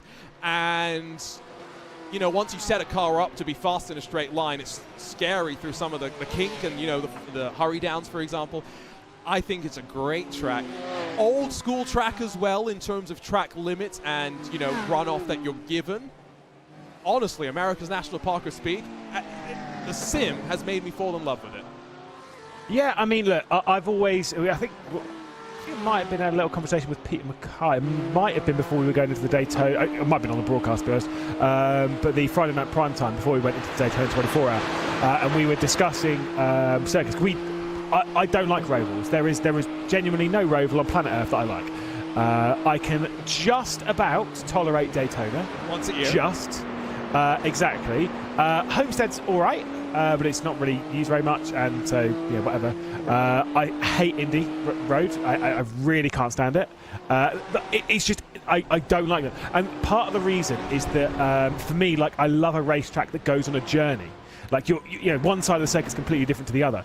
And we actually used Road America as an example because there is something like when you're going down into Canada Corner, you're under the trees. It's completely different than the run out of turn 3. Come on, seriously. Yeah, no, I don't like corner numbers at Road America. Yeah, no, it's fine.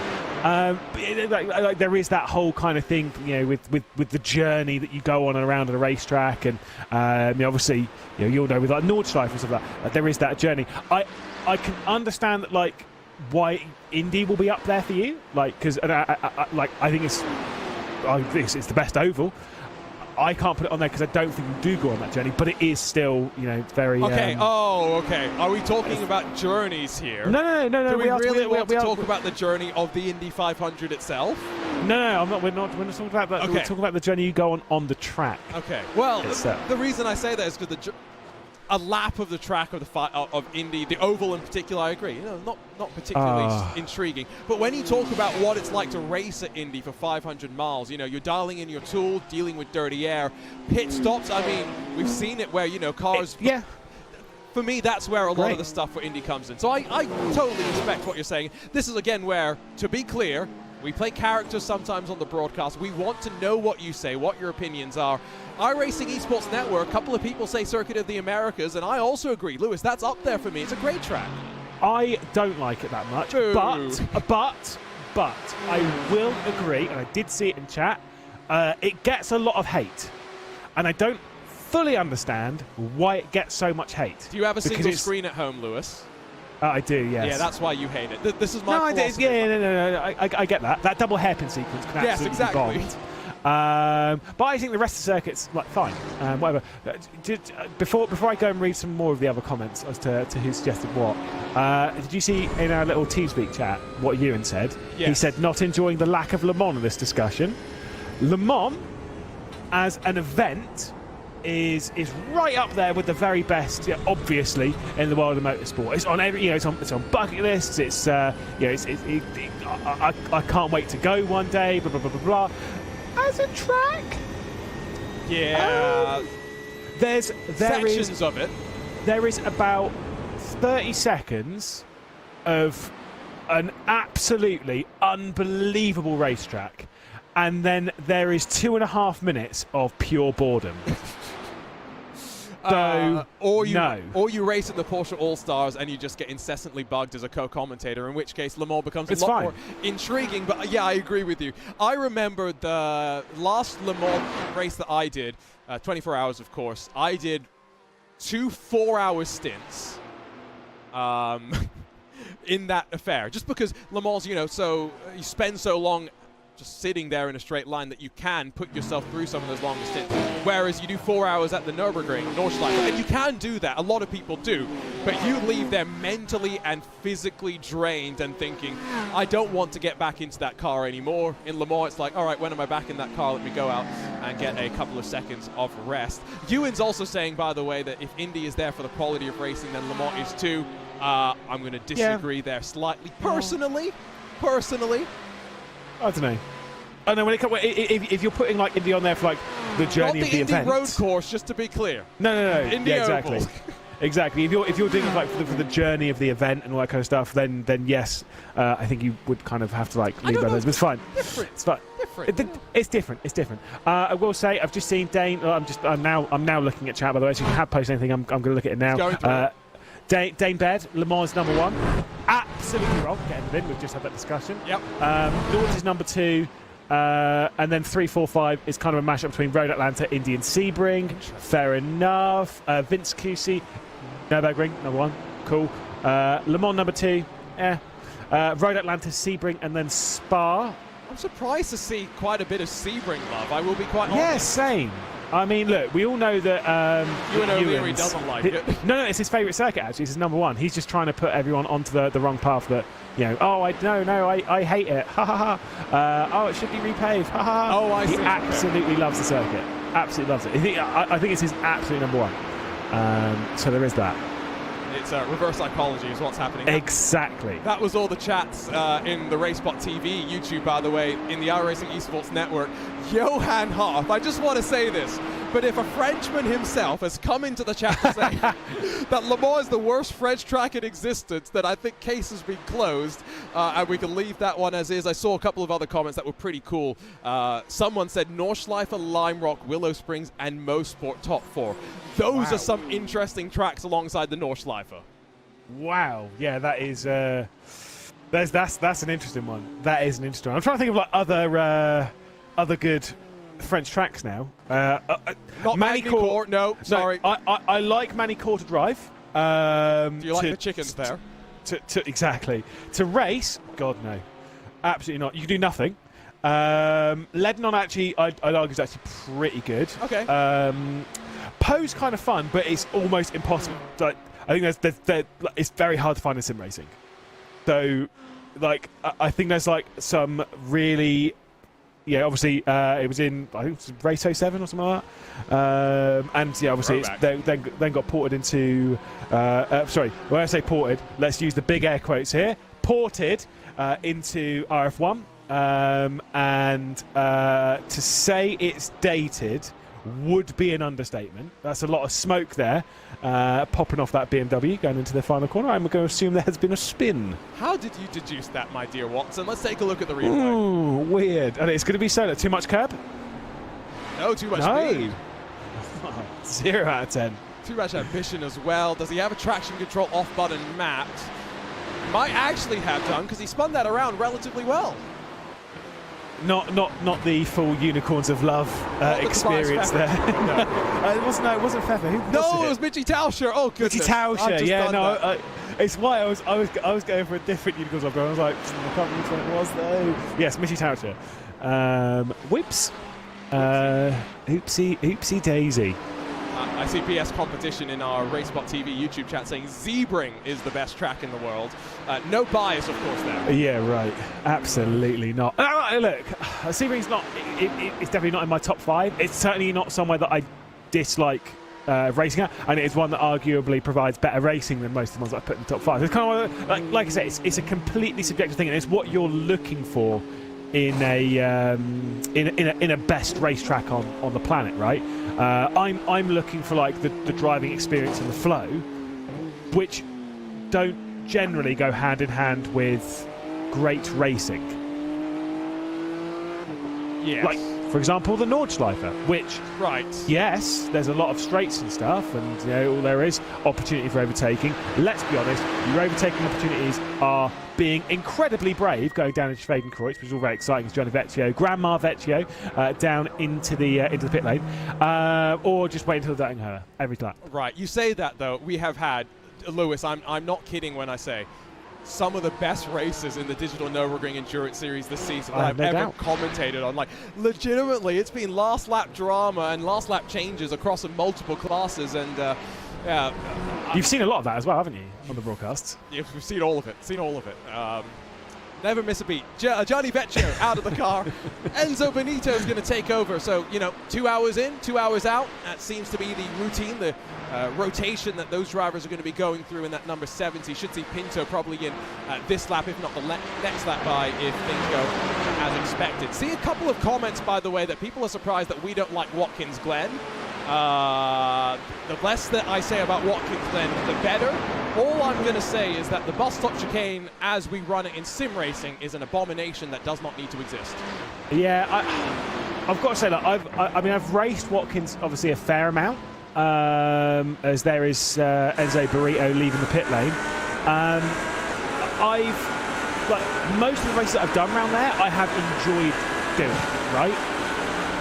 But I don't know, I couldn't put it anywhere near a list of top 5 racetracks on the planet. You know what I mean? It's just, I don't know, it's like new. I remember when the MP430 was brand new, and I'm pretty sure it was the first week, the first official week of the MP430 was at Watkins Glen. It was with the boot without the bus stop, and it was so good. Mostly because it was ridiculously fast. The week after that was at Indy, and I'm pretty sure Bullock Bassi absolutely detonated me at one point. We had a bit of an argument, and then we didn't speak until Gamers 8. Mostly because I don't think he has any memory of who I am. I remembered it, clear as day. But I remember it being really tedious and boring. Watkins is great. It is good. What a track. I mean, that is great. Someone said Portimao on the iRacing Esports Network. Looking forward to that being available on an iRacing for people to get a sense for how that drives in sim as well. That should be interesting and fun. Benito, by the way, works past some lap traffic in the number 91 machine. So that is the Sable Esports car that is 2 laps down. No drama for him as Pinto just continues to stay out there and extend this run. BS Competition, by the way, going back to the DNLS just for a second, Lewis, have you ever seen BS Competition not in a BMW? Oh, you're having to think hard here. I know. I swear, no, I'm pretty sure I have seen them not in it. Well, no, obviously we have done like with like right, no, but in like GT3, but in GT3 racing, yeah, no, it's like I feel like I have, yeah, but it's rare. It's very weird commentating on a BS Competition Mercedes. Is all I'm going to say. Can I just drop in one of the more bizarre top 5 circuits that I've seen? Okay, go for it. Amrit Verstrala, Silverstone, okay, Hockenheim, okay, Interlagos, Scuba, Snetterton. Who said Snetterton? I love the diversity. Someone said Blisterberg. I mean, we're getting tracks from all over the world right now. Look, I will say, okay, so obviously, we have this this whole thing of like Tilkedromes, okay? The Bilsterberg is the one circuit where I'm kind of like, okay, I think that's the one that shows that it is more FIA and Formula 1 regulations that are making the race circuits the way they are, rather than it being Hermann Tilke, because that was built back in 2014, maybe 15, maybe 16. Great flow to it. Really, really good. I love the diversity in tracks that we're seeing in our chat. Some well-educated viewers, clearly, are helping to educate those around the world, as well as some of the more unusual tracks. I know Zach Sweeney probably. I was literally about to say, we need Zach Sweeney in here now. Because he'll have absolutely no idea of any of the tracks that we're racing at. Driver change underway. It's going to be Pinto out, Gustavo Ariel back into the car. The 44 now sits and waiting. We watch as the number 70 machine, Enzo Benito, already back in, makes his way down to the chase. Yeah, absolutely. Whilst we're all having this discussion, don't get me wrong, the race is still well underway. Red lines pitting, as always, as expected. Comfortably early, going for this very aggressive strategy. Although that stint, by my eye, that stint I think was an hour, wasn't it? I wonder if they're trying to switch back on now. Like if they're trying to go longer again to try and bring them back onto an 11 stint strategy. They are like trying to play the half and half, basically. So out of pit lane, it's going to be just waiting for the gap to stabilise. It's holding at 2 seconds now, so probably down to 1.5 with the draft and the momentum on the side of Benito on the run up into turn 2. So that should be closing in slightly, and the gap back to where it was just before the pit stop sequence. So we go back to Snetterton. I was going to say, we've got about 7.5 minutes before Lewis and myself have to say goodbye. So let's wrap up this conversation. Let's close the thread for the time being. Some people saying Suzuka. Again, some people saying Snetterton. I can't quite believe it. Look, okay, I'm just going to say the main reason why I can't put Snetterton anywhere near my list is because I've had to work at that racetrack 3 times, and all 3 occasions it shows how much of a pain that circuit can be, because this is like real me problems, so it's fine. It's great for racing, but like it's this level of hatred that's been built up inside. The commentary booth is on the, if you imagine up the start-finish straight, it's on the left-hand side, right? And the paddock is on the right-hand side, because that's where the pit lane is. So you would ask the question, well, how do you get from the commentary booth to the paddock area in a timely manner as Williams work their way into pit lane? Well, Arjuna, what I have to do is I'd have to get in my car, I have to drive all the way around the outside of the circuit, then cross the bridge, then drive all the way around to the pit. Like, it's like a 2-mile drive for something which is literally 50 metres away from me. It is so annoying, and for that reason alone I'm like, no. So it's not actually related to the track itself? Absolutely well, not. It is kind of purely my own experience. Oh heavens. La Fuente into pit lane as again drivers come in just before the top of the hour. Should see some of these guys go as long as maybe about 10 minutes past the top, so 7:50 or so left on that clock. Have to get a bit of a sense. Where are your conditions sitting now, though, Lewis? They've started to climb. Ooh, up to 32 degrees. That's up 4 degrees track temperature-wise in the last sort of half hour, 45 minutes since we last checked. The ambient up by 1 degree. Rennie Gilbert's just put in Alton Park is the worst track in the UK.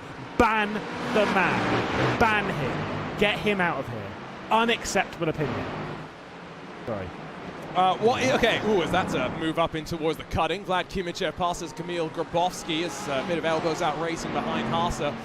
Nice little box pass there from a car that had lost its front end. What was it, about an hour into this race? What is your worst track in the world, Lewis? I have to ask you now. Ooh. Worst track in the world. Wow.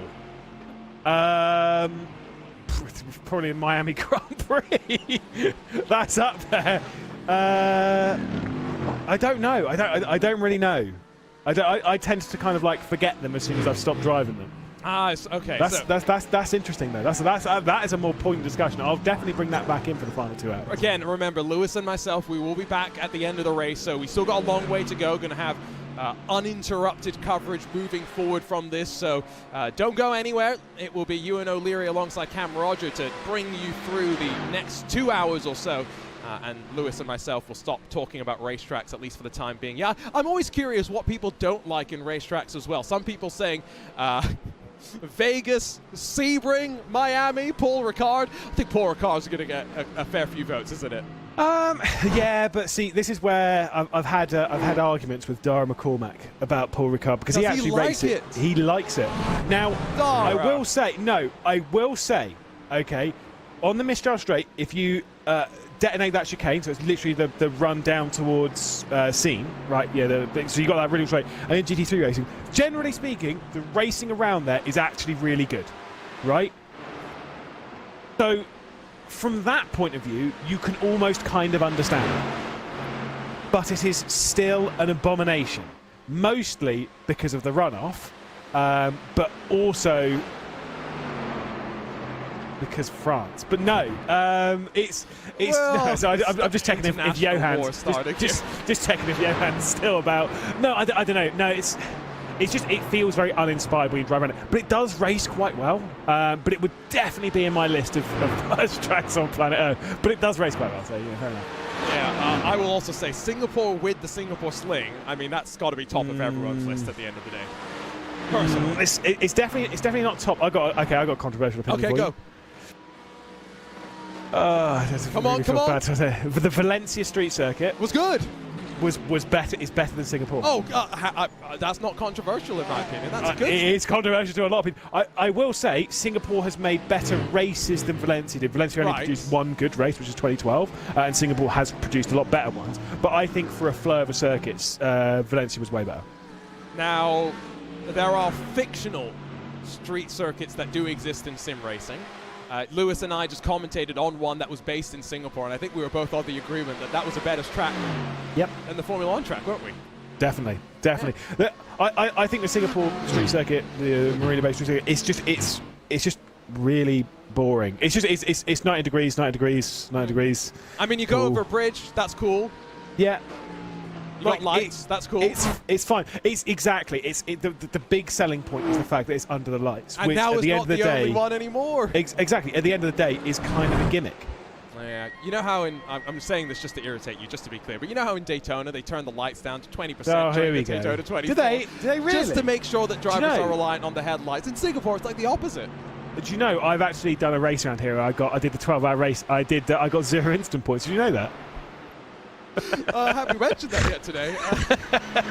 Someone says that they don't like Gas Marina very much. I agree. I'm also not a huge fan of that. It's better since they've changed it. Is it really? Yeah, it does. Don't get me wrong. I still don't think it's that good. But the removal of the 4-5 chicane and the one round the back of the circuit, where they've now made just one like smooth radius corner, it is better. I still understand why people don't like it. Albert Park in the bin now, since they've changed it. I get why they changed it, but in the bin. Yeah. What is the best track in Australia? Actually, that is a very good question. What do you think it is? I mean, okay, let's take Mount Panorama out of the equation. Phillip Island. I agree. Actually, is there any other track like that is that good? Because there's a lot of street circuits. There's the Bend. There's a few other, but there's not many dedicated. The Bends, in my opinion, isn't great. You've got Sydney Motorsports Park, Eastern Creek. I think that's a great track. For me, like even the street circuits, Townsville, Adelaide. Obviously, you've got Newcastle. Like, there's some quality circuits in Australia. I wish we had more in iRacing. Unfortunately, we've got Bathurst, great. Phillip Island, great. We've got Sandown, which no one uses, which arguably isn't that bad. Right. I quite like it, but no one uses it. And Winton's now becoming part of the free-based content on iRacing, so hopefully there's some more people that get familiar with that. I was on here. Exactly, right? We've got pit stops underway. It's time, though, for Lewis and myself to step aside for a few hours. We are now officially about 4 hours into this great race. 12 hours up and down the mountain, being challenged by everything Mount Panorama has to give to you. Don't go anywhere. Uninterrupted coverage of the iRacing Bathurst 12 hours, powered by the coach Dave Delta, continues here on RaceSpotTV.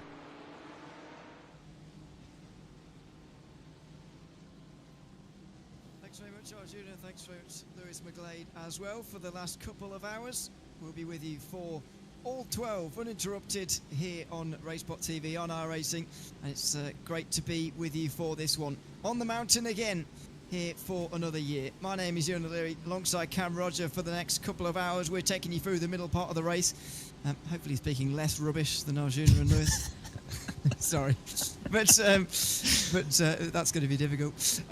It's good to be back, Cam. Good to be back on the mountain. I said this on Twitter quite a lot, actually, over the course of the week. I really enjoyed the real-life event that we saw last weekend, and I'm really enjoying this Bathurst as well at the moment. It's a bit disrupted in what we're seeing at the moment. That leader on the left-hand side doesn't make a lot of sense because we're in the middle of a pit stop cycle. But the first thing you said to me, Cam, is that it's close, and that's all you can hope for at this stage. Oh yeah, especially when you come into a longer race, sort of 4 hours into it now, you expect the gaps to be quite a bit spread out. But the top 12 all inside a minute, and even going down to the top 14 inside a minute. So it's actually looking pretty good from that point of view. Of course, the red line cars do have a little bit of a gap towards the front, but overall it's staying pretty close. And that is really what we like to see, because what it means is if any of these drivers hit the wall, as we know that is very easy to do around here, it just means other teams in behind are there to capitalise as we get another couple of pit stops with the Williams and BS competition cars coming in. So, as I say, still a lot of pit stops to happen yet at the front of the field. So we'll do a proper look at where everybody is in the field when we get there. But Chris Lulham leading the way for Team Redline. That much is certain for now. And these guys have made it in terms of where they need to be with fuel. They are more than safe at this stage. Where the others are, like Gustavo Era, Lorenzo Benito, the other red line cars, are they safe or not? Well, that's to be figured out over the course of the remaining 8 hours. Vince Cusi says that everyone's got to be careful praising Sebring now. That's true, but that's still to come in the iRacing special event schedule.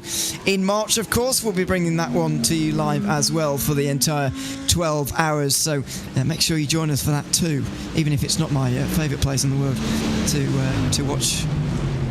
to watch a race. But we'll get to that when we get to that race. Meanwhile, out on the circuit, Apex Racing Team and Williams, and in fact loads of other teams, are in a real group right now, just settling into their stint, or getting to the end of their stint, I should say more accurately. Alex Dunn in the middle of this, probably the most demotivated of them, I would hesitate to say, because he got a pit lane speeding penalty through the last time through pit lane, and that is really going to kill him in this race. He's nearly a minute off the lead, and most of that margin has come down to the pit stop phase, unfortunately.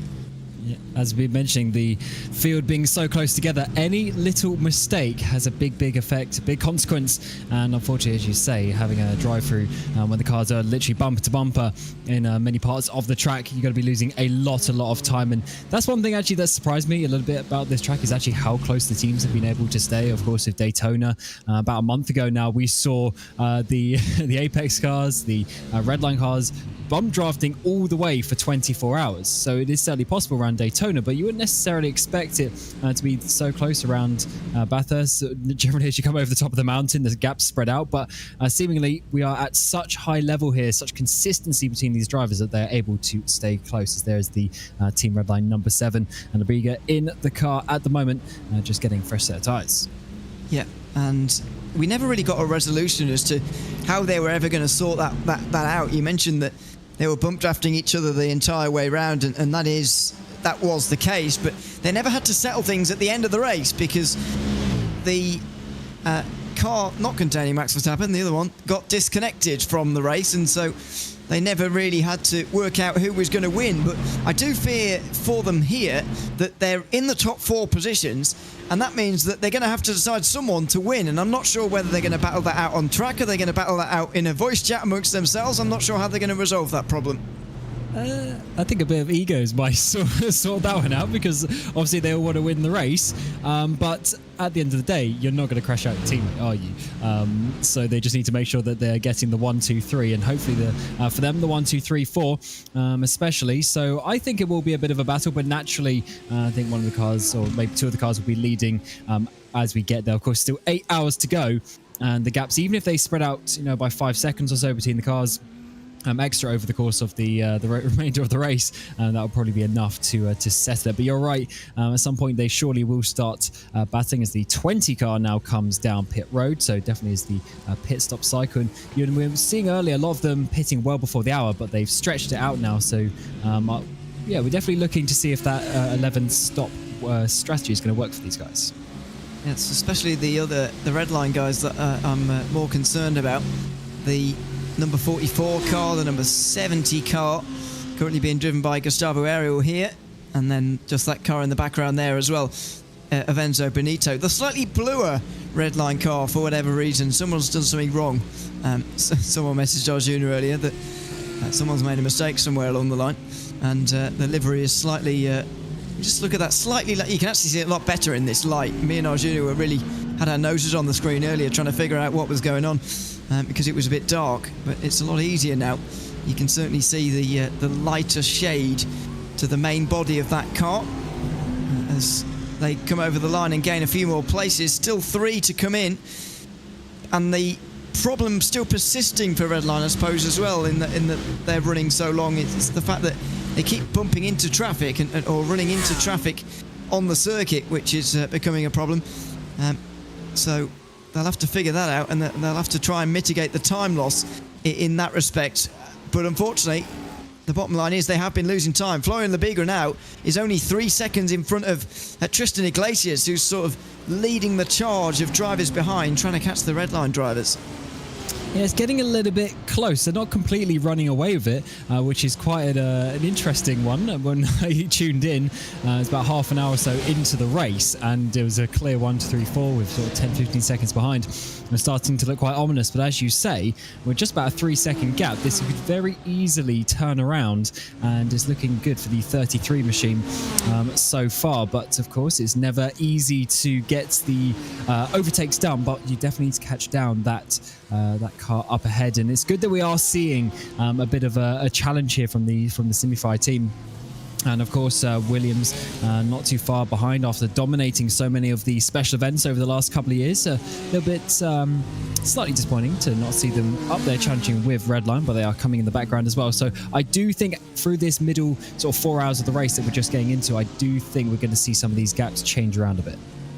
Yeah, you'd imagine so for the next part of the race. There is Tristan Iglesias right behind one of the BS competition cars, and I think this is Ruben Bonga, who's 4 laps down in this race, and he's just pulling off to the right hand side there. The other BS competition car is Phil Dinez in 11th position at the moment. I say the other one, there's a BS Turner car in 25th, but they're not a lap down, so it will be Ruben Bonga who's going laps down on the leaders at the moment. And I've got to say, I do commend them more than anyone for staying in the race, because they had issues in the first 45 minutes. It was actually the first incident that we had all race long in terms of a car-on-car incident. They spun around at the chase trying to overtake someone and then got hit by an Apex Academy car. At least we thought it was in the sunrise. They got rear suspension damage. They came down pit lane, but Ruben Bonga still persisting in the race and 4 laps down. And unfortunately, we don't see so much persisting in the race anymore with the amount of competitiveness that you see at the front of the field. I think it's fair to say it's very difficult to catch those gaps back up again, and so lots of drivers just give up, lots of teams just give up, but thankfully they haven't, and they're still in the race. Yeah, that's the spirit that we like, and of course, BS Competition being such an important member of the esports community now. And yeah, with the news that they're obviously continuing with BMWM over the course of this year as well, it's great to see. And but I do wonder if it's because obviously, as much as this is a special event, it's still an event in the iRacing system in terms of the iRacing safety rating, etc. So you also don't always want to DNF from the races, because you can lose some extra ranking from that as well. So there's incentive from that side of things to keep going, to obviously keep yourself inside the top split. When we get to the next races later on in the year. Still many endurance races to go, indeed, in this iRacing calendar, so make sure you tune in for them. Drago Racing and Williams Esports still yet to come in here, by the way.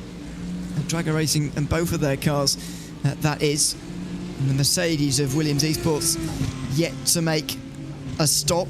The other 2 Williams cars, though, have Esports BenQ and Chillblast have already come into the pit lane. They're 9th and 12th for Williams Esports at the moment, but that will now be rectified as they both come into pit lane.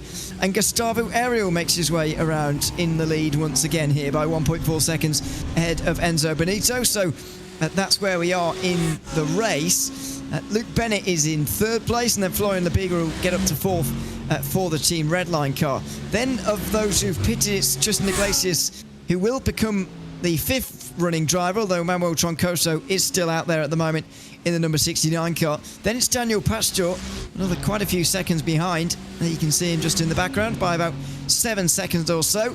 And if you look a bit further back, Phil Dines just comes around the corner in the BMW. Trailing him is Felix Quernbach in the Marler Racing Team BMW, who are only getting stronger as this race goes on. Vasilis Betsiotis finishing inside running inside the top 10. There he goes over the top of the hill. And Damon Woods will remain inside the top 10 very soon as well, all within 30 seconds of the lead. So it might well be fair to say that we've got maybe 10 in contention for the lead, although some of the cynics among you may well think that it's only Redline who can really win this race from here. I don't think it's quite as simple as that just yet. Oh, definitely not. It's way too difficult of a race to be saying that. It's not a simple track by any means, especially that middle part of the track, as you say, over the top of the mountain. Just look at the elevation change. We always say that camera angles don't do it justice, but this track has so much elevation change, and it's really quite extreme that even on the camera you can just see there, especially coming down the last few bits there through the elbow. It really is a massive change, and as you go through those parts of the track, the car's moving around a little bit more. The weight transfer is getting a bit out of hand, and you have to have the control of that. And so far, that's what Redline are doing very well. But the biggest issue, Ewan, that we'd be mentioning is P1, P2. They've done 9 and 11 laps, whereas their 2 teammates in behind, the 20 and the 7, have only done 2 and 3. So that's quite a big difference. I mean, at the most extreme, that's 9 laps difference between the 70 and the 20. And the 70 needs to find that over the course of the next 7 3/4 hours. So there's definitely a lot of work to be done there. Yeah, and I thought early on that they were just going to run in tandem, actually, and just save fuel that way, trying to make those laps back again. But clearly they're not doing that anymore. None of them, in fact, are running nose to tail anymore. They don't seem to have the upper hand in terms of speed over the rest of the field either at the moment. Gustavo Aero did a 2-minute 3.7 last time around. Florian Lebiga, 2-minute 3.8. And now Tristan Iglesias only just matched him on that lap, but Phil Dines was quicker than those two on that lap, for example, albeit by only 1/10 of a second. This is not the Lamborghini Redline walkover it was once fearing to be. And as I said earlier on, the Lamborghinis don't enjoy the particular higher temperatures around here, and their pace certainly has gone down. And you can see that, in fact, the pace of the whole race has gone down, hasn't it, really? We're about a second and a bit away from the fastest lap of the race so far, currently set by the number 20 Team Redline car. That's a 2-minute 2.4. I can't see us getting that low ever again, actually, with the temperatures we're going to see. This race will end at 5:45 in sim. Yeah, it's definitely a weird one, starting so early in the morning, as you guys were mentioning earlier. It's, the complete opposite to what we normally have. And it is weird that if that potentially is a trait of the car, that they decided to do that. But because it is so extreme, starting, as you say, before 6 o'clock in the morning, therefore, even the first what we're getting into now, about the first 4 hours of the race or so, is in those cooler conditions. So they definitely made it work. They got that gap, but now they need to hold on to that as maybe some other cars come back to them, and it's always that ebb and flow. It's just a few tenths here, a few tenths there, but over the course of hours, that of course snowballs very, very quickly, and we do know that they are looking very strong. But I think what's the best for them at this moment in time is that this 44 car, they've got 3 teammates in behind. So anything that happens, Simify start coming at them, it's going to take them a long time to work through all of the teammates before they get into P1. It's a long, long way to go, but there's a long race to go, of course, as well. So thank you very much for joining us here on this afternoon here in Europe. It's about 5 o'clock now in England, so probably a bit later for most of you listening to this, but welcome along to everybody. Seen a bit of support actually coming in for Simify Esports. We've just been talking there. Tristan Iglesias currently driving for them. And somebody asking where they can find timing, by the way. It's at timing.RaceSpot.tv, where you can see all of the numbers from today's race so far. The number that's interested me most, Cam, is the amount of drivers and teams still in the race. Only 5 retirements after more than 4 hours is some sort of record, I think. I would expect so as well. And I know Lewis was banging on about the fact that he did 0x at this track a few years ago, but it's such a difficult track. it's so fast. You've got the walls right next to you as well, and it's really almost a mixture of a street circuit up at the top. It's very, very interesting. So I am very surprised by that, and I wouldn't be surprised if we see that staying over 40 cars remaining in the race for a long, long time. So again, I think it just comes down to the high level of racing that we have now in these special events. So many of these drivers have been doing it for so long. The experience is there. And now the quality is showing out as well, so it's great. And then also the fact that, as you say, with the Ruben Bonga number 16 BS competition car, they're staying in the race as well. They're not just quitting, and that's another way that the team stay in the race. I'll give you an idea of how many cars were still running after. We're on lap 123 of this race this afternoon, by the way. The amount of drivers and teams that were still in the race by this lap 1 year ago was 35, and 49 started the race that day. I know only 48 started here, but it's not much of a difference.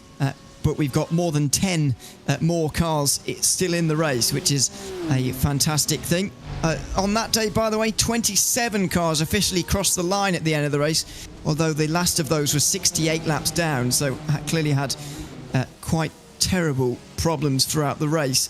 But that just gives you an idea of how many you'd normally expect to see getting to the end of a race like this. And on this occasion, we're seeing a lot more stay in, which is fantastic. But hopefully we can stay away from any curses for the next few moments.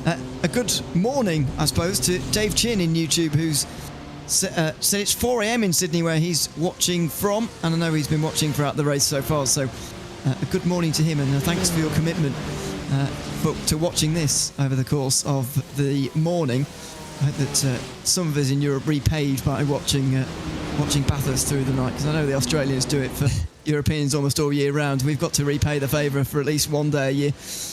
So I hope that we can do that on the annual trip to Bathurst for the 12-hour last weekend. Someone throwing Brno into the ring for best circuit in the world. Arjuna and Lewis were talking about, well, I'm not sure whether that was actually for best or worst circuit. They threw both out there, actually. Someone's thrown Brno up there. I don't mind Brno, but it's... Bike track. It is a bit of a bike track, that is true. It's a bit too flowy for most. It'd probably be good in a downforce car.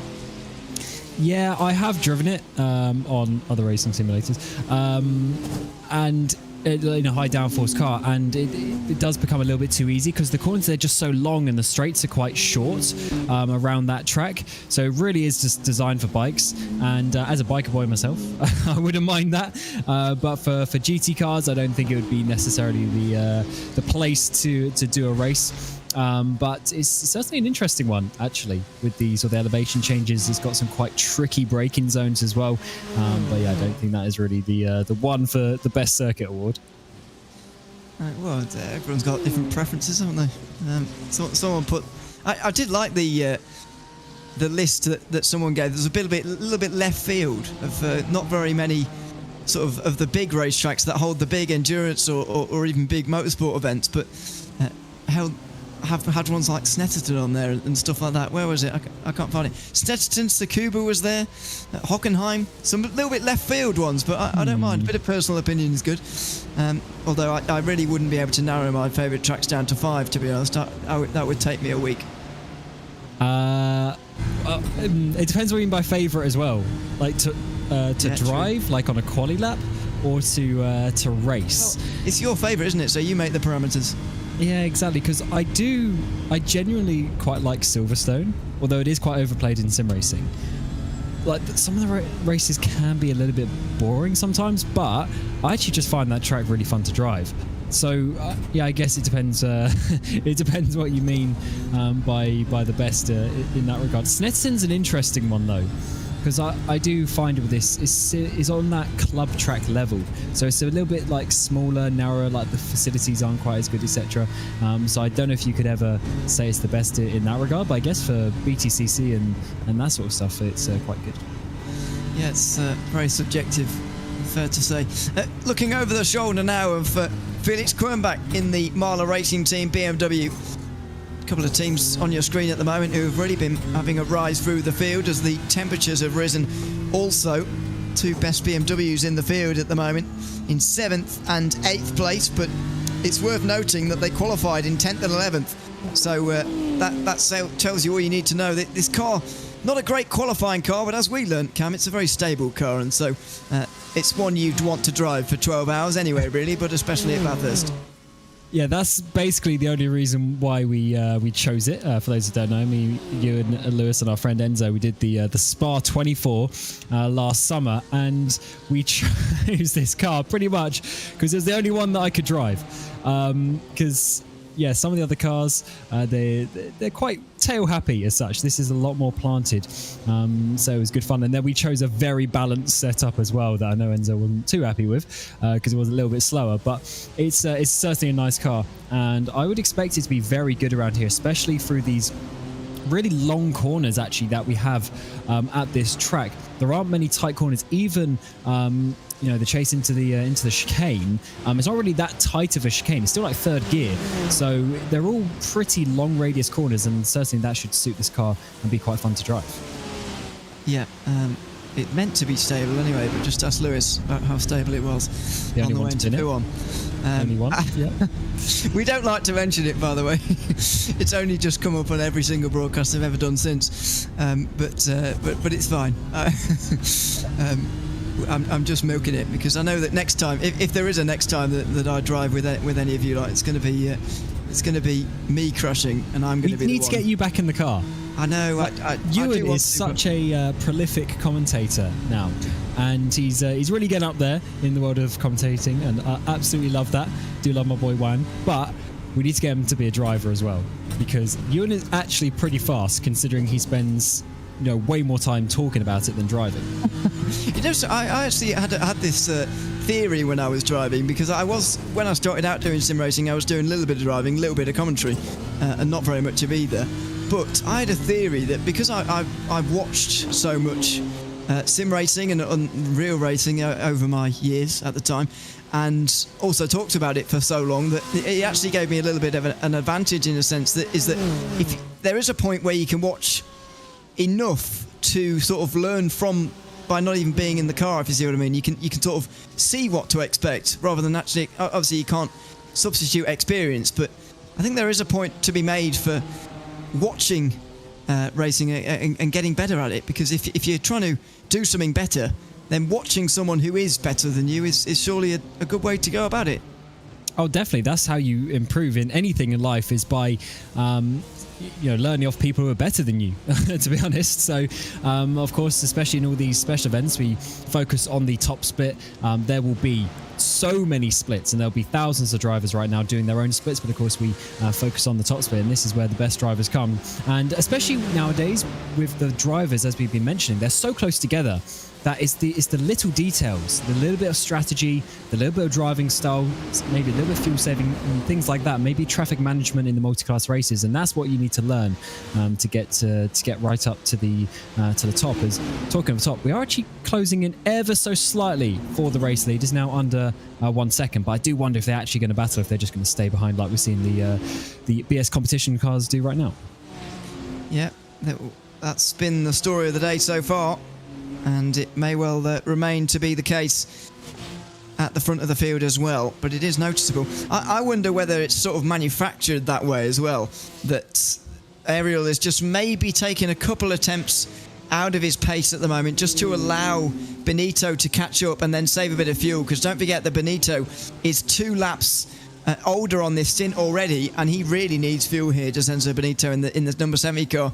I'm not sure how close it's going to be for Redline, but I don't think it's the most comfortable situation they've ever been in the lead of this race at the moment. And so I think by Ariel just taking a couple of attempts out of his pace at the moment, he can let Benito catch up, and now that he's in the slipstream, Benito can start to save that fuel that he really does need.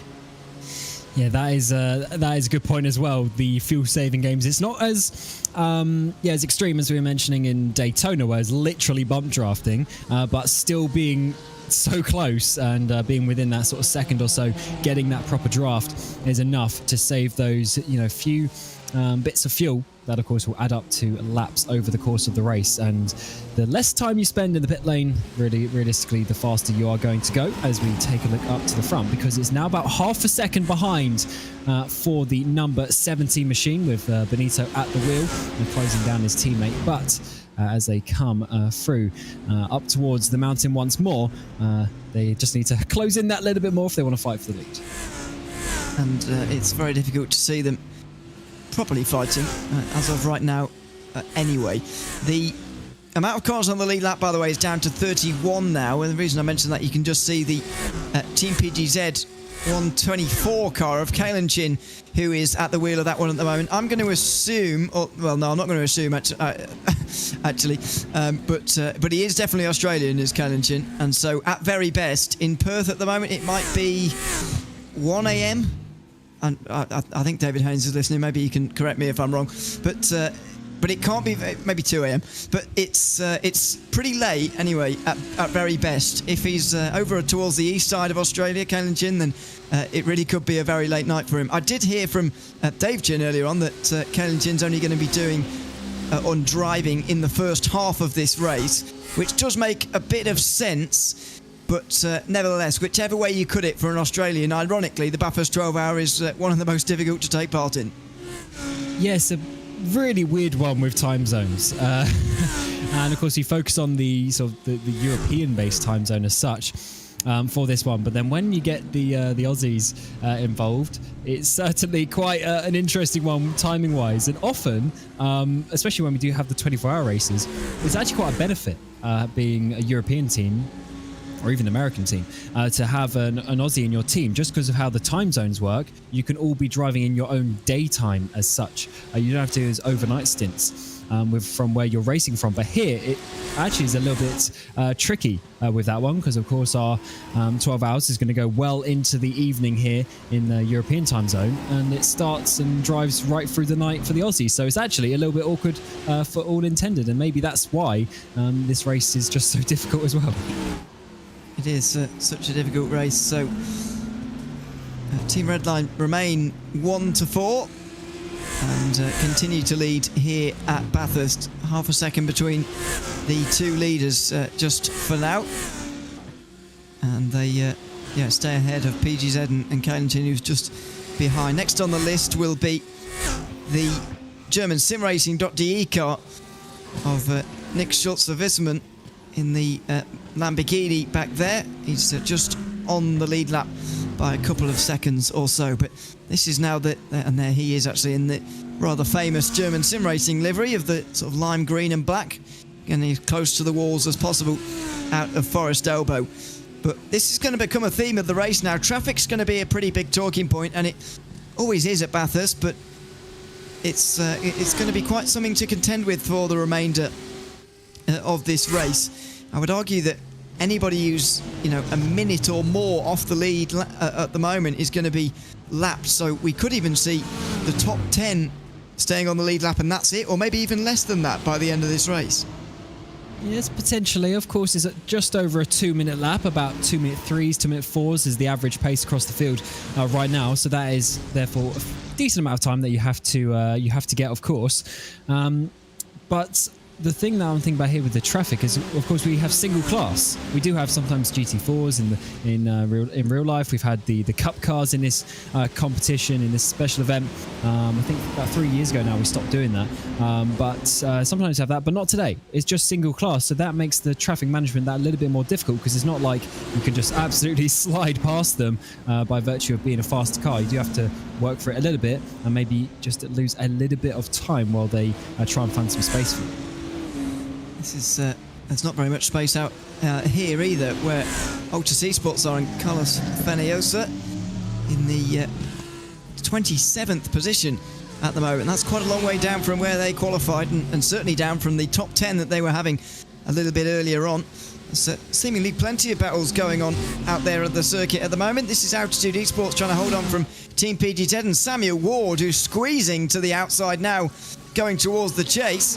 Into the right-hander they go. He gets pretty close to the grass, but Altitude in the end break a little bit earlier and let Samuel Ward have the position. So there is a change down the hill, and through goes Ward. But this is at the moment a fantastic run from Altitude Esports. They were not one of the top sim racing teams by any means, but they are up there with the very best right now, and doing very well in the Triple One car.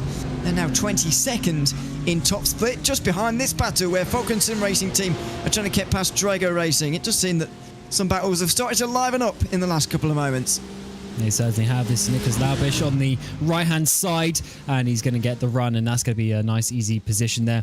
No questions asked. Coming up towards turn 2, and in the background, it's turned into a 3-way battle now as well, as the 12 machine has got on the back. So this could be another position lost for Altitude in the 111 as they come around the track for another rotation up the inside of the cutting. Don't always see that, but Altitude have to back out of that one because you do not want to be on the outside, as we saw from the 32 BMW last weekend. Not the place that you want to be, and Altitude go down 2 places in about 2 kilometers. Yeah, and this is the continuing battle further back, although a lot of lap cars involved here. Well, I'll say a lot. One of the cars involved is the Entropic PFBR car that's not a lap car indeed. This is Martin Kadlachik, who's through in the BMW, and they're passing the Lamborghini again as well. So it does seem that BMW getting faster at this stage in the race. Lamborghini certainly not, and that's what we heard at the start of the race, that Lamborghini was going to struggle with higher temperatures. The time now will be, well, we 4.5 hours into this race, probably be just past 10 a.m, so it's not even at the hottest it will be all day long. As I said earlier, take some recalibrating of your brain this race, that the hotter temperatures aren't really reached until after the middle of the race. And it is a weird one with the car selection. Of course, many times we've seen Redline go in the BMWs as well.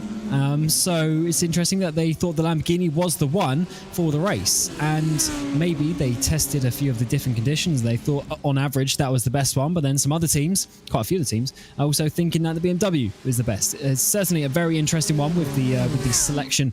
Maybe sometimes it's just a little bit of preference as well. Maybe the balance of the car. Of course, we have a bit of a difference. Also, the Porsche being up there, so we have front, rear, and mid-engine cars all on offer. So definitely some big differences in how the cars feel, and you got to be comfortable with your car, because at the end of the day that will gain the last couple of tenths of a second as well. So definitely an important choice that you need to make for a 12-hour race, but it looks like it's working out quite nicely for Redline. They just need to hold on to that gap.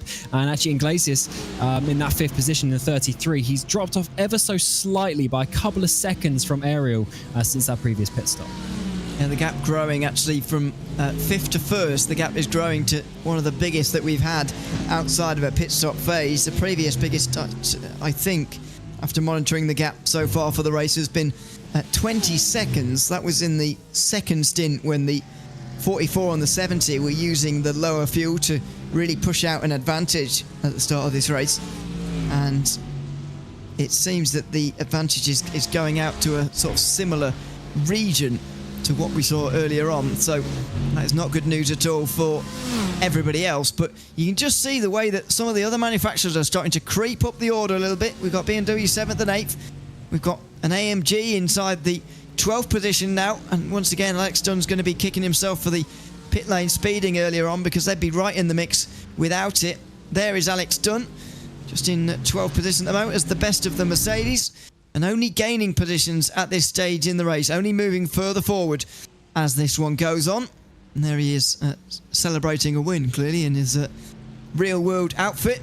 He's putting that real-world experience to good use, hopefully, here this afternoon to lead Apex to a good finish. But still a long way to go before that, and still a lot of recovering to do for the Apex Racing team, who only have one of their full-time cars, if you like, in the field. 2 academy cars, but 1 mainstream team in the race, which is a fairly light way, I suppose, to defend your title, of which this is a race, of course. They won here last year.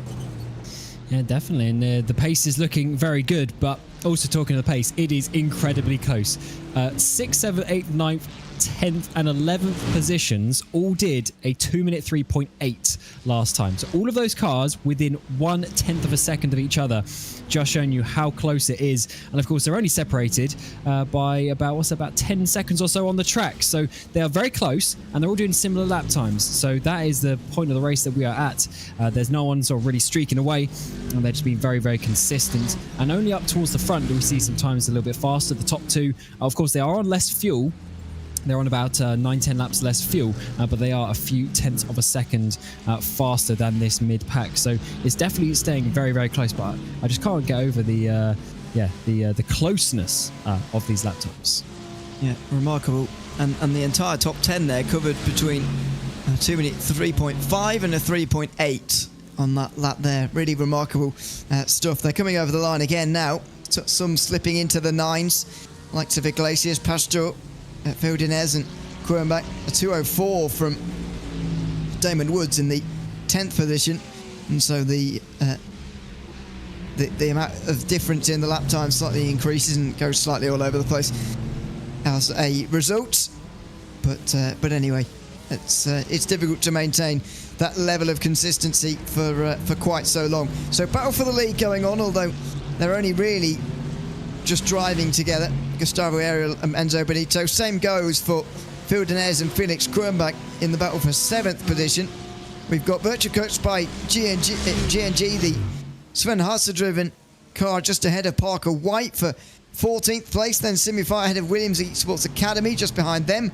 In the battle for 16th position, there's another one for 21st, although that one is PGZ and Entropic, who both just passed the Altitude Esports car. Then there's a 4-car train with 2 WSR Esports Bookkicker cars going on for 25th position. There's still plenty going on out there on the circuit, still plenty of gaps less than a second, and I think the notable one there for 25th is because the leaders are not too far away from them. Only 10-12 seconds behind is the 44 car, and this is not going to be a nice group to work through. Yes, definitely not. The leaders have lapped up to P30 now. Apex Racing Academy, Alex Girl, is in the car. That is the last car to be lapped, and you can actually just see them up the road there. Just a few more seconds, and then Redline will get into the top 30 in terms of lapping cars. Pretty crazy indeed. But we also still have 43 left out on track with just those 5 DNFs, as you were mentioning a little bit earlier. So that's not doing too bad. But I wonder, is there any incentive for these drivers to try and stay on the lead lap at this point?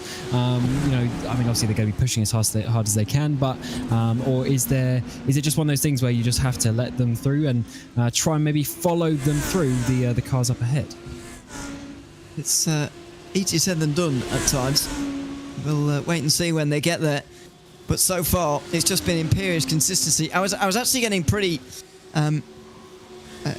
excited on behalf of Simify Esports just in the hour preceding our stint here, because they really were catching Team Redline. But in the end, it's not really come to anything, has it really?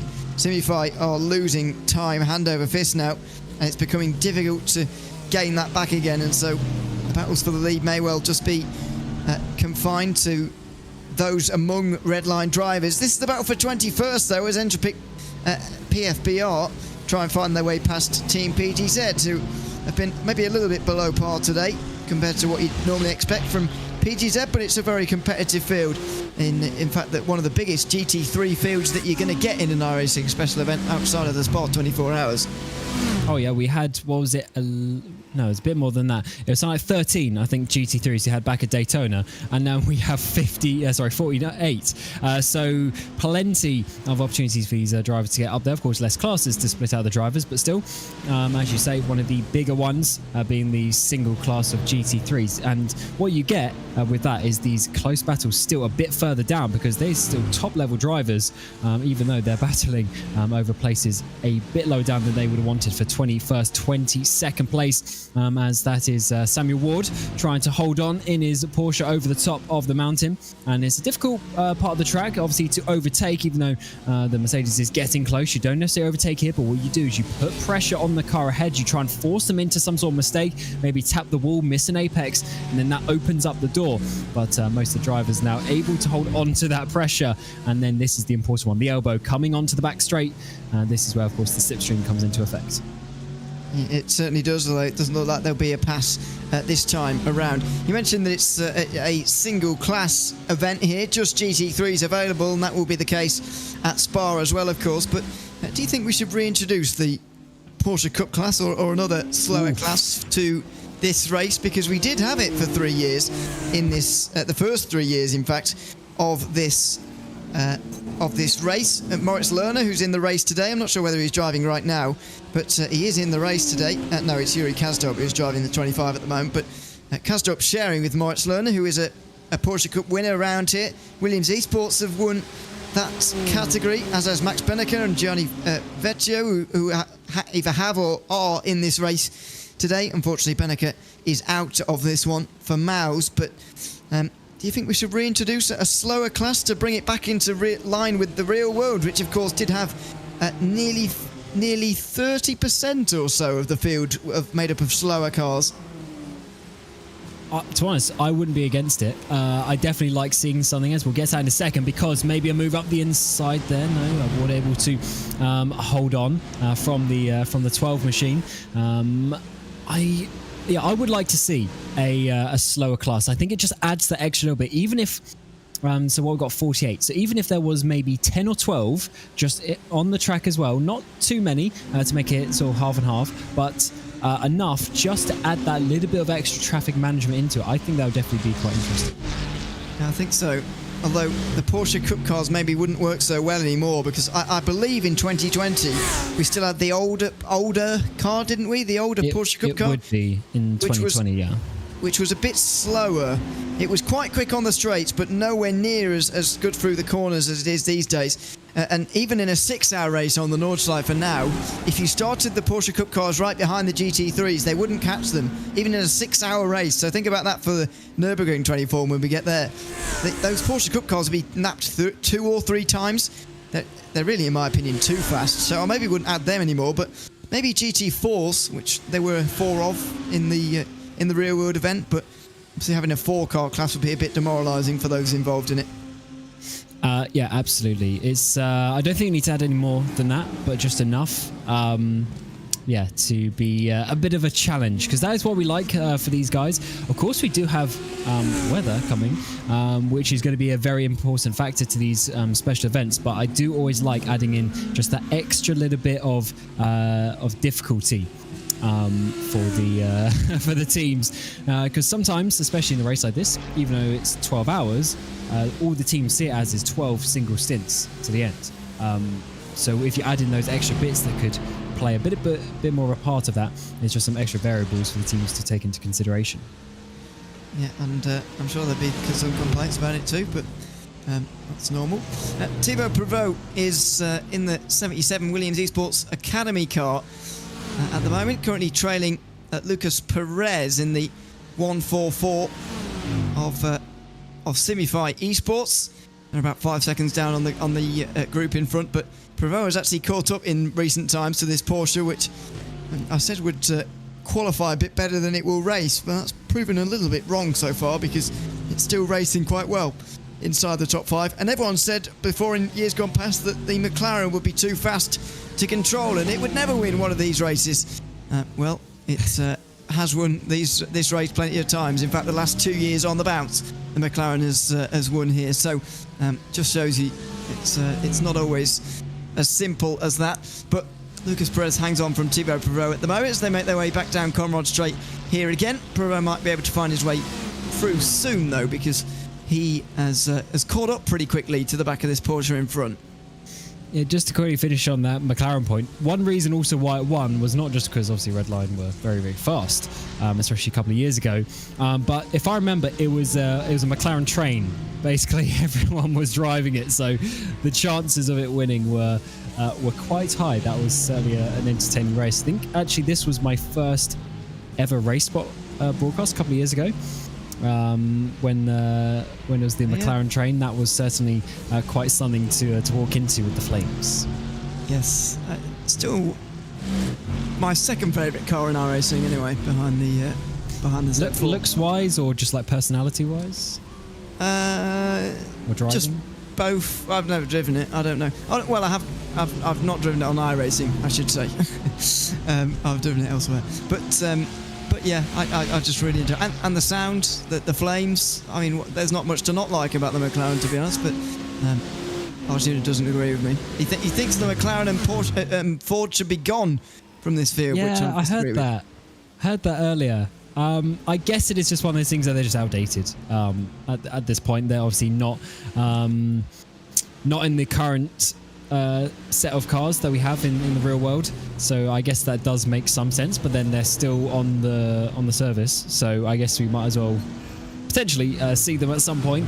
But then also, I think one thing that's against it as well is when we have the multi-class races and then we have a GT3 class, sometimes there's only 3 or 4 options, and it's always, you know, maybe the Porsche or the BMW, the Mercedes, like some of those. So I think teams lean towards those cars naturally anyway, so that when you get you know, another race where you have all of the GT3s like today, you kind of need to, yeah, I don't know, step away into a car that's a little bit more unknown. So maybe that is a bit of a hindrance for them.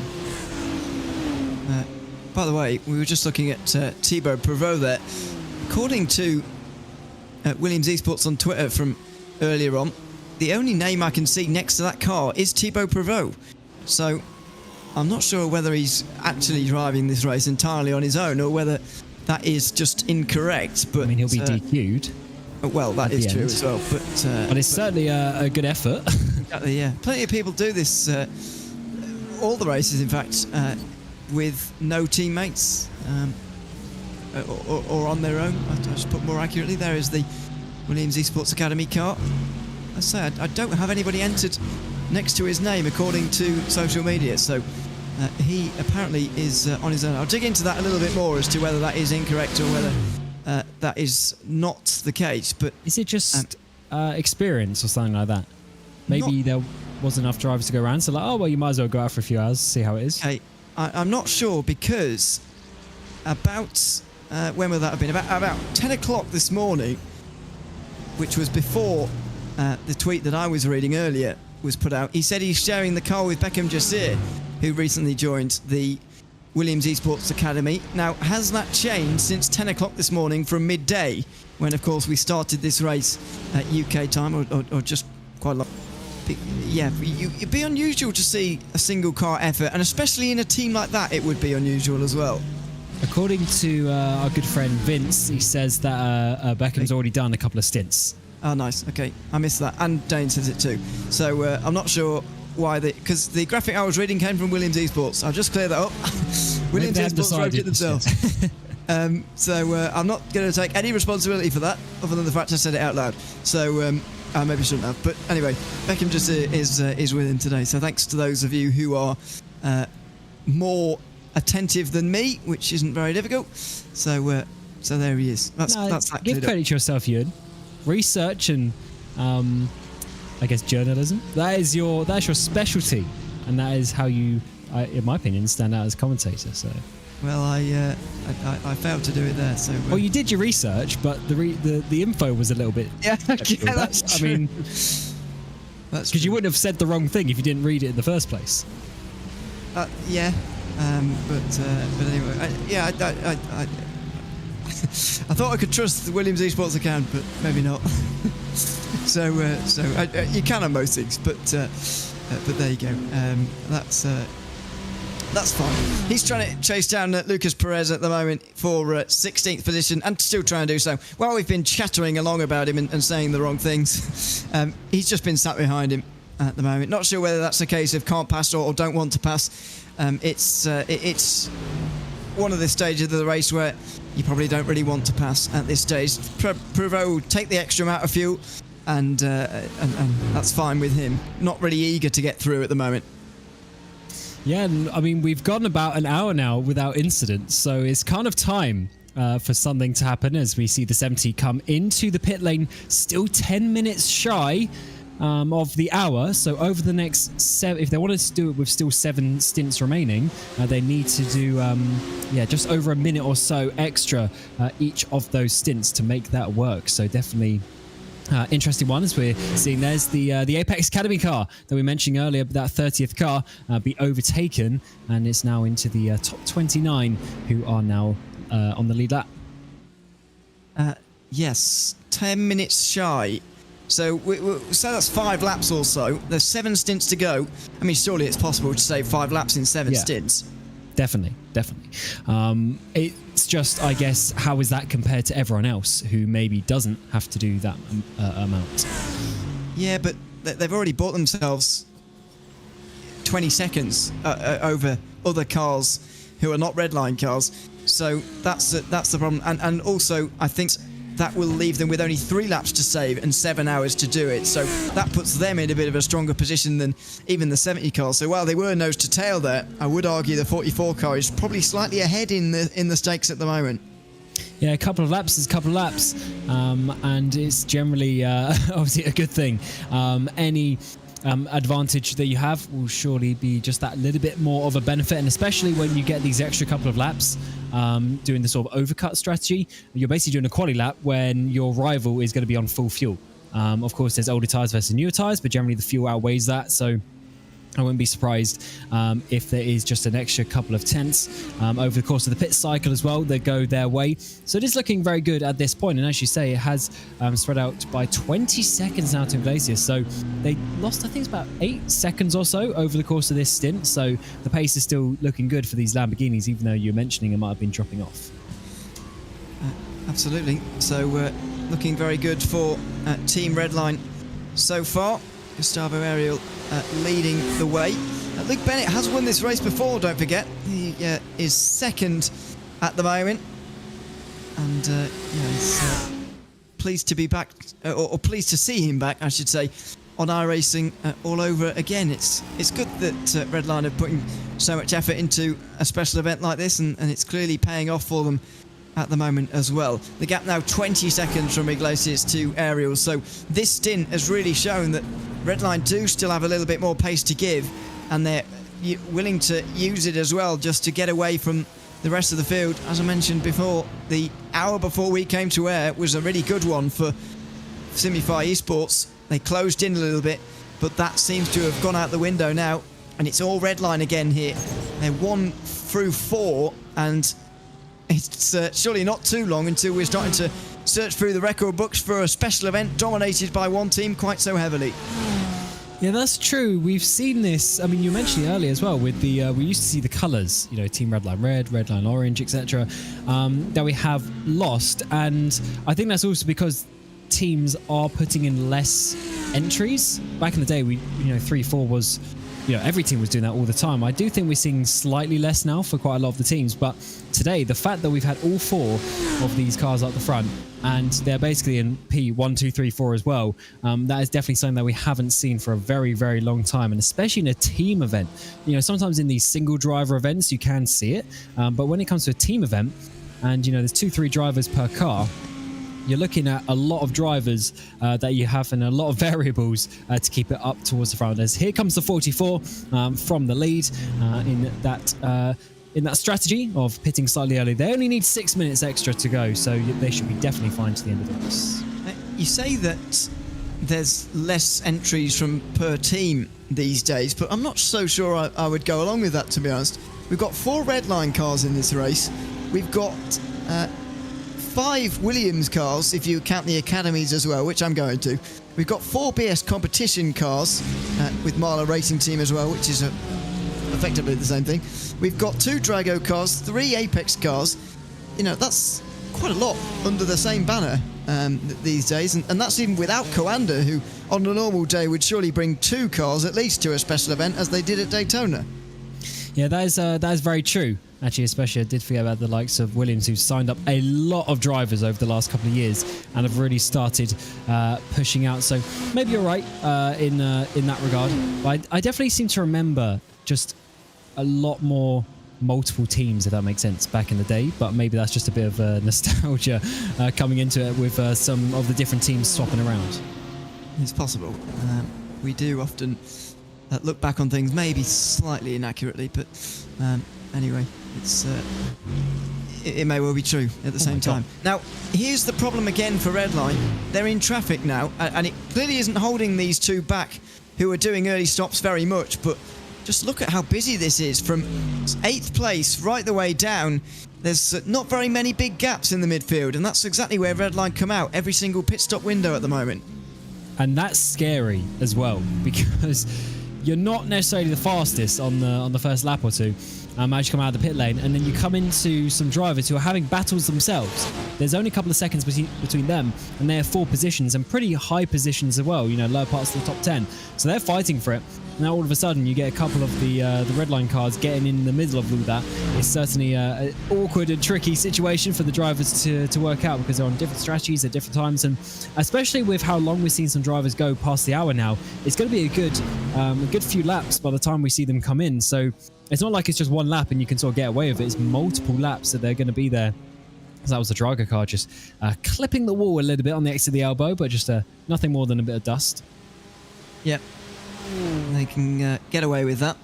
Someone asking what the lap times are at this stage in the race. 2 minute 3.3 from Luke Bennett on the last time around. He's leading. There he is in the number 20 car. Florian Lebigra did 2 minute 3.6, although that car has been slightly slower than the other red lines, and I mean very slightly, but they have been running 4th of the 4 for quite some time now, and there are the rest of the lap times. No need to read them out for me anymore. There's the lap times on the left hand side of your screen, so there you go. Win the mid-tier 3s, but it's safe to say, Cam, that is not the peak pace of the race. 2:02.4 is the fastest lap of the race so far, but that was under darkness when these tyres and engines were enjoying life a little bit more. It's getting a bit too warm for them now. Yeah, most cars inside the top 11 or so, I mean, yeah, 2.4s, 2.5s, etc., as their, you know, some 2.6s as well, as their fastest laps of the race. So we are at that point of being, yeah, best part of a second off the pace. But of course, as we get a little bit later in the race, it will start to go down ever so slightly, but we are still in that ramp up of the temperatures. And every sort of a few degrees that it goes up, it just becomes that little bit more difficult for the drivers to keep that pace going. But of course, it's the same for everyone, and the pace drop off is roughly the same for everyone with how they'll handle with that. But it is a bit of a challenge. It's not like you can just drive the car and then get back into it 3 hours later and try and do the exact same braking, the exact same speed through the corners. Although it is at the same time, it is also quite a natural feeling. Now, here's a question that you might get different answers out of depending on who you ask. As Bennett carries on for a lap, I'll continue this discussion point. Somebody asking in the Twitch chat, which you can join us on iRacing, of course, does the car you drive affect speed, or is it all driver skill? Now, that is a controversial question in some ways, Cam, and depending on who you ask, you get a different answer. But what's your view on it? I mean, it's surely a combination, isn't it? Yeah, there's 2 parts of the answer. Like, one, of course, one car could be faster than the other at the end of the day. Just simply, it could have more power, more downforce, better tire life, etc. So therefore, it could just be faster in some regard. But when you get to the absolute limit, and you're talking about half a tenth here, half a tenth there, like we see in these top level competitions where they're trying to get the BOP absolutely sorted, the balance of the car, in my opinion, is more important than the actual speed. Because if you're a driver who likes, a bit of a floaty rear end, or you're a driver who likes a really solid front a little bit of time, if you're able to drive the car in the way that it wants to be driven, and you're able to exploit the bit of the car that makes it fast, then therefore, obviously that is a bit down to the car, but then a bit down to your driving style. So there are sort of 2 parts of that, and it all happens in unison. With the drivers being so close together now, and being so good, with all these professional drivers that we have, they work around the car a little bit more. But I myself, personally, I am very sensitive to the car. So any little bit of movement on the rear end makes it sort of a bit uncomfortable for me. So I need a car that's a little bit more stable on the rear, but therefore it might be quite understeery over the course of a stint. So those are the things that you have to balance up. They are. And don't you think it's part of a skill set of a modern driver as well, especially if you're a driver at a team that's not signed to a manufacturer? Say you're away from the likes of BS Competition, maybe, who are of course signed to BMW, or Maus now, who are also with BMW. It's part of it being a professional driver as well, isn't it? When you're at a team like Redline and you've got free reign of the cars, it's big spin here on the mountain, as on the run down the hill through the dip, a Gustavo Ariel is now going backwards. How is he going to resolve this now? Because this is but he's clipped by someone too. Now he's in the middle of the road. He's got to get spun around quickly, and he does. He was clipped, we believe, by Thibaut Prevost in the Williams Esports Academy car. Now Gustavo Aero gets back going again, but the first blip for Team Redline in an otherwise perfect race has hit them with 5 hours complete. That was out of nowhere. They had the race under control, but as we've been mentioning, with this strategy, they go back a little bit into the pack, into the traffic, and then you can get caught up behind other cars. Of course, he was a lot faster behind the cars in front of him, trying to get through, but I didn't see if there was a little bit of a wiggle maybe for that car, but just as enough to slow them down. There's pressure on the front end, and the 44 went around, and the issue was they're at the narrowest part of the track. But also, he would have had to find the TC controls, turn that off to be able to spin the car around. Otherwise, he would just bogged it and gone straight into the wall. So a lot of things were happening there, and that is why it took him a couple of seconds. And unfortunately, as we saw the Williams car coming in and making contact, but that is a big change to the race, and that leaves the 20 leading the way. But of course, the 70 is down there on pit cycle 2. It just shows you, once again, anything can happen on the mountain. We'll get a replay as quickly as we can for that one, but I believe it was it the Mercedes of Alex Dunn who was just up in front there on the way down the dipper? I think it was, although I can't be sure. I think it might just be, yeah, looking at the where the 70 car is on the track as well, it might have just been that 99. And I mean, obviously, probably nothing that they did wrong necessarily, but it's when you get some difference of speed, some difference of lines maybe coming at that part of the track. But it was weird to see the car go around that easily, because obviously it was front to rear contact, but obviously there was just enough sideways momentum in the car. Let's see it, and yeah, I think it was that 99 machine. So down the hill, Gustavo's got a wiggle. So Dunn seems to get a little wiggle himself, and Errol just goes straight into the back of him, not expecting it. This is a look from on board. This will tell a bit more of the story.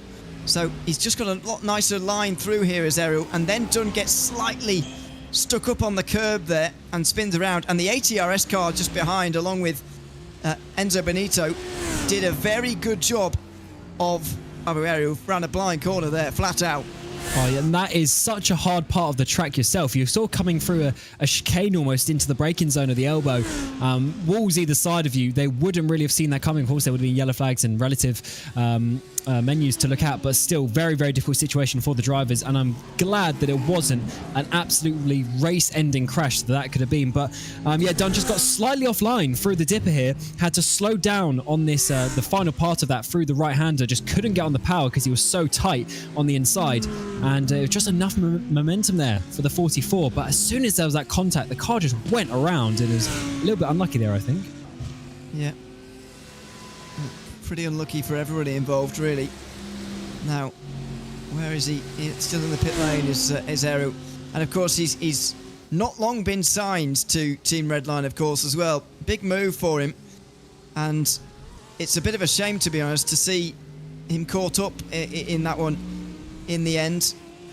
And, well, how is he going to be feeling at the moment? Is surely going to be especially distraught. I mean, anyone in that situation would be in an actual lead of the race, and I actually believe they were in a stronger position than the 70 car, by the way. But aside from that, you're just signed to a new team, and you've taken that car out of what is effectively the race lead of the race after more than 5 hours in here. It's a pretty gut-wrenching feeling for him, I'm sure. But is that the negative of their strategy of always going back into the traffic?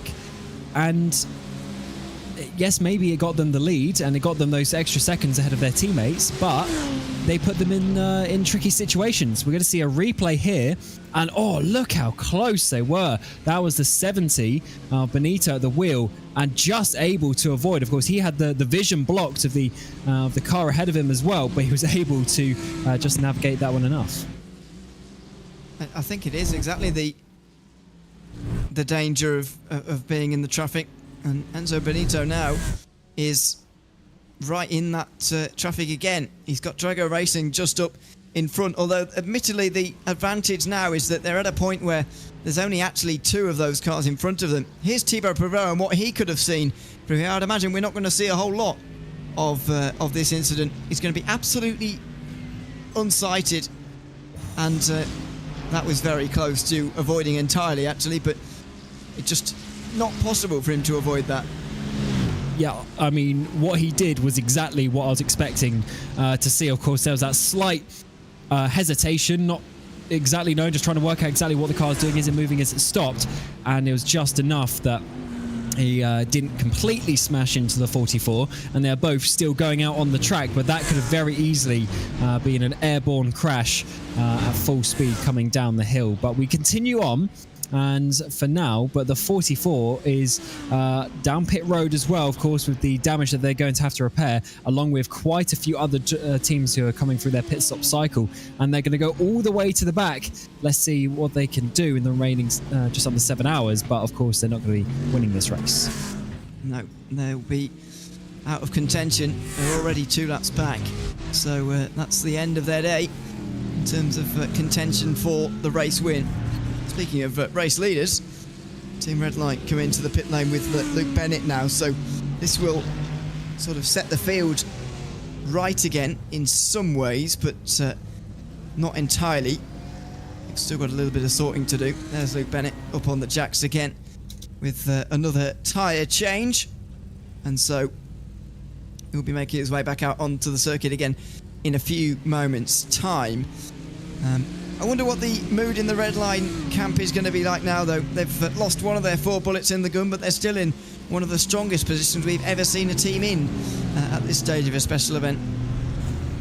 Yes, it's well, yeah, it's been quite stunning to what we've seen on the track so far this race, and I'm sure that will continue for now. But they need to just make sure that they're keeping chill over the course of this next little bit. We're seeing the pit stops. There's the 20 coming out behind the 70, which is now, of course, the effective P1, P2 in this race, and the 20 is actually looking very close, and maybe a little bit closer actually than what we saw before. So I think this is actually working out quite well. Maybe the traffic just slowing the 70 down a bit in those opening few laps. So the 20 is looking pretty strong this race, because they're going to have a much shorter stop and less fuel saving to the end.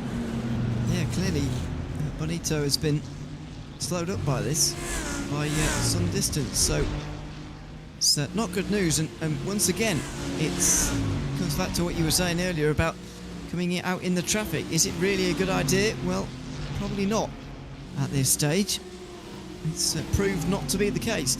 I mean, the amount they'll be worried about it, though, is sort of limited, because Simify are still a long way behind them at this stage in the race. So there is Gabby Montoro, about 10 seconds actually ahead of his nearest rival, so he is looking strong now in what will become 4th position, but still 7 seconds behind Redline. So the amount that this will worry them surely diminished, given the gap back to Montoro. But this is still a strong performance, though. To be 7 seconds behind a fairly dominant Redline that we're seeing, of course, multiple time winners. A couple of years ago, they had a bit of a run. I mean, this is still a good job, and I don't think that they'll be too displeased with that with this one so far. And as you see, he's on the Conrod Straight. Here are the Redline cars, so really not too far behind. And if we see more of these issues for Redline in this traffic, you never know. That 33 might be on the top step in 6 hours and 50 minutes. So still plenty to go for, and I think they're doing a really good job. Yeah, I've been impressed with Simify so far as well. There's Parker White in the number 5 in 5th place, just driving for the Williams Esports Fanatec team at the moment in their Mercedes.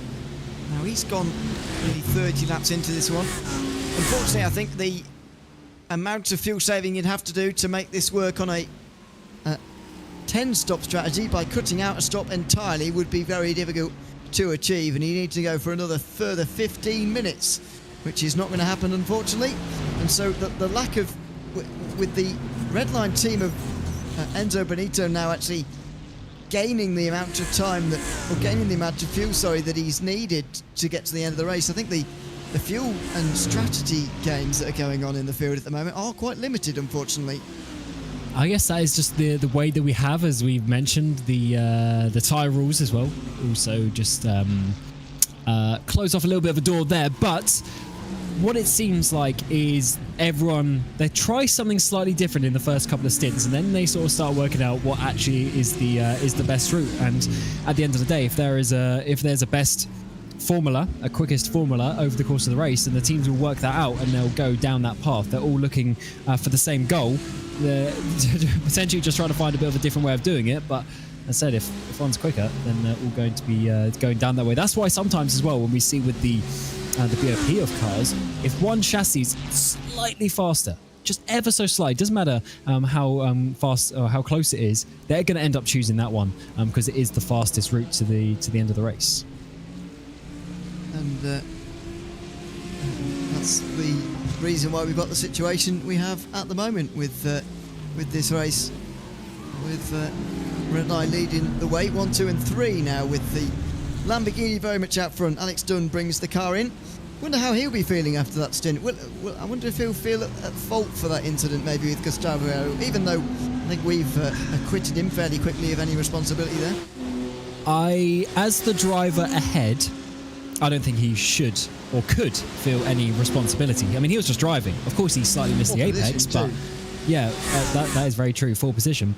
But I mean, he was just driving, and he was, missed an apex at a very difficult corner on a very difficult track. I mean, it's not his fault by any means, and I don't think he'll be looking back on that one. It's just part of racing, and it's always the car behind's not fault's the wrong word. What's the word? Responsibility to be looking out for these sorts of things, and sometimes you just get tangled up. But yeah, Dunn definitely not a fault for it. The reason I mentioned it's 4th position, by the way, is because do you think that would have changed if Dunn was a lap down? Is he at fault if he's a lap down there, or is it still Ariel's fault? But well, not his fault, but it's, you know what I mean, his responsibility. That is a good question. I guess obviously if you're a lap down, you should really obviously let them by. But at that part of the track, no, I don't think so. You can't jump out of the way. Maybe at this point through the first few corners as you come up through Reed Park, etc. But once you get through Skyline down the S's, you can't do anything in terms of letting them through. So in that situation as well, I think it's just a bit unlucky for the 44. It certainly is. But that's why Redline have got so many cars in the race. Meanwhile, Daniel Pastor has been closed up by Felix Gruenbach and Phil Denez. So they're continuing to fight for 7th position. Daniel Pastor has to be the most misplaced geographical driver in the history of sim racing. Because everyone seems to think he's Hungarian, and he's not. So there you go. I actually asked him about it when I saw him in the summer. He said, apparently that's the most Hungarian name ever. It's his words, not mine. So that's why. And that's interesting because Hungarian is a very unique language. In many ways compared to some others. So it's funny how names get sort of, I guess, passed around different countries. Yeah, he's admittedly not from far away, just like here, but still very different from there. I felt a bit sorry for him in that on that day, but anyway, we'll leave that. That was the past. Parker White and Ricardo Rico make their way into pit lane, as you've just seen. So the field is now sorted out, if you like. Gabby Montoro now 17 seconds behind, so once again closed in a little bit, but not overly, and it's becoming more and more difficult to close in on the Team Redline drivers. Now, it's worth mentioning that at the end of the first stint in this race, the top 2 Team Redline cars, so the 20 car and the number 7, had about 10 seconds over pretty much the rest of the field, and I wonder what that has done to the rest of this race, because if you take 10 seconds off the cap that everyone's got at the moment to those cars, then all of a sudden this is a lot closer of a race, and so the longer this race goes on, the more you start to realise that this first hour is actually vital. Oh, definitely. The gaps really have not changed dramatically in the past 3 hours, so it's definitely still a very, very close race, and I mean, I wouldn't be surprised if we see it close up even more by the time we get to the end of the race. Of course, Simified, they've been around that sort of 16 to 20 second gap to the leaders for quite a while now, basically the whole time you and me, Ewan, have been in the commentary box. But this group in behind as well, that we're seeing this three-way battle, 25 seconds off the lead. That could so easily change around. We're still over half the race to go. Yeah, I'm not sure whether it's... it will be Pastor who's been closed in on by the 2 BMWs, won't it? Here, Quernbach and Denez. Yeah. Who have swapped around as well. they have. I guess coming back will have saved a bit of fuel, won't he? And taken some time for his pit stop. He was half a second quicker on that stop, and he was pitting in on the same lap. So I guess that's what happened there. They'll reverse the roles this time around. But the question remains, how far can the BMWs get through this field? I mean, a top 5 is certainly on the cards because they're on the fringe of it right now. Yes, it's actually, I think, turning into a bit of a nice race as we get towards the halfway mark. And I do think there are some very, very interesting battles that will be coming your way. So don't you worry about some of the battles that have been a little bit more quiet over the last hour or so. And this might be the first one with the number 10 trying to chase down the number 15 Williams Esports BenQ up towards the second corner. Not necessarily the best overtaking because it is literally just one line on the apex there. You go a bit wide and you go off into that wall. So maybe not this time around, but definitely starting to put the pressure on. Let's see what they can do to hold on for Pastor. Yeah, I wonder again. It's got to say some very big teams in the world of sim racing up towards the front of the moment, inside the top 10. Redline, Williams, BS Competition all represented, but there are some other names in there who we really like to see mixing it up with some of the bigger names with bigger budgets and bigger teams. Just in terms of numbers, you mentioned Williams Esports earlier, Cam. They've got 5 cars in this race, at a minimum of 2 drivers a car. I think they've got 3 in one of their academy cars, in the number 88. Admittedly, I've only really seen Jersey Glack actually driving it, but he's got 2 teammates apparently to help him along, and so that's 11 drivers just in this race alone. Goodness knows how many else they've got elsewhere.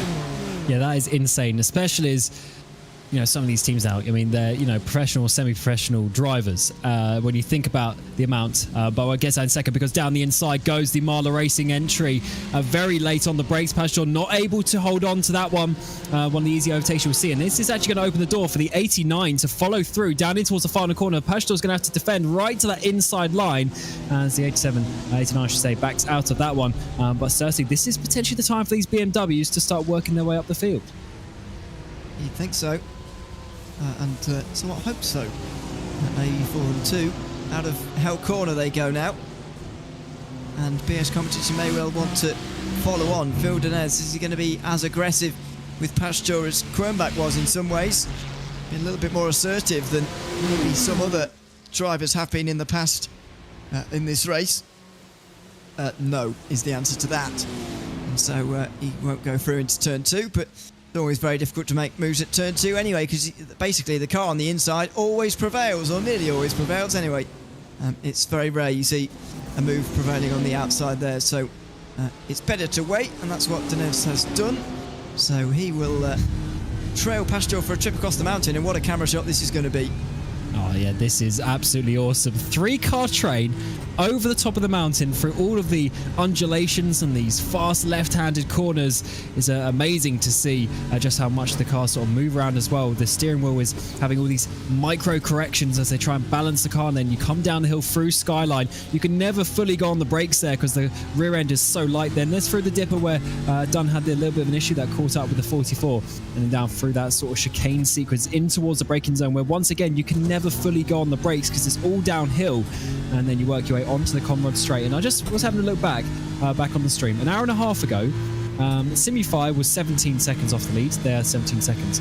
The 15 Williams was 22 seconds off the lead, roughly the same. The 89 was 26 seconds off the lead, roughly the same. So the gaps and the pace consistency between all of these teams out there is really, really good, as these drivers are now trying to swap around these positions. Maybe it's just Pastor out of those that I mentioned who's just lost a couple of seconds. Maybe. Let's see as Denez looks to the right, looks to the left. Pastor defends from him as well. Here goes Phil Denez on the outside. Bit of weaving about going on here. And Pastor has to defend on the inside line. It's a better run from Phil Denez, who's now got alongside on the way down the home straight. Into Hell Corner he'll go now, and into 6th place he will go as well. Phil Denez gets fierce competition into 6th position, and the first of the Williams Esports Porsches begins to slip down. Daniel Pastor down to 7th. I think this is the time of the race for the BMWs, because I was also looking, another car I didn't quite mention is the number 1 machine. They were in the battle, but they've dropped off the back of this with Belaziotis 33 seconds off, so about 5 seconds behind these guys as the two BS competition cars, obviously Marla as well. They're working their way forward, so maybe the BMWs coming back the way, the 2 Porsches of Williams dropping down just ever so slightly. It's only by a couple of seconds here and there, but they are some very important positions as we now see the 2 BMWs 5th and 6th in this race. So still continue to rise through the field, but with nearly half a minute to catch up to the lead, have they got enough time remaining in this race to get there again? Here's the other BS competition car, by the way. One of our tuners' favourite liveries of all time, the BS Turner car. Elias Riker in the 23rd position behind Traeger Racing and Altitude Esports. Were you going to say something about the livery there? No, I said I agree.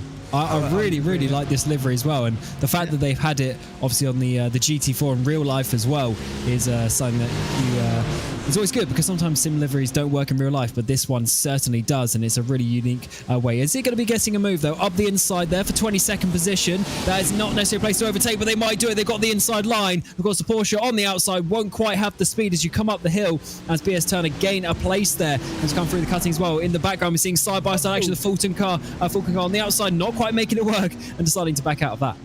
Well, the reason for my surprise is because that's Jonas Rutten and he's a lap down.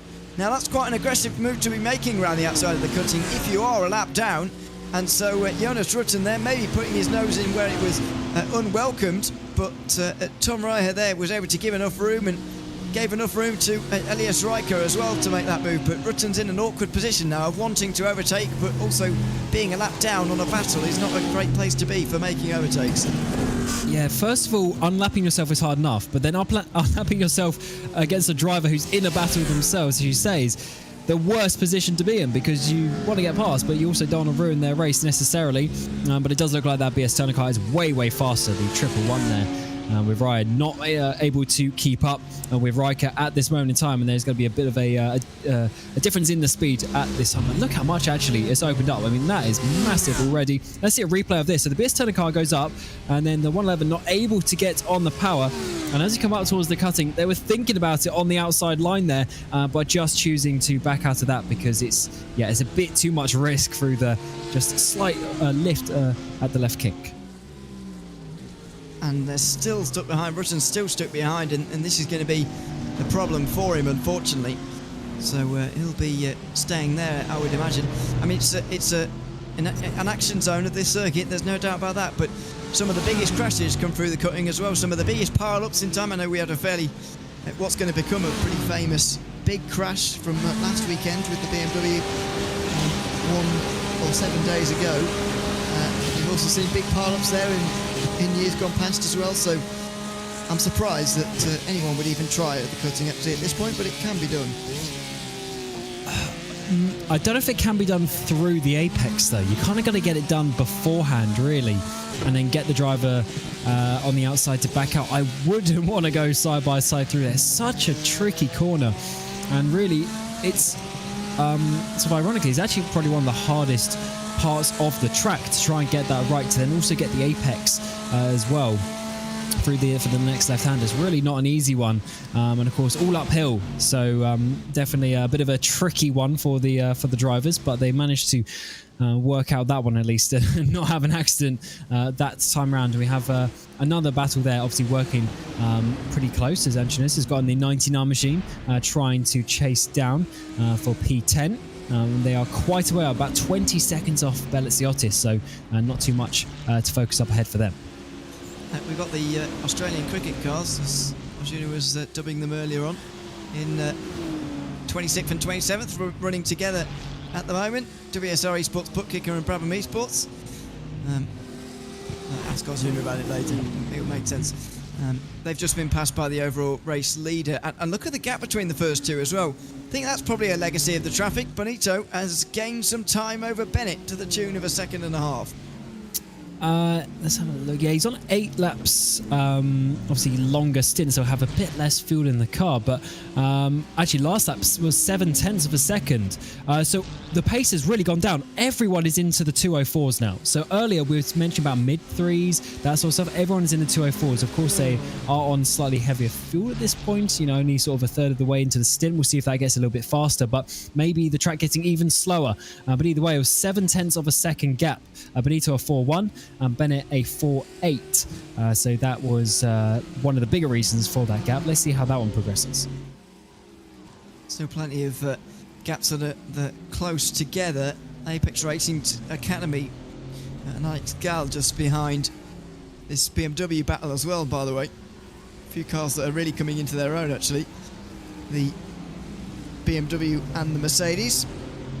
And then the first of the Ferraris, actually, in 29th position for ATR RaceSpots, already a lap down, and they were very close to the Gustavo aerial spin that we saw over the top of the mountain not so long ago.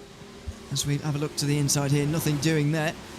So what a difference a few weeks makes. The Ferrari was pretty strong at Daytona, and well-fancied car as it was introduced to iRacing, but hit with the biggest power reduction of any car around here, and unfortunately that has slightly done for that car here, and it's made it pretty unfancied in this race now. Not very popular.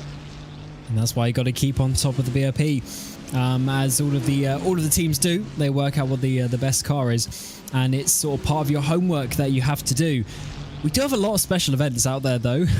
Unfortunately, for some of these chassis, they are a little bit more spread out, I guess. It's not like we have them every single week, and some of the other special events that we do have on the iRacing special event calendar are in completely different formulas of cars and styles of racing, which is what we absolutely love. But for the teams in this category, the GT, the endurance style, definitely part of it, that you have to work out what your best way of getting to the end of the race is. We come back to the BS competition cars, 5th and 6th place, 8 seconds off Simify ahead, slightly pulling away from Pajtor as they're really grinding the walls there, pushing it to the limit. And I do wonder if they're going to be able to close the gap to that Simify car. They are pretty equal on pace, but let's see how that one works out, because the BS competition car was 0.3 faster, but of course now being held up by the team. They're all losing time to Team Redline, though. Gap now over 20 seconds for the lead of this race as we actually approach the halfway mark in this one. Getting quite close to the point now where we've got less time to go than we have gone in this race as of today so far. So thanks for being along with us. You're on RaceSpotTV or the iRacing channels here this afternoon.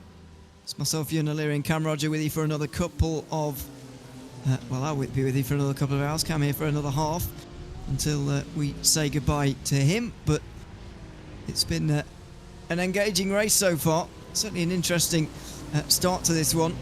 A bit of follow the leader to start with, but then a bit of strategy. A bit of a brainwave, you've got to say, for Team Redline. I'm not sure who saw the short fill coming. I mean, Arjuna did float the idea in the first stint that there might be a short fill, but I've got to say I didn't believe it, and I think a few others didn't really believe that it would be possible either. But clearly Redline is showing that it was possible, it is possible, and it may well be the fastest strategy as of right now, because the 70 car is lighter on fuel during most parts of the race, and that's one of the big advantages that they've gained themselves throughout the entirety of this one so far. Yeah, so the reason why it's worked is because in obviously the first pit stop or two, they would take less fuel, so they would have gained time from that. Then they would have been on less fuel in the second stint, so they would have gained more time from that, and that would have what's opened up the gap. But they did then, if they basically, it's one of those things where you can't have your, you can't take every single stint, because if they did that all the time, then eventually they would have to make an extra pit stop, or they would then be so far offset that they would actually start losing time. So they do it a couple of times at the beginning of the race to get the gap, and then they still leave themselves enough margin to save those laps to the end of the race whilst they already have the track position. So they've obviously done the maths, they've worked it out, And it's seemingly the best way, because that gap, they've got the gap, the extra sort of 10-20 seconds to the field, and it's just stayed there. So it is clearly the best strategy. They know they got the pace, they know they got the fuel saving ability. So when everyone saw them pitting early at the beginning of the race, they probably thought, oh, what's this strategy going to be? But it's actually not because they couldn't save fuel that they had to pit early. It was actually because they could. So they used up, or they gave themselves extra laps to save, but for the track position. And it's got them the lead as of right now. So Team Redline 1, 2 and 3, as you can see, all covered within 10 seconds of one another. Luke Bennett, according to Vince, because he was held up behind the Lucas Prada battle. We were just checking in on that a couple of moments ago. WSR Esports book kicker. He has now been overtaken though by David Sobrero in the 62 Brabham Esports cars. So there has been a change there outside the top 20 for 26th position, in fact, between those two BMWs. So the green and gold goes through for Sobrero there. With Gabriel Erdely, actually, of ATRS Esports right there with them now too in the midfield. Well, that's probably our biggest group in the race as of right now. It is also sort of a testament to the stage of this race, really, because we're probably at the stage now where this field is the most spread out that it will be throughout the remainder of this one, because when we hit the halfway mark, effectively the strategies are as spread out as they can be, but then eventually you get the strategies starting to work themselves out and everything gets a bit closer again. But whether anyone will get closer to Redline again is really a bit of a mystery, and one that I think a lot of people are not very hopeful that anyone's going to get close again, to be honest. On pure pace, I think it's going to be difficult, purely because Redline have 3 cars in there as well. So even if they catch the first one of the number 7, Labiga, at the wheel at the moment, they still got another 10 seconds to catch Benito, including overtaking Bennett. So it's definitely a bit of a difficult part of the race for those drivers, but the pace is looking so good. I mean, those BS cars that we were talking about, I mean, they're doing 4.1s, and guess what the leader just did last time? 4.1. So it's not like the pace isn't there. These are fast times coming in from them behind. They just need to find a way of getting that time back. The issue is, as you're saying, is they're set on their strategy kind of a little bit. So it's not like they can... I mean, I guess one of them could try now doing a shorter fill and then trying to save those laps then to the end. But it's a little bit more of an awkward way of doing it. It's much more efficient to do it at the start of the race like Redline did. Yeah, it certainly is. Unfortunately, a bit late now if you're someone trying to get on terms. So there's Enzo Benito working his way around right now. Now, it's I've just noticed actually that the 44 Team Redline car is indeed out of the race for sure now. Gustavo Ariel will not be returning in that Lamborghini, so one race leader down, but still 3 to go for Redline, admittedly. But still, that means that only the BS Competition number 16 car is one that has continued on after problems in this race. There is Bruno Spengler, actually, who's at the wheel now. Real-world driver, of course, as well. We've seen a few of those so far today. And Bruno Spengler can be added to our list. So props to him, especially for getting into this race, getting stuck in and continuing, despite being 4 laps down on the leaderboards at the moment in 42nd position. Yeah, it's great to see Bruno coming in, and of course over the course of the year we see many real-world drivers coming into the sim and getting involved in these races, but Bruno is especially one of those who's actually properly involved with the team of BS Competition as well. He's not one of these drivers who just shows up and races for one of our sim teams for a random race. Bruno's actually there, involved with the team, and he's proper passionate about it as well, which is really, really good to see. He's proper involved, and even though the car's multiple laps down, he's still getting in there with 6.5 hours to go and putting in a stint, and that is really what you want from the real world drivers to get that involved and really just show how important it is. And of course, with the famous quote of Max over the last week or so, really mentioning that he does think that there is a crossover between the sim and the real world, which as we ever hope gets closer and closer, and we do see that with multiple drivers now being able to do both sides. To explain the quote, that in case you've not seen it, I think Max Verstappen says something along the lines of sim drivers can 100% be drivers in the real world, or something to that effect. Yeah. Would you go along with that? I suppose we're a bit biased, aren't we, really? A little bit biased, but I mean, I think it's it can be seen. There's obviously there's less drivers who've gone from the sim to the real world and made it work, but it's also coming back the other way.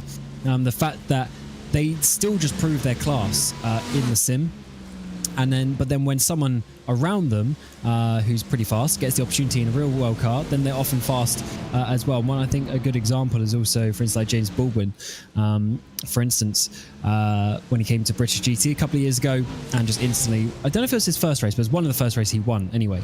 So just straight away getting up towards the top speed. So it definitely can work. Obviously, it depends on the person, because in the real world, you still need to have some level of fitness, which maybe is lost in some sim races in the nicest way possible.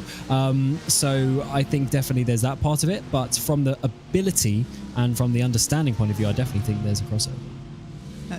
Roman Grosjean agreed with the statement on Twitter as well, by the way, that was posted out. So fair enough. Do you not think that it's important to train for sim racing as well? It's sort of been a long-held, or a long time ago, in other sports that don't require much physical exertion, for example. I mean, I've got a big answer for that.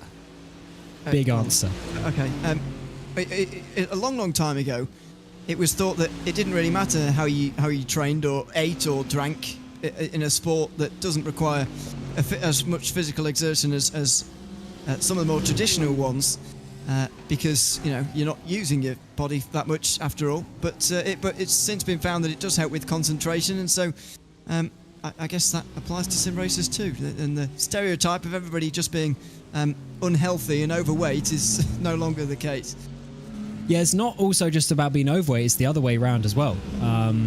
Being a bit skinny as well sometimes. But yeah, there's a big crossover between your physical health and your mental health. And the only thing that's really important in sim racing is the mental side of things. As I just want to take a quick moment to see, because BS Turner might actually make this move down in towards the chicane, going through the chase. And yes, that is going to be a nice, easy move up the inside there. No real battle on the brakes, as that move has been completely clear. But that's a prime example there in racing.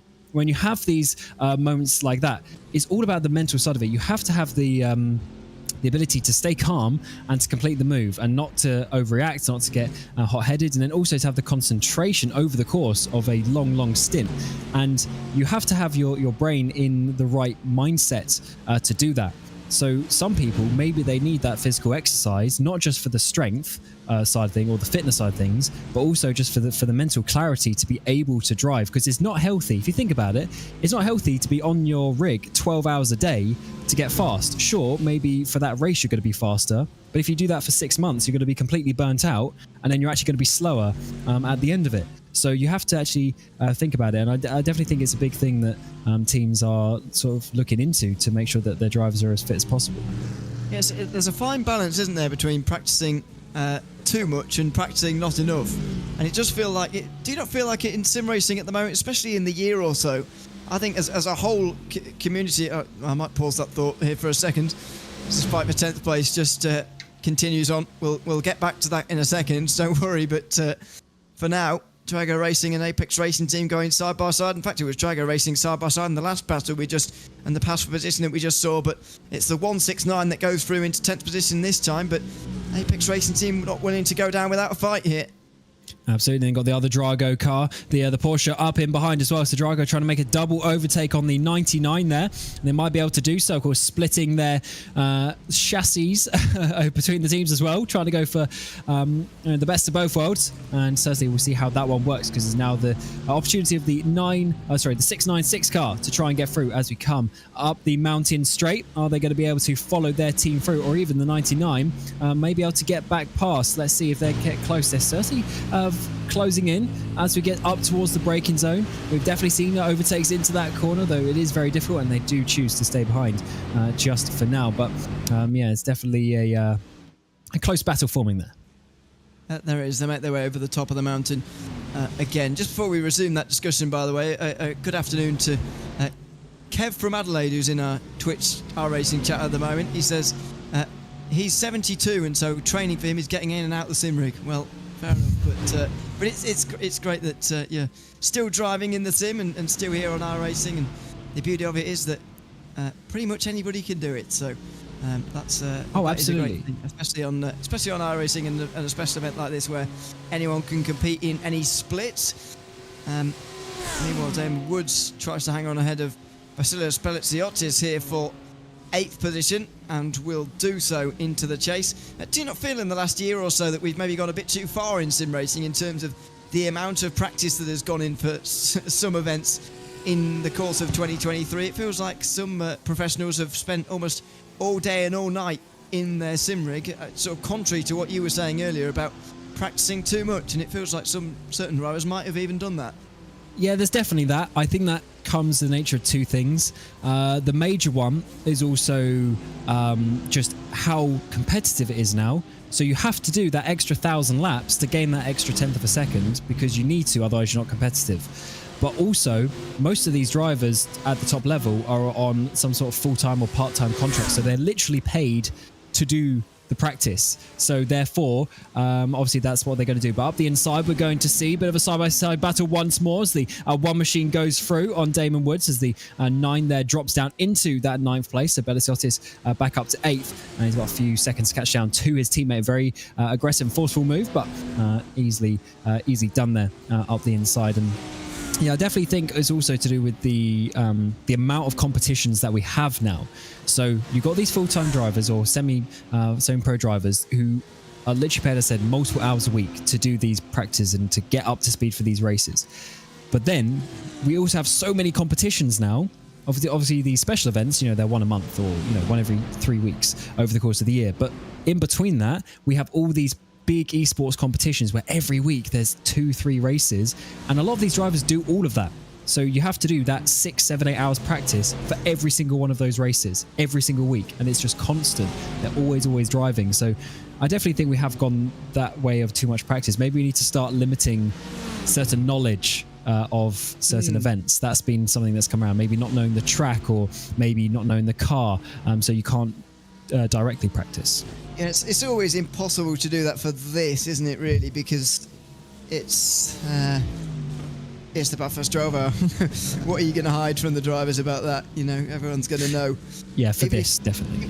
Even if you don't sort of announce it, then everyone sort of knows. But I definitely agree. For some other championships, it'd be a great idea. Maybe you should do that in your championship, Cam. Well, yes, potentially. Yeah, so in the league, the community leagues situation that Ewan is talking about, I do host one myself. I guess that would be a little bit more of an opportunity where we could say, it's a 10-race season, but maybe we do a pool of 20 tracks, and it could be any one of those that's drawn from a hat like an hour before, something like that. That is definitely a possibility. It's just also whether drivers want that as well. Whether teams want to sign up for that. If we cave to what the drivers want all the time, then we'll have all the nice driver things and no nice spectator things, won't we? So we can't give the drivers what they want every time.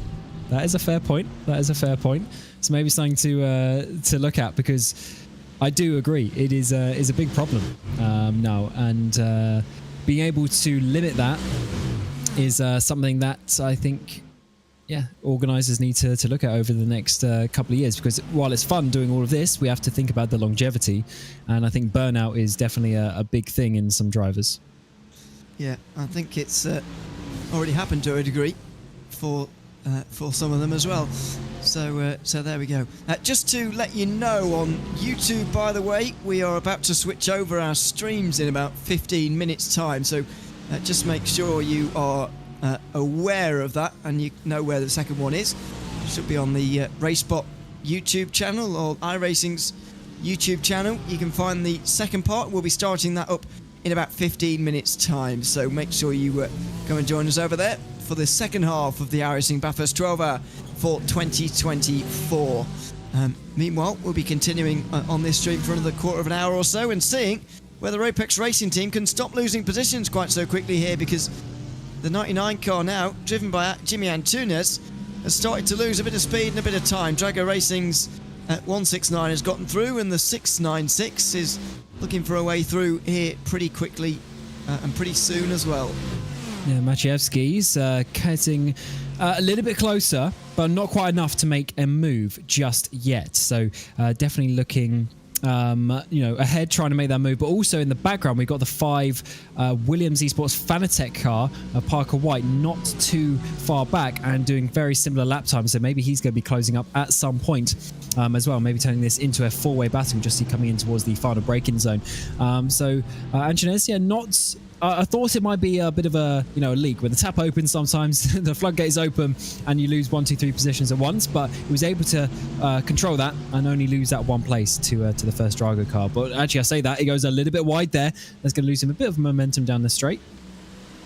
See if there'll be any changes into turn 2. You'd imagine he'll just protect the inside line, and so there won't be any move here. And no, the answer will remain 11th for Apex Racing Team, so they hang on in the Mercedes.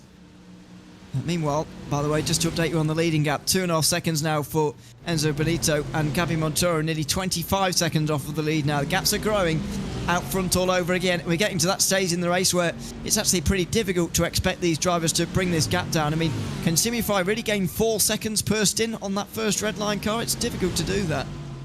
Considering they've lost 4 this time rather than gained, I don't think so. Not on pure pace anyway. But there could always be further contacts like we saw with the 44 red line car. And having said that, it was the 99 that was the issue in the way of the 44. Not this time around through that same section of corner, through the dipper. But certainly the 696 getting closer and closer as they've ever been. And of course, the car pulling away ahead means less draft as we come down this back straight. Let's see if there's going to be a move. The exit needs to be good from Forest Elbow here, and was it good enough? Well, the Porsche seemingly struggling a little bit in the slipstream of the Mercedes ahead. Is it a bit of a car thing that's holding Drago Racing back at the moment? Well, maybe, because they can't do it into the chase, even despite being that close behind on the way out. Good run through the chase again, though. Maybe there'll be a chance into the final corner here. It's going to have to be a late dive, though, and it's very difficult to make those kind of dives, really, for Jakub Maciejewski. By the way, I don't know if you saw... Oh, dear, that was a strange line off of Forest Elbow for Yuri Kazdorp. Is that crapping a little bit, or is that just a shadow? Looks maybe like it is. Yeah, I think it might be. Let's have a look at what happened to Yuri. He's sliding from quite a long time through and actually doesn't hit any walls. Oh, dear. That's a nervous place to be. I'm actually scared about the reverse here, more so than the spin itself. He actually does that in a very smart way, so I think... Oh, Yuri, oh no! That was very close. Avoided major contacts. I think that was the Seabolt car. Maybe that's a few laps down. But, Simon C. Sorry, yeah. Either way, not a nice situation to be in. As we have seen a swap of positions, the 696 has got through in the meantime as the 99 drops down to 12th place. And I wonder if that was up into turn 2 this time around. We did see, of course, on the previous lap, the 99 making a move, and let's see how it was done. Did he grab the inside at turn 2, or was it somehow differently? Does he... Oh, this is a puzzling one. So he's very close through turn 2 there. He's not going to dive at the cutting, surely. Maciejewski. Oh my goodness! Audacious from Jakub Maciejewski, and there's contact as well. Jimmy Antunes stamped on the brakes actually to get rid of the contact, and he loses the place as a result. That was ambitious, but it did turn out all right for Jakub Maciejewski, who's now into 11th position. And considering we saw that maybe it was a top speed issue for the Porsche to get through, he had to do it somewhere else. And we did say you don't always overtake into the cutting, but he managed to make it work. And he certainly is holding on to that position just now. Not without a tiny bit of a door bang, but that's just nature of that corner. It gets very tight on the exit, and he had to do so. And I'm seeming to remember back at Daytona as well, the Porsche maybe just struggling a little bit. But let's see this. Leaves him room, and yeah, I guess he does come a little bit wide. Does the 696 of Maciejewski, but I don't think there will be anything really too much to moan about from Apex. Just the nature of that corner. But what it has done as well is it's brought in the car in behind that I was mentioning, the Williams Esports car, very close now, just about half a second behind. Yeah, it's pretty close actually from 10th place on back. Very close gaps, right down to likes of 23rd or so. As Enzo Benito makes his way past another bit of lap traffic. I don't know if you saw last weekend, by the way, Cam, but Jakub Maciejewski had one of the least or most unlucky PESC rounds I've ever seen. Getting caught up in 2 crashes that weren't really his fault either time, with incidents happening in front of him. And he got caught up in the first lap, in the first sector both times. So he's had a bit of bad luck recently, but back on it again now. Back racing again.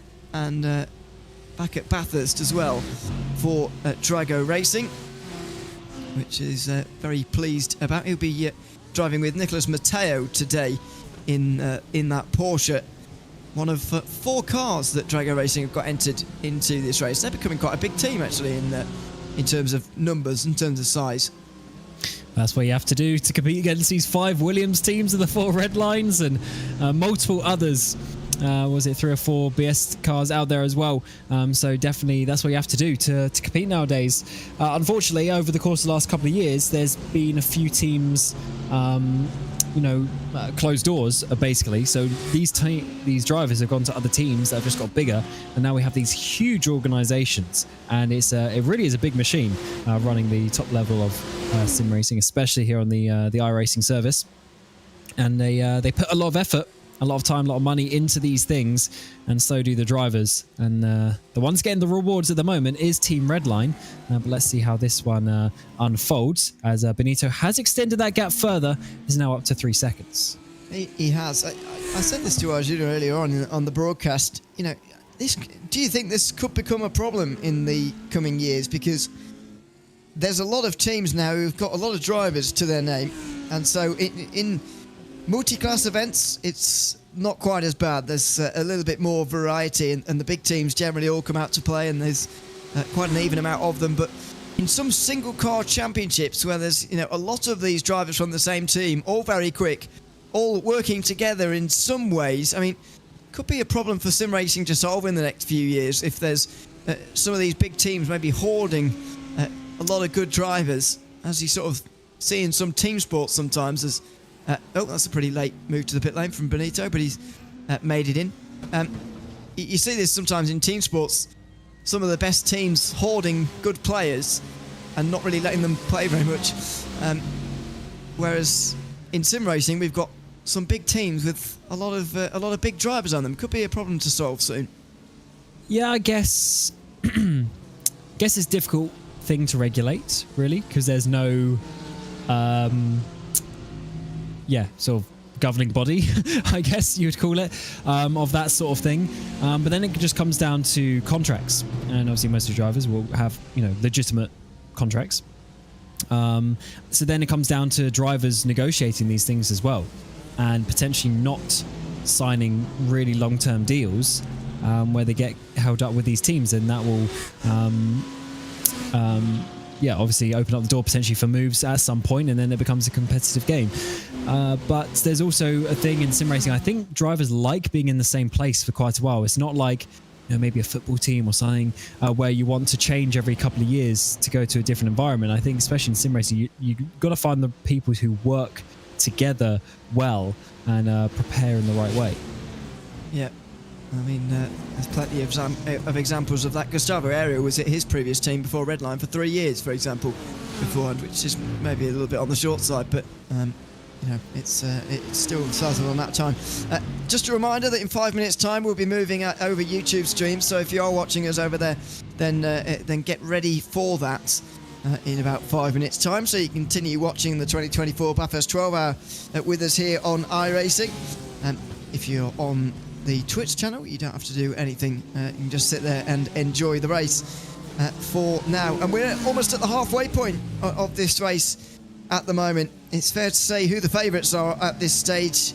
Really, Team Redline are a long way out front in the rest of the field, but plenty of the other positions are still to be settled, and arguably the battle for the race win between the red lines is still to be settled as well, with their car that leads for most of the stint having to come in so early compared to the others. Yes, definitely a lot of things still to be written in the second half of this race, so it is by no means over, and it's definitely one to keep watching in that second part that we'll go to in a few minutes' time. And one thing that we did see was this Williams number 15 obviously drop back, but the 89 hasn't been able to keep up with their teammate up ahead, so maybe this is a bit of a change of form. Of course, the 89 being driven by Phil Denez, not being able to keep up with his teammate coming back, and now he's got Pashtor right on the back of his car, maybe looking for a move.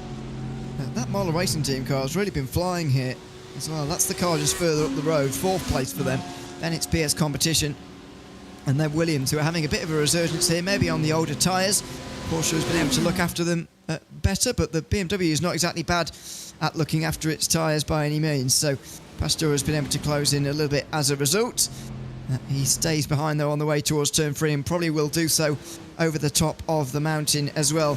And making a move, I think, at this stage is maybe not a good idea. We're about to hit the 6-hour mark, of course, and that means pit stops very soon. It's probably better to just stay behind and work your way past in the pit stops rather than risking a move actually on the track.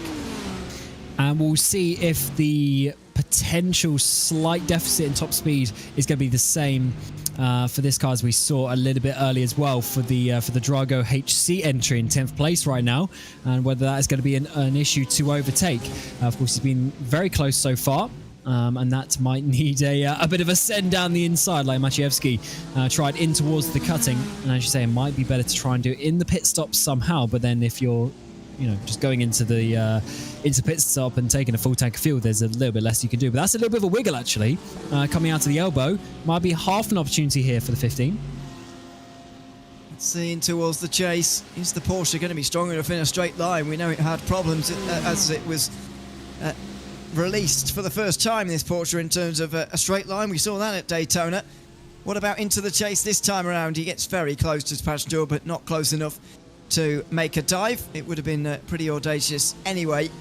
And so he stays behind for the moment. In towards the final couple of corners they go. And he has to stick where he is. These guys are about half a minute off of the lead, by the way, of Team Redline. And they're about half a minute ahead of those behind as well. The notable thing here, Cam, is that Gianni Vetto is now in the number 70 car, and he's ahead of the traffic, so you think a repeat of what happened to Gustavo Ariel may not well be on the cards. Yeah, that is very true. They obviously gained some time then on that pack over the course of the last hour or so, because before they were going right in between that battle, and now he is ahead of it, as you say, and 20 seconds up the road. So yeah, he's going to be loving that one. Nice bit of clean air so far, but clean air is not what the 15 has at the moment, but he just can't quite find a way past. This is where Maciejewski sent it down the inside. Is he going to be thinking about it? Not quite enough, because the issue is the gap between the sort of the apex of the kink and then the actual braking zone isn't quite enough realistically to make an overtake, so you do have to send it a little bit and start taking some risk. And looking at how close he got on the previous lap down the Commonwealth straight into the chase, I do think he lifted off. If he was really going for the overtake, he probably could have sent it, but I think he's just, as you say, saving to the pit stop. He certainly is. Thanks very much, Cam, for joining us here in this race. It's been great to be alongside you for the last couple of hours here at the Bathurst 12 Hour. That was Cam Roger joining us here on RaceSpotTV. Now joining myself, Ewan O'Leary, for the next couple of hours, Peter Mackay, who will be taking you towards 4 hours to go in this one. Good to be alongside you, Peter, for this one. 6 hours still to go in this race. And a long way to go, and some very big gaps as well. It's fair to say that Team Redline have been Dominant so far, I think is the word. I would use the same word, definitely, Ewan. I mean, the sheer just impressive nature that Team Redline have brought to this, not only this running of the iRacing Bathurst 12 Hours, but in general, they've won the event twice before. If they were to win today, which at the moment they're going very much the right way about it, it would be a record third win in the running of this event. And pretty ominous for the rest of the field right now, it must be said. Very ominous indeed. In terms of those who are giving chase, Simify Esports are the best of the rest. In third place, Gabby Montoro, although that's really fourth place because of what we've been talking about throughout this race so far. The number 70 car is slightly out of whack with the rest. Then there is Marla Racing Team, BS Competition and Williams Esports, which is the battle that you're seeing on your screen at the moment. And into turn 2, Fildeness is continuing to lead the Porsche around, but we really do hit 6 hours to go now. We're halfway through the Bathurst 12 Hour for 2024 here on iRacing, and we've still got half of it remaining. We're on the countdown now rather than the count up. Counting down, of course, towards that checkered flag. Now, there was a great countdown towards the checkered flag in the real world, of course. Peter very much enjoyed last weekend's race, I've got to say. In terms of seeing a similar grandstand finish here, well, it's going to be a bit different, isn't it, because there's no safety cars. But nevertheless, there's still a world in which we get a close finish here, but it could even just be between the teammates. Gabby Montoro, 23 seconds off the lead, and Luke Bennett was even a few seconds behind the 70 car before it came in to make its necessary stop.